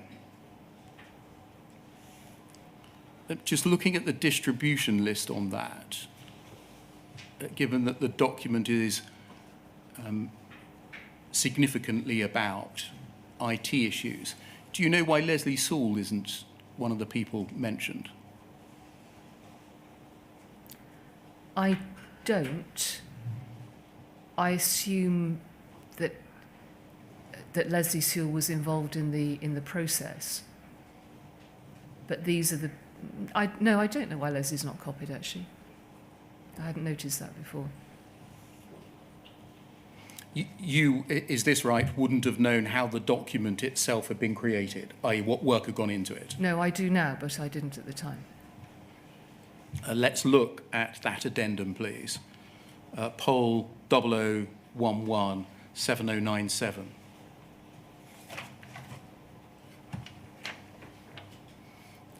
This is the attachment. If we can display pages 1 and 2 side by side.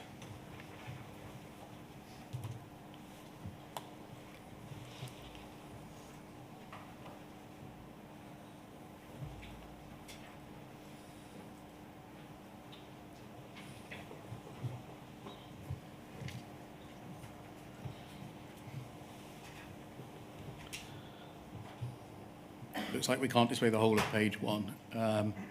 It's a 2-page document. Yes. Yes? So it's quite a short document, quite pithy. Yes? Yes. With, thank you, with bullet points. with headings, mediation stats, claims, suspense accounts, second sight requests for information, and then remote tampering, as it's called, yes? Yes. So if we just look at the briefing you were having for your appearance before Parliament on remote tampering. If we just look at that page 2 then, please.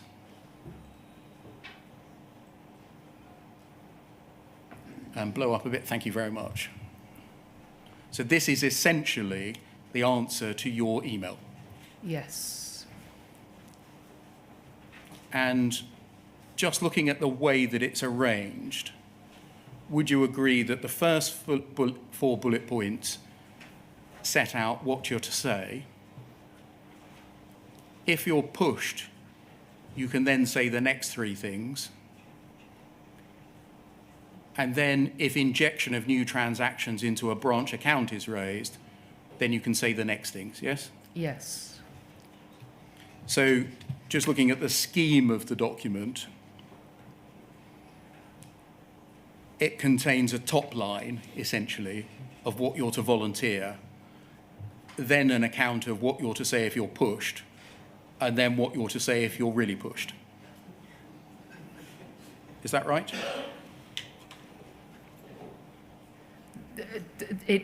That is the way it appears, yes. Yeah. Yes. So I don't suppose I would have taken it necessarily that way, but yeah. Let's look at what you're allowed to say before you're pushed. The first 4 bullet points, transaction data in branch accounts can't be changed remotely. There's no evidence of malicious tampering.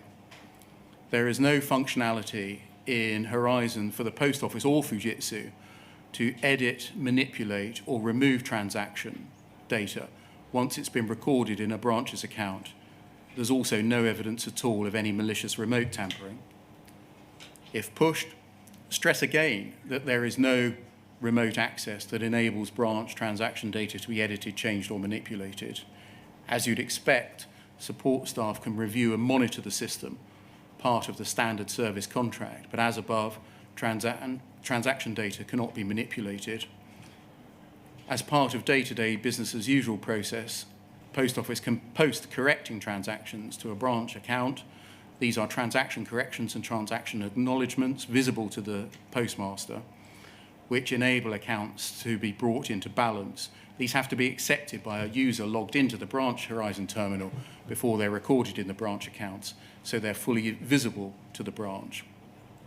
And then if injection of new transaction into a branch account is raised, that's raised by the committee, there is functionality to add transactions. This is the balancing transaction process and would only be used in the event of an error that can't be corrected by a TA or a TC, a transaction acknowledgement or transaction correction. It's good industry practice to have this functionality, but the use of the process is so rare, it would only take place after a full discussion with the postmaster involved. These will be visible and also have a unique identifier in the audit trail. It's only been used once since March 2010, Horizon Online Go Live. The overall system is tightly controlled via standard industry protocols, and it is assured independently in internal audits for ISO 27001, Ernst & Young for IAS 3402, and part of PCI audits. There are numerous tests and checks, including daily checks. You accept that this addendum was prepared for you and emailed to you, yes? Yes. If we scroll up, please. It concerned an issue that you had expressly requested to be addressed in a briefing. Yes. And which you regarded as important. Yes. It's a very short document. Yes? Yes. Your public affairs director, Jane Hill, had said she was going to print the document and bring it for you to read on the morning of the select committee hearing at breakfast. Yes. In those circumstances, do you accept you're very likely to have read this addendum?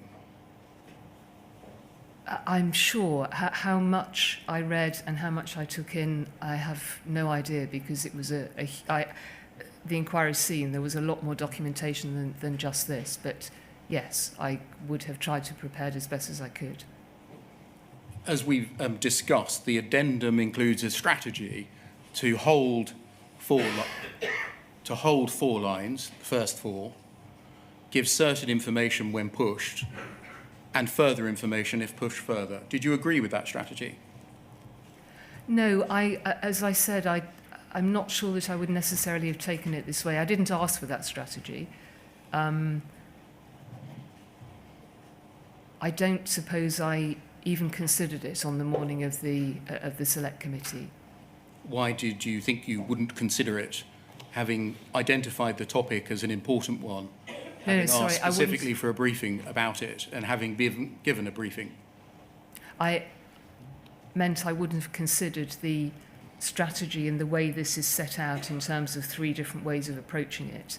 And the reason I wouldn't have considered that is that I would respond to the questions as they were asked, and I would respond to the Select Committee openly and honestly with what I knew and could recall at the time under the pressure of the Select Committee. But I wouldn't have gone in. You can't do that. It's like sitting here today. You can't come into these sorts of very high-pressure environments with a strategy as to how you're going to handle it. Why would the Post Office adopt a strategy of withholding information in the first instance unless pushed, and in the second instance unless pushed or asked directly? You would have to ask Jane Hill. I don't know that I've seen anything else.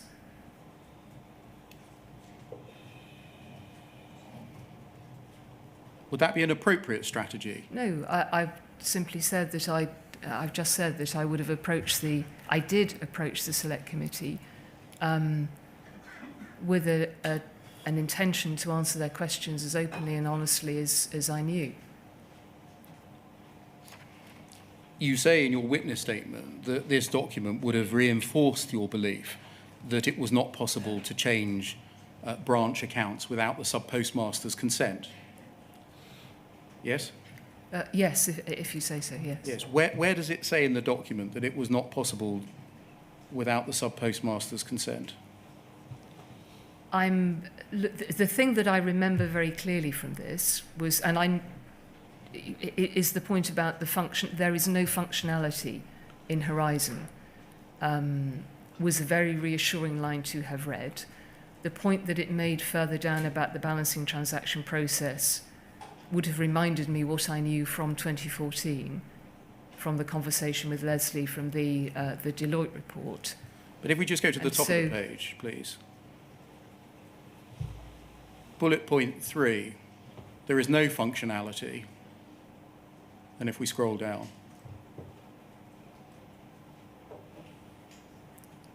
if injection of new transaction is raised, first bullet point, there is functionality. I mean, what this is doing is it's saying, come out with the clear, easy, straight denial first. Say there's no functionality. But then the more nuanced answer is only if they really push you on it. Is that the way the Post Office operates? I agree, that's what it's saying. No, that certainly is not the way that I operate or operated at the Select Committee in 2015. My retention of the branch accounts can't be changed remotely, and there's no functionality in Horizon. Are statements that stayed with me. I'm given this at very short notice, either overnight or that morning. I wouldn't have had time to take account of some sophisticated strategy about how the message was going to be managed. And I wouldn't do that. Whatever anybody asked me to do, I would only tell the truth. Thank you, that can come down. Now, because of rules concerning parliamentary privilege, I'm not permitted to ask you questions the effect of which would be to impeach or to question the evidence that you gave to Parliament on the 3rd of February 2015. You understand? I do, yes. We've asked you in a witness statement to tell us what your state of mind was immediately before you gave evidence to the committee. You know that? Yes. Asking questions on the basis of the evidence that you subsequently gave to the committee. Yes. Can we look, please, at WITN 0102, 0200?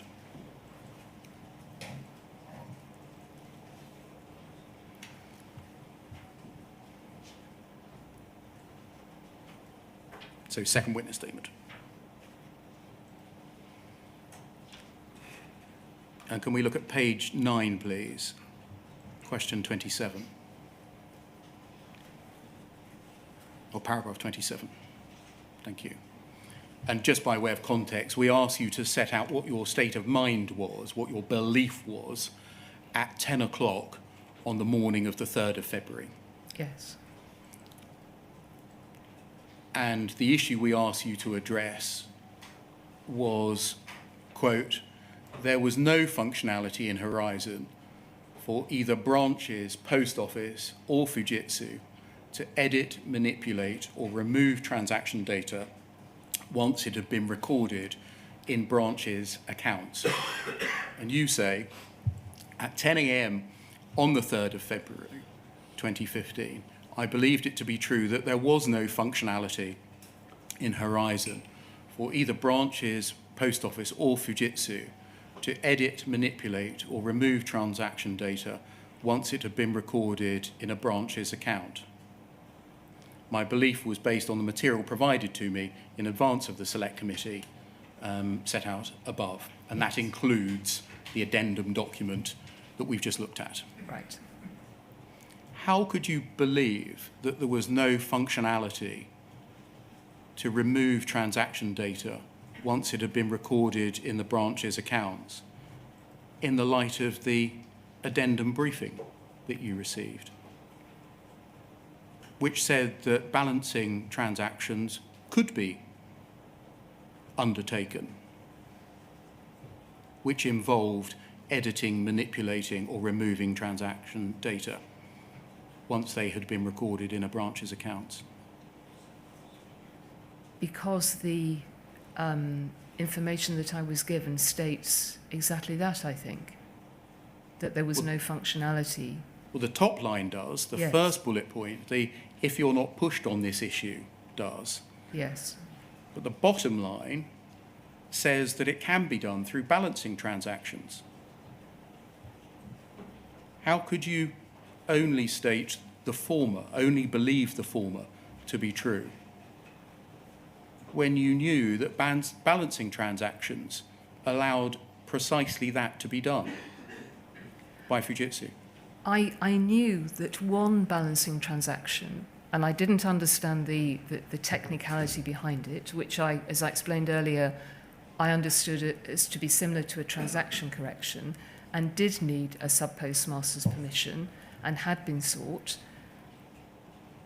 So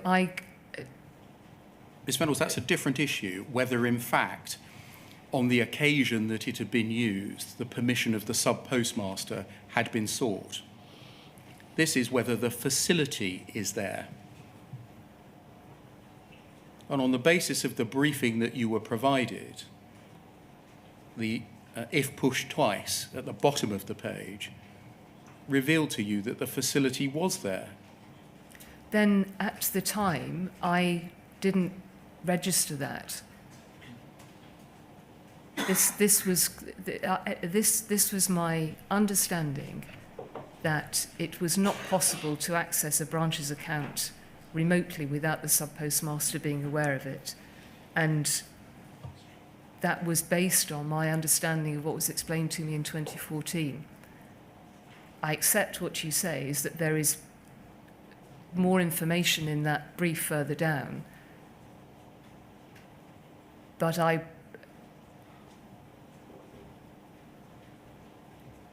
Ms. Vennells, it goes further than that, doesn't it? We've seen that in 2011, you were told by Ernst & Young that unrestricted access to privileged IT functions increases the risk of unauthorized and inappropriate access, which might lead to the processing of unauthorized transactions.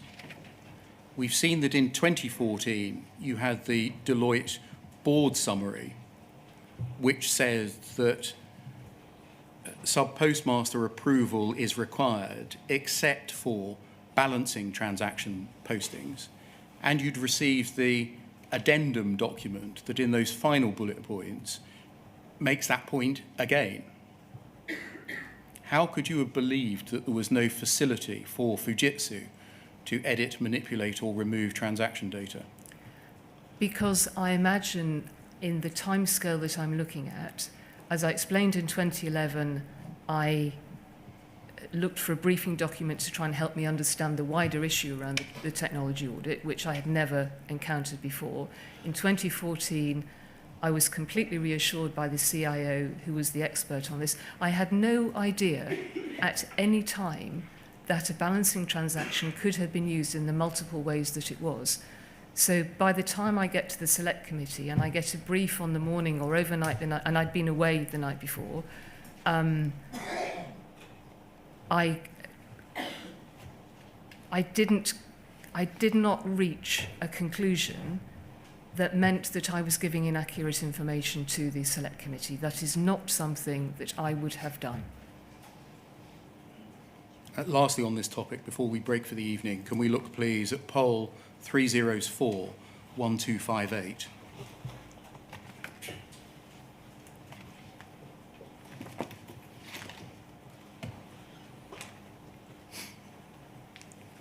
This is after Parliament, and it's after the letter of claim has been received from Freeths, and it's a discussion about the content of the letter of response. And if we look at the foot of the page, there's an email from Jane McLeod, then General Counsel, to you. She says, as you'll recall, Post Office is committed to responding to the letter of claim received from Freeths by this Friday. In the second paragraph, none of the underlying arguments set out by Freeths are new. However, as a result of the work undertaken by Deloitte in relation to Horizon, we will be flagging that within Fujitsu there are a number of individuals who have super user rights, which can only be used in very limited and controlled circumstances. We do not believe this causes us any concerns from a legal perspective. However, it is a different positioning to the public statements that we have previously made, and therefore we should be prepared for adverse comments from the usual commentators. And then if we scroll up, it's on the page, you say, thanks Jane, this is clear, my only query is, I think that's Yes. Fujitsu super users. What did we say previously? Answer, we haven't previously addressed super users, and the phrasing of some previous statements as to who can access and edit branch data is quite narrow. We're collating previous statements made as well as referencing what we've been provided by Fujitsu historically, so we can assess the extent of the communications gap. However, it's clear this is an area where we could face adverse media commentary.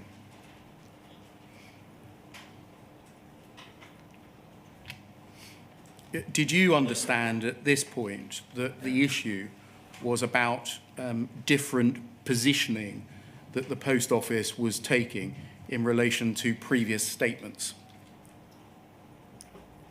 Yes, I think that's right. Was that because the existence of super users was already known to you? I'm sorry, just ask the other question again. Yes. I'm not sure I picked the link up. This was about Post Office's positioning? Yes, this was about information Post Office was putting into the response to the letter of claim, I think. Is that right? Yes. And you say, my only query is super users. What did we say previously? Yes. What you don't say is, what are super users? I've never heard of super users before.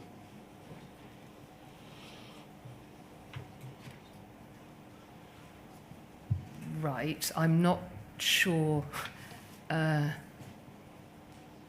Were you aware of so-called super users before this, July 16? I don't think so. I'm assuming that the reason I asked this question was that I wasn't. There was the Deloitte, the Ernst & Young audit, which talked about privilege access. And I think I'm asking here as to what super users are, whether I can't remember whether I had that in mind or not. There was certainly privileged access that had come up in the Ernst & Young reports. I think APSUP was something that was referred to. Ms. MacLeod says at the top of the page, we haven't addressed ... the phrasing of some of the previous statements as to who can access and edit branch data is quite narrow. Did you understand that to be a reference to the evidence that you had given to Parliament? I don't think I made any connection to what I'd given to Parliament. What statements had the Post Office made previously, publicly, as to who could and could not edit branch data?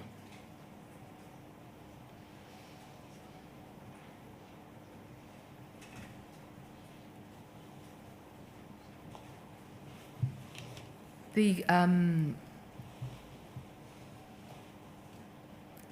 Post Office.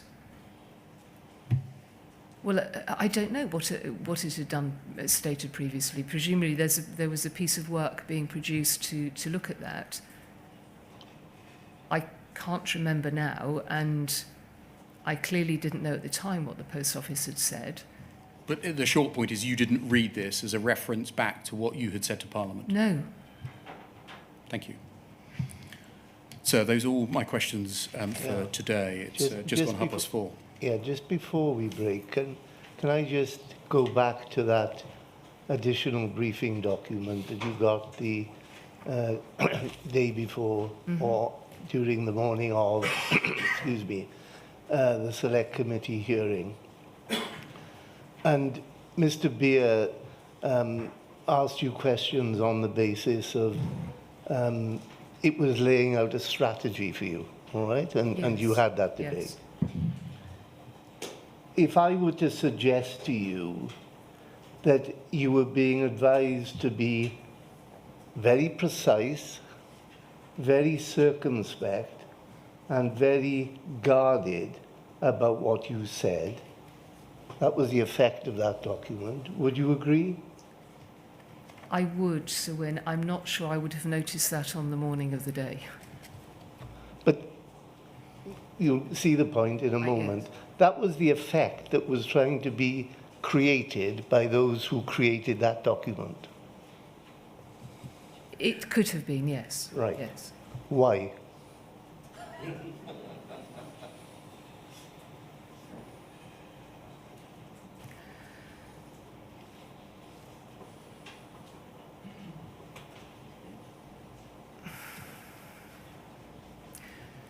With hindsight, because possibly. And if you need time to think about it, No, you can tell me in the morning. No, It's all right. I don't. No, that's enough now.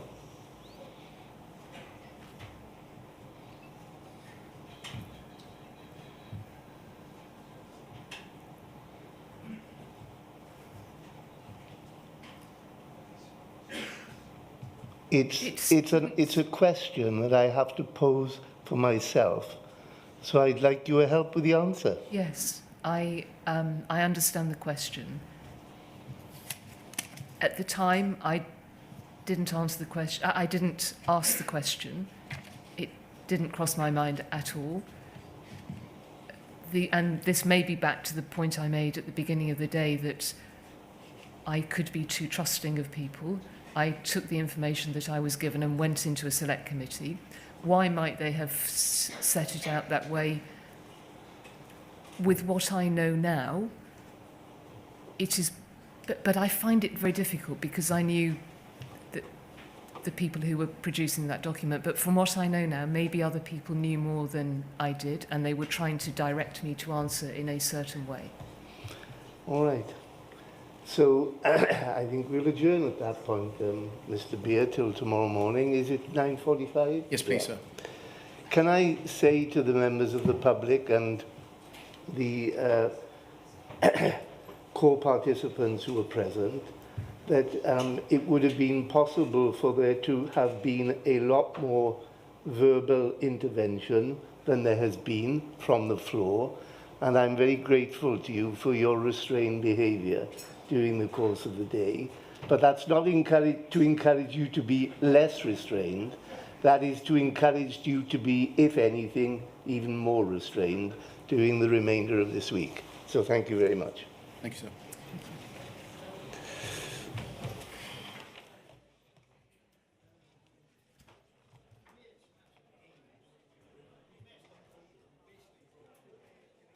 This, I think, is the inquiry's copy.